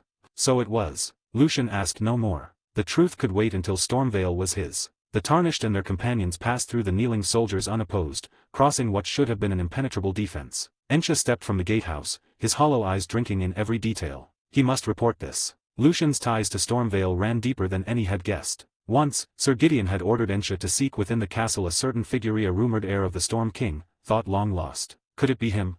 Ensha wondered, before silencing his breath with a ritual prayer. Idle thoughts were a luxury, he had a mission to complete. Lucian and his allies pressed onward, deeper into Stormvale. Through the outer bailey they strode, the exiles kneeling in silence. And then they reached the inner keep. Chaos reigned. Fires raged across the courtyards. Screams of battle rang from unseen corners. Livestock ran mad, trampling the cobbled streets. The half-mad remnants of Stormvale's people scattered in blind panic, driven by instinct alone. Godric's soldiers herded what few retained their senses, ushering them into safe holds. None noticed the tarnished stride among them, for who could imagine intruders had passed the gate? The Omen had ever been unyielding. Beyond it stood the exile guard, and beyond them, the castle's war machines. To the soldiers, the idea was absurd. But they had forgotten. Even mindless, they could not forget everything. And so, with the storm's breath upon the wind, the exiles remembered their king, and knelt. 95, Volume 2 Chapter 2 The Storm's Forgotten Heirs. 95, Volume 2 Chapter 2 The Storm's Forgotten Heirs. A tarnished leaned out from a small side door, beckoning to Lucian and the others. They quickly darted inside. The tarnished wore the garb of an ordinary townsman, though a broad hat concealed his faded eyes. Soldiers rarely inspected the common folk closely, usually a few careless words were enough to pass unnoticed. "Come with me," he said. "I'll guide you to Godric's throne. After that it will be up to you." He was, of course, another of Gideon's arrangements. Stormvale was vast, far beyond the scale known in the game. Godric's seat was not somewhere one could simply stumble upon. The districts of the castle were clearly divided by station, living quarters, livestock pens, barracks. Patrol platforms rose at every crossing, where soldiers could swiftly move between sectors. Without a guide, one would easily become lost and soon find themselves surrounded, without hope of escape. Yet after long preparation, the Tarnished had nearly mastered Stormvale's inner workings. Only a few areas remained beyond their reach, those heavily guarded or sealed away entirely. Godric's chamber of grafting, for instance, was watched day and night, nearly impossible to infiltrate. And then there was the castle's undercroft. No soldiers stood guard there, yet every Tarnished who had ventured within had vanished, never to return. Over time, the Tarnished marked it as a forbidden place. "Forgive me, but I must part ways here," the guide said. "Good fortune to you." Rogier raised a hand in farewell. He had never come for Godric's head. Helping to slay the grafted scion had been payment enough for his troubles. "Good luck," Lucian said after a pause. Then, hesitating, he added, "I sense a strange stench of death within Stormvale. If you come across anything unnatural, do not touch it lightly." He could not speak it plainly. One could hardly tell Rogier outright. "There's a face of the Prince of Death beneath the castle. Touch it and you'll perish." Rogier gave Lucian a long look, surprised. He had caught the meaning between the words. Surely, Lucian knew something as well. He nodded solemnly. "Do not worry. I am already somewhat aware. Another time, I would dearly wish to speak with you at length." Lucian still felt uneasy. Rogier's curiosity was too strong. But now, abandoning Godric to aid him was unthinkable. "Take care," Lucian said. Curiosity and the will to explore these were no vices. Many sorcerers had long lost them, and thus remained stagnant. Yet curiosity killed the cat, and Rogier's fate was proof of that. Hopefully, the warning would be enough. Rogier departed, and the party's number dwindled again. Still, all had touched grace before entering the castle, their strength restored. Nephilim had drawn out a fresh pair of twin axes different in form from her last set, kept as spares. The heavy-armored Tarnished too replaced his chestplate, filling the gaps in his armor. "Outside is chaos," said their guide. "There are many soldiers, but in this turmoil they will struggle to notice us. Once we run, do not fall behind." The group nodded. Then they burst forth. Their garb drew attention quickly. "Enemy attack!"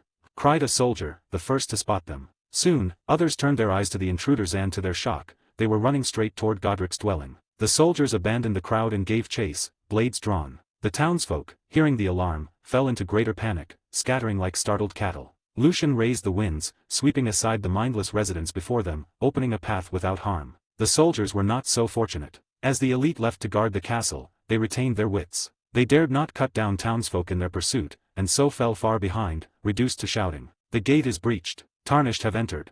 The pursuing soldiers lost. The guide grew excited. "Far faster than I expected. Amazing." It was partly their swiftness, but more so the sight of Lucian's mastery over the storm. Such control he had never witnessed. Not a soul among the townsfolk was harmed. How merciful. Force alone compels submission, but mercy inspires faith. Nephilim, too, gave her praise. "In the battle before, I already wished to say our command of the storm is mighty. But now it shames me. I never thought the winds could be wielded so. To treat the common folk with such carry-me respect."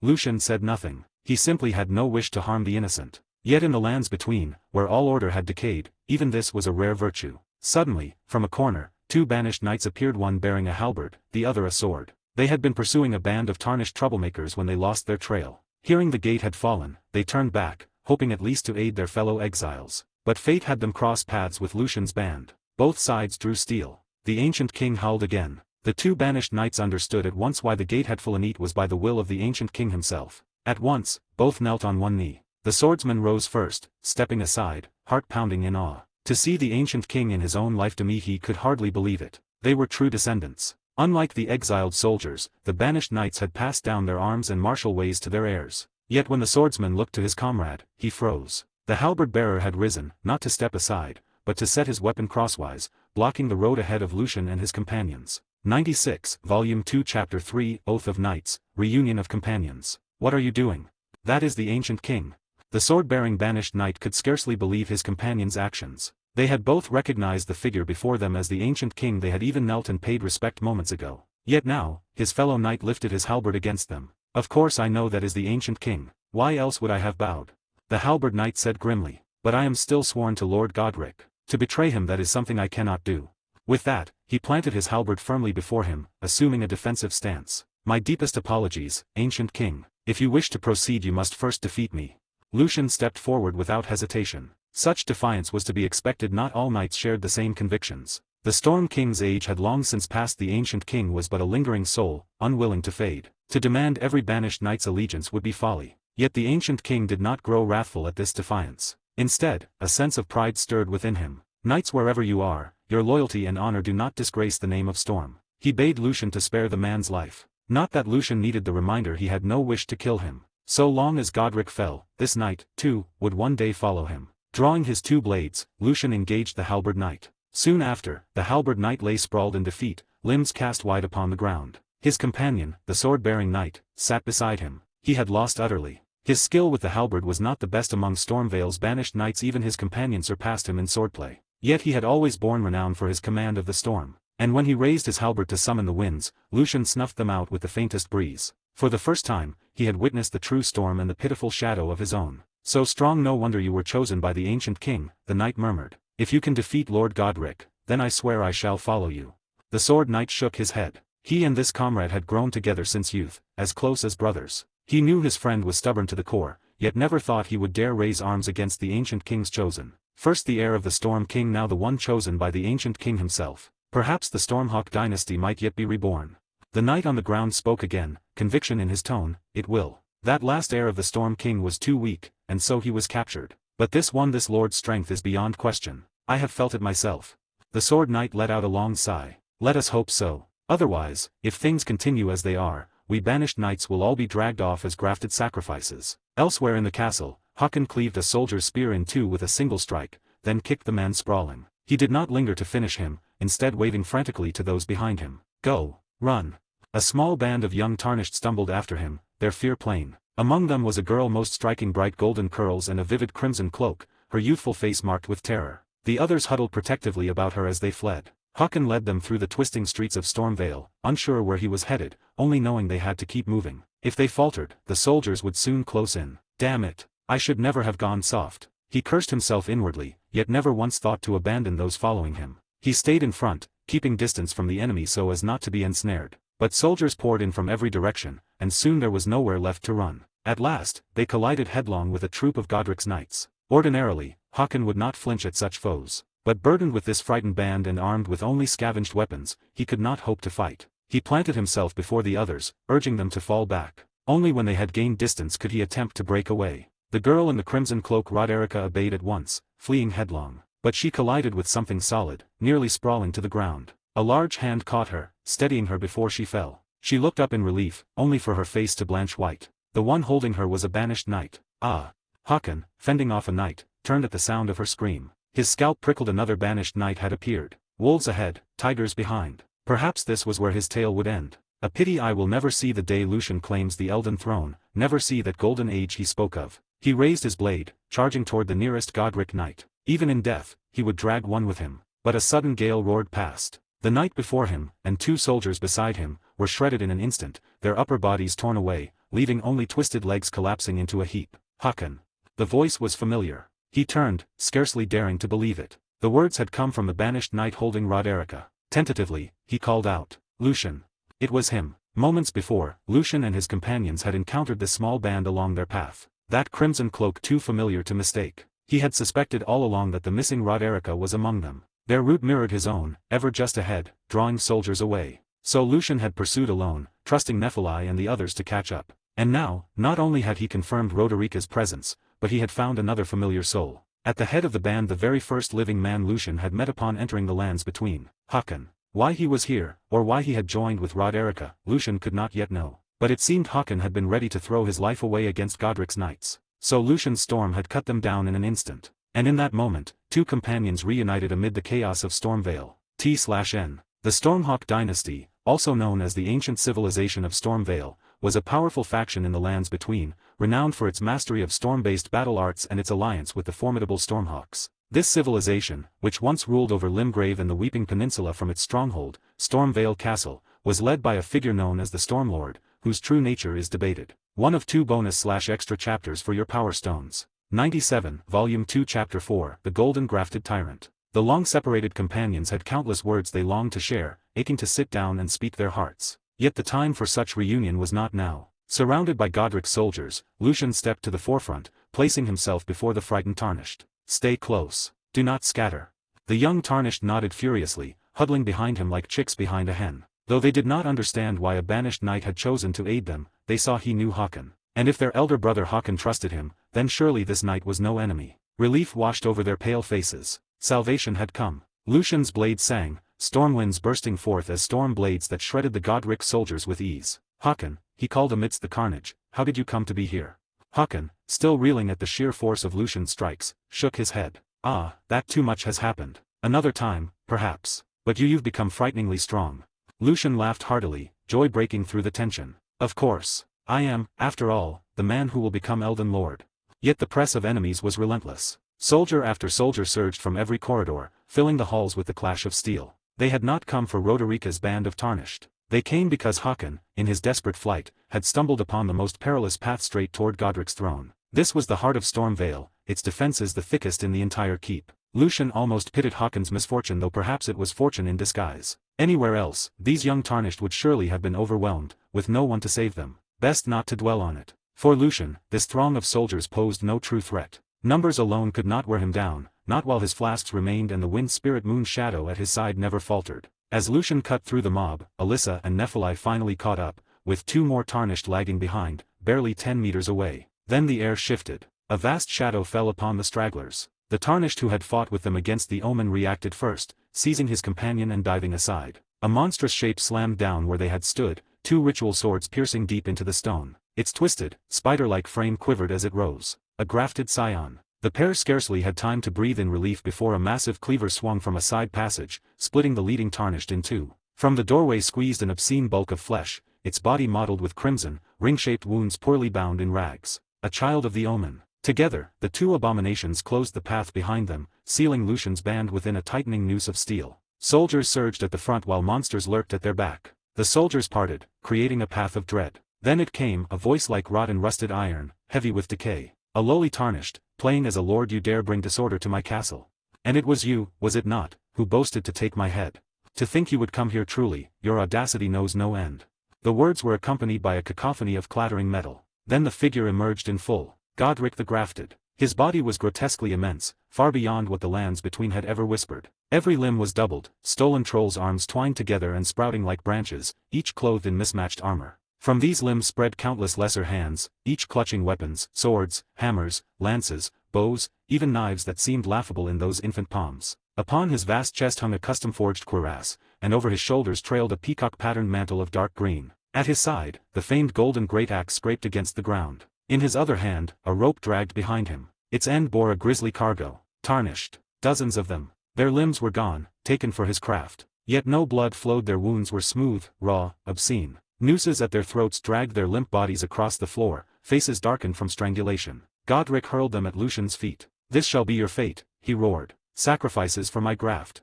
Nephilim's fists clenched tight. Among the faces of the mutilated, she recognized some of her adoptive father's warriors. Rage boiled within her. Grafting this sin, this desecration. Even the wind itself felt fouled by his crime. Yet she restrained herself. This was Lucian's battlefield to command, and she knew well disobedience could doom them all. Lucian smirked coldly. Is this all you are, Godric the Grafted? At his words, Godric's veins bulged. He slammed his great axe down, pulping the maimed Tarnished into unrecognizable gore. Silence. I am no mere graft. I am Godric the Golden, true heir to the throne. Seize the Tarnished. At his cry, the soldiers surged forward, driven into a frenzy. But faster than any of them came the grafted Scion and the Omen, their charge heedless of the soldiers beneath their feet. Men were crushed outright, their comrades scattering aside to trail behind the monstrous vanguard. Alyssa. Lucian barked. Take those two. Without hesitation, Alyssa darted to meet the abominations, blades drawn. Nephilim, Hakan, protect the Tarnished. Keep them alive. Nephilim answered with steel resolve. Hakan, though his expression hardened with worry, gave a firm nod. And Lucian himself advanced. Step by step, his storm-wreathed swords rose, his gaze fixed upon the towering tyrant. Godric, he declared, his voice cutting through the din, I come as promised to take your head.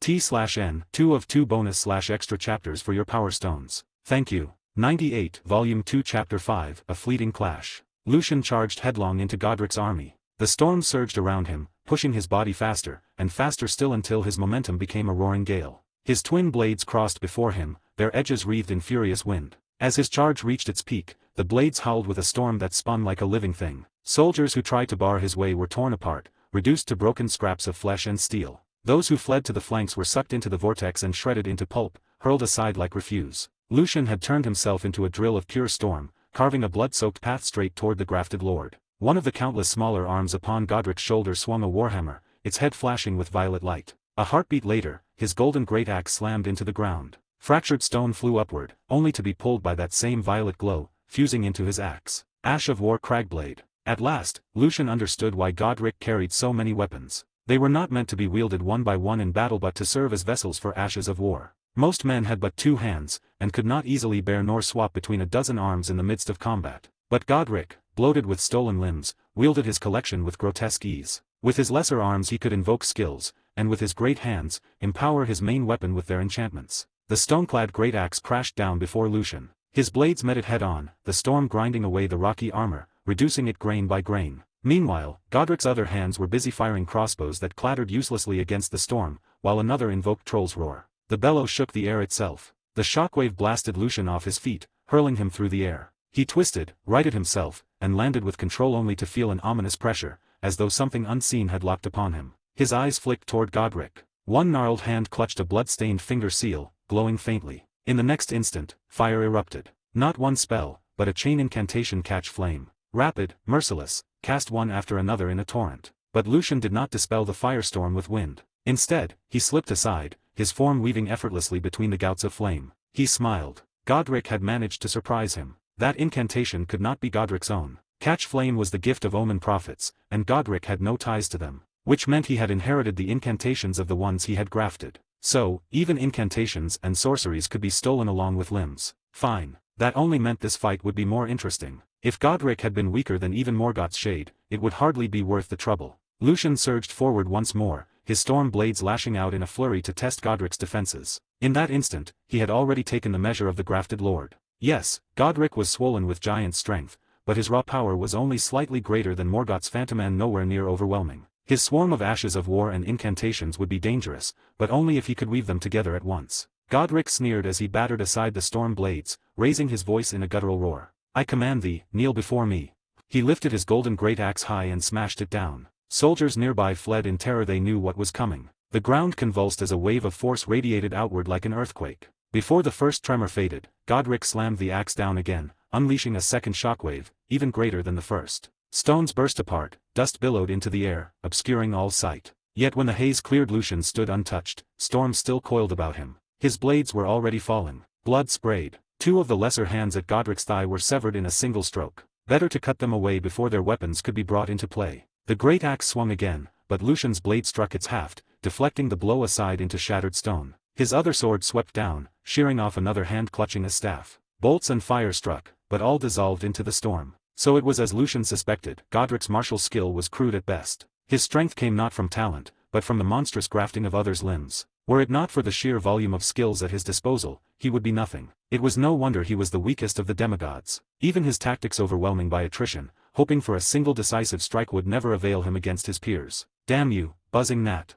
Godric bellowed, veins swelling across his brow. He could feel it. This Tarnished was not strong, not truly. If he could land but one strike, the wretch would be crushed. Yet Lucian darted endlessly about him, storm cutting, storm biting, storm always just out of reach. It was like that battle long ago, against Malnia. He had never even touched the hem of her cloak, before being driven to kneel in humiliation. Would he be defeated again, by a lowly tarnished? Never. If the fly would not be caught, then the world around him would burn. Godric had long awaited this moment. With the corpse of a dragon at his disposal, he could finally wield the ultimate graft. Hold him off.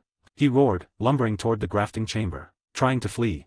Lucian's storm flashed as he cut through soldiers as though they were mist. None could slow him. But then something struck from behind. A massive blow forced Lucian back, even though his two blades had caught it. He skidded several paces across the stone before he regained his footing. The assailant landed with a thunderous crash. A knight clad in burnished red bronze armor, broad wings folding at his back. A Crucible knight. Tarnished, came the voice, deep and implacable from within the helm, "You will advance no further."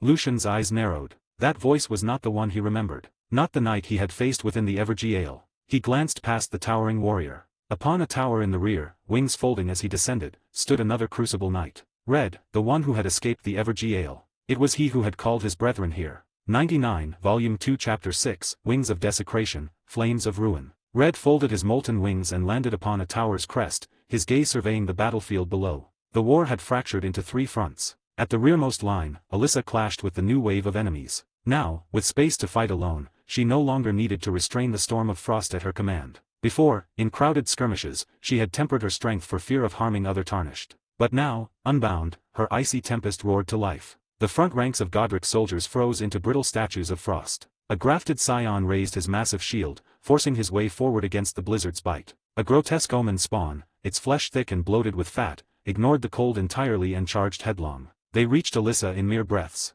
But she was no fragile mage, she was a warrior whose blade bloomed upon the edge of death. At first clash, the grafted scion lost his sword arm and several stray limbs. Frost seeped into his body, crystallizing his fluids into jagged shards, tearing him apart from within. This was no ordinary strike. It was a technique she had devised after Lucian's advice, an imitation of Mohg's blood flame but wrought from ice. The Omen spawn's colossal blade fell toward her skull, yet Alyssa slipped aside with graceful lightness, carving a deep wound across its body in return. Red turned his eyes away. There was no need to watch further. The difference in power was absolute. The scion and the Omen spawn would soon fall. He could already guess the woman's identity. She must be the lost hero of the Zamor tribe. Alyssa once renowned, then vanished without trace. No other Zamor could have wandered into Limgrave with such strength. Shifting his gaze, Red watched the center. Nephililu and Håkon guarded a small band of young tarnished. Nephili cut down most of Godric's soldiers with brutal efficiency, and the few who slipped past her were finished by Håkon. With weapons taken from the fallen, the young tarnished joined the fray. They were no helpless weaklings simply unarmed before. Red shook his head. Their struggle was no more than chickens pecking at each other. His gaze finally rested on Lucian. The tarnished now fought one of Red's own brethren, a Crucible knight. Lucian's strength pressed the knight hard, but the Crucible's defense was legendary. His great shield held fast. Every time Lucian sought to break through, the knight barred the way, delaying his pursuit of Godric. Watching his comrade, Red's heart stirred with memories of glory long past. When their liege, Horalu, had been exiled, most Crucible knights chose to remain loyal to the golden lineage, serving as its shields. Even though the Erd tree deemed the Crucible a mark of taint, none dared scorn the knights, for their deeds were mighty and their victories countless. So long as the Crucible knights stood, the radiance of the Golden House did not fade even when Horalu was cast aside, even when Radagon rose as consort king. But decline seemed destined. On the night of the Black Knives, Prince Godwine the Golden perished. Queen Marika shattered the Elden Ring. Then came the shattering war. Godric, inept in command, saw Lindell fall back step by step. Until at last, the so-called grace-given lord emerged victorious in the first defense of Lindell. It was then the Crucible knights beheld him, Morgott, son of Horalu and Marika, the Omen king. His royal blood, his unmatched might, his triumphs all undeniable. And to the Crucible knights, his Omen's form was no disgrace, but the very blessing of the Crucible. Thus, they pledged themselves to him, guarding Lindell under his reign. For their loyalty was to the golden lineage, not to Godric the Grafted. Red and another knight had meant to follow Morgott as well. Yet when they saw Godric's pitiful, withered form, they could not abandon him. They stayed at his side. A choice they came to regret, as Godric soon surrendered to the madness of grafting in Stormvale Castle. If only you had not sought the grafts, Red whispered. Are you even Godric still? From afar, he saw Godric's twisted bulk flap its dragon wings clumsily, lurching into the air. A sigh escaped Red's chest. This was his first time beholding Godric since leaving his prison. The child of the golden lineage had become an abomination. Horalu, my king, your descendant has replaced every part of his flesh. Red drew his flaming blade, his shield scraping sparks. He could no longer bear the sight. With a mighty beat of his molten wings, he leapt down into the battlefield. Lucian, in the meantime, had forced back the Crucible Knight and now turned his eyes upward. Godric descended in his new form, body warped beyond nature, a dragon's head grafted to his left arm, dragon's wings thrusting from his back, his legs replaced by the beast's talons. He was no longer a man who wore the dragon, but a dragon wearing the man. Every limb Lucian had severed was now replaced with new arms clutching yet more weapons. With frantic effort, the dragon wings beat against the air, just barely keeping his bloated form aloft. From the dragon's head, fire spewed down in a torrent upon Lucian. Ha ha ha. Now, tarnished, what can you do against me? Godric's laughter was wild as flames engulfed his foe. He felt power like never before. 2 sacred seals and a staff in his many hands hurled spells and incantations in turn, his demigod's vast well of magic fueling the storm. Though clumsy with the new limbs, it was enough. The tarnished below had little in the way of ranged attack save for those pitiful storm blades. And indeed, Lucian's options at a distance were scarce. He conjured storms to shield himself, scattering fire and sorceries alike. The Crucible Knight pulled back, unwilling to be caught in Godric's wild flames. Drinking deeply of both crimson and cerulean flasks, Lucian searched for a way to strike back. The dragon wings granted Godric command of the skies, not much in raw strength, but enough to make him vexing prey. Godric, how long will you remain blind to your folly? Red's voice thundered across the field. This foul carcass, what of the honor of the golden lineage you profane? He streaked through the air like a comet, greatsword blazing. With a single strike, he severed the dragon's wings, sending Godric's bulk plummeting earthward. As he fell, Red's tail unfurled in the Crucible's blessing, whipping around with bone-shattering force. It struck Godric like a hammer, slamming him into the land below. T/N, greetings, everyone. I was wondering when you think is the best time to jump into the Elden Ring DLC. Should I finish the main game first, or is there a good point to start it, like maybe before facing Radagon? Would love to hear your thoughts. 100, Volume 2 Chapter 7, The Forsaken Lord's Last Defiance. 100, Volume 2 Chapter 7, The Forsaken Lord's Last Defiance. Godric dragged himself from the dirt, his face twisted into a snarl. To rise from the ground, such a simple motion, yet for him it was humiliation itself. A memory he had carried for years, and now, once more, it returned to mock him. Red's words struck deep, brushing the reverse scales of his wrath. Godric bellowed. The glory of the golden lineage, I have never forgotten it. Red, by what right do you condemn me? Do you think cowering in Stormvale, hiding in its shadows, is what it means to safeguard our honor? Hatred seared in his eyes as he glared at the knight before him. I shall return to Lindell, the royal capital. That is where the golden lineage belongs, and that is where I must go. It is my birthright, my home. Why should I be cast aside, when I am trueborn of the golden house? I bear a great rune as proof, as evidence of my rightful place. He raised his voice, desperate, ragged. I know well that grafting is a blasphemy, a crime. But it is the only path left to me, the only way I can stand beneath the Erd tree once more. Red's reply was quiet, even, yet unyielding. You have been blinded by the lure of power, Godric. Grafting's deceitful promise has led you astray. Cast it aside. Return to who you were. You need no stolen limbs to grow strong. Your blood itself is your strength, believe me.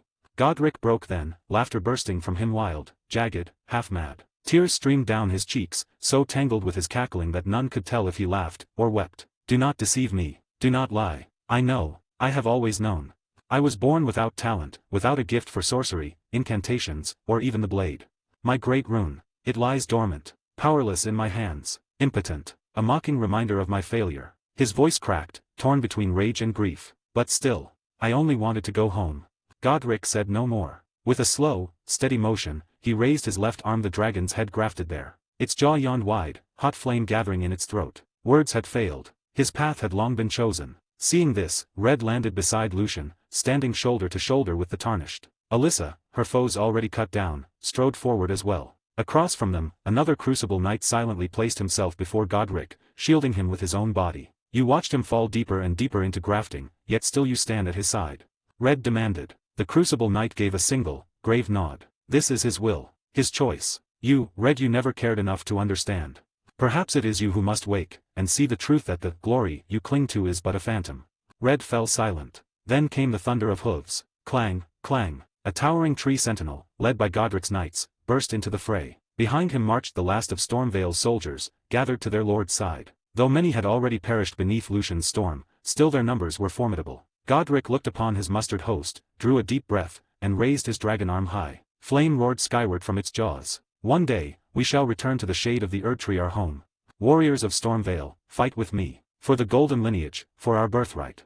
The soldiers roared in answer, weapons thrust high, voices echoing his fury. But Godric was not the only one with reinforcements. The time has come to restore the storm's true line. Rally to the tarnished, chosen of the ancient king.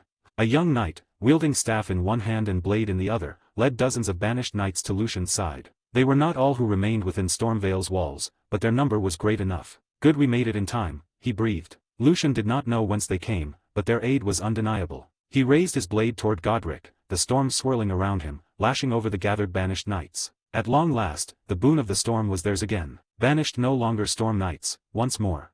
"Strike down Godric. Reclaim Stormvale."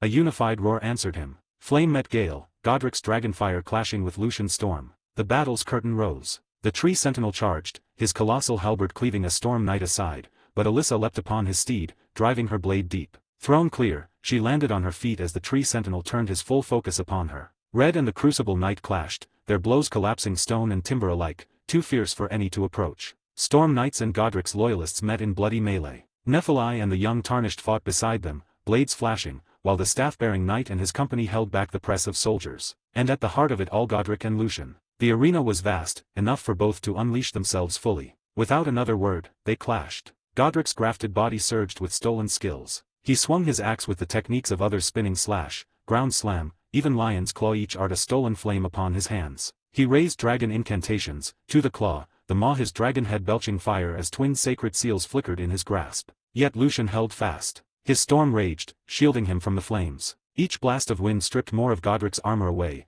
until Lucian saw the truth beneath, grafted heads, the dead affixed to his abdomen, their eyes sealed shut. It was through them he channeled sorceries and prayers alike. Lucian danced through the storm of blows, deflecting what he could not evade, striking when openings came. Each cut severed one of Godric's stolen hands, silencing its borrowed power. One by one, the arts deserted him. His strikes grew slower, weaker. The soldiers fell first, crushed beneath the Storm Knight's relentless press. Then the Godric Knights faltered, their ranks broken. Only the tree sentinels still held, surrounded by Storm Knights, yet locked in brutal combat with Alyssa. Godric's fury rose to desperation. Yet still, he could not bring Lucian down. Then, as the dragon head snapped in a reckless lunge, Lucian struck. He unleashed a hidden art, a blade of wind that extended beyond his sword, carving clean through the dragon head. The strike was born of the serpent hunter's craft, made for foes of vast and twisted form. Ah!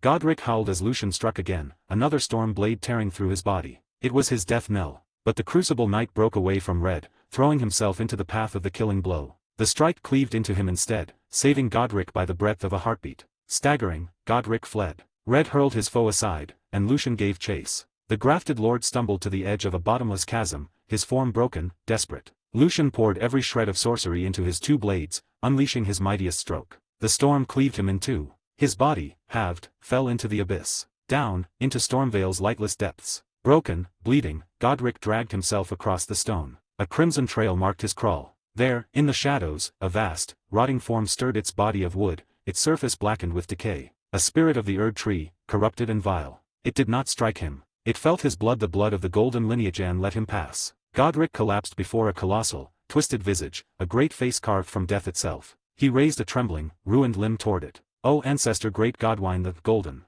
grant me leave for this blasphemy." T/N lorewise, Godric the Golden did kneel before Maelnia, the blade of Miquella, after suffering a humiliating defeat. Multiple sources, including the in-game lore and character Kenneth Haight, explicitly mentions that Godric insulted Maelnia, lost the battle, and then begged for mercy, with some accounts suggesting he even licked her boots to save his life. This defeat is a significant part of Godric's backstory and is believed to be the reason for his intense obsession with the kneel command during his boss fight. Hi guys. I made a paid service in Telegram where you will find a great collection of fanfiction audiobooks organized and regularly updated. What you get? An unlimited access to the full audiobook library. New fanfiction audiobooks added regularly. You can play audios directly from Telegram anytime. Joining our service is available through a monthly subscription of $5. You can pay using PayPal or Ko-fi. So what are you waiting for? Send me a message on Telegram or Discord. I will provide the payment details. After the payment is confirmed, you will receive access to the private Telegram channel containing all audiobooks. If you enjoy fanfiction and prefer listening instead of reading, this library is made for you. Message me anytime to join.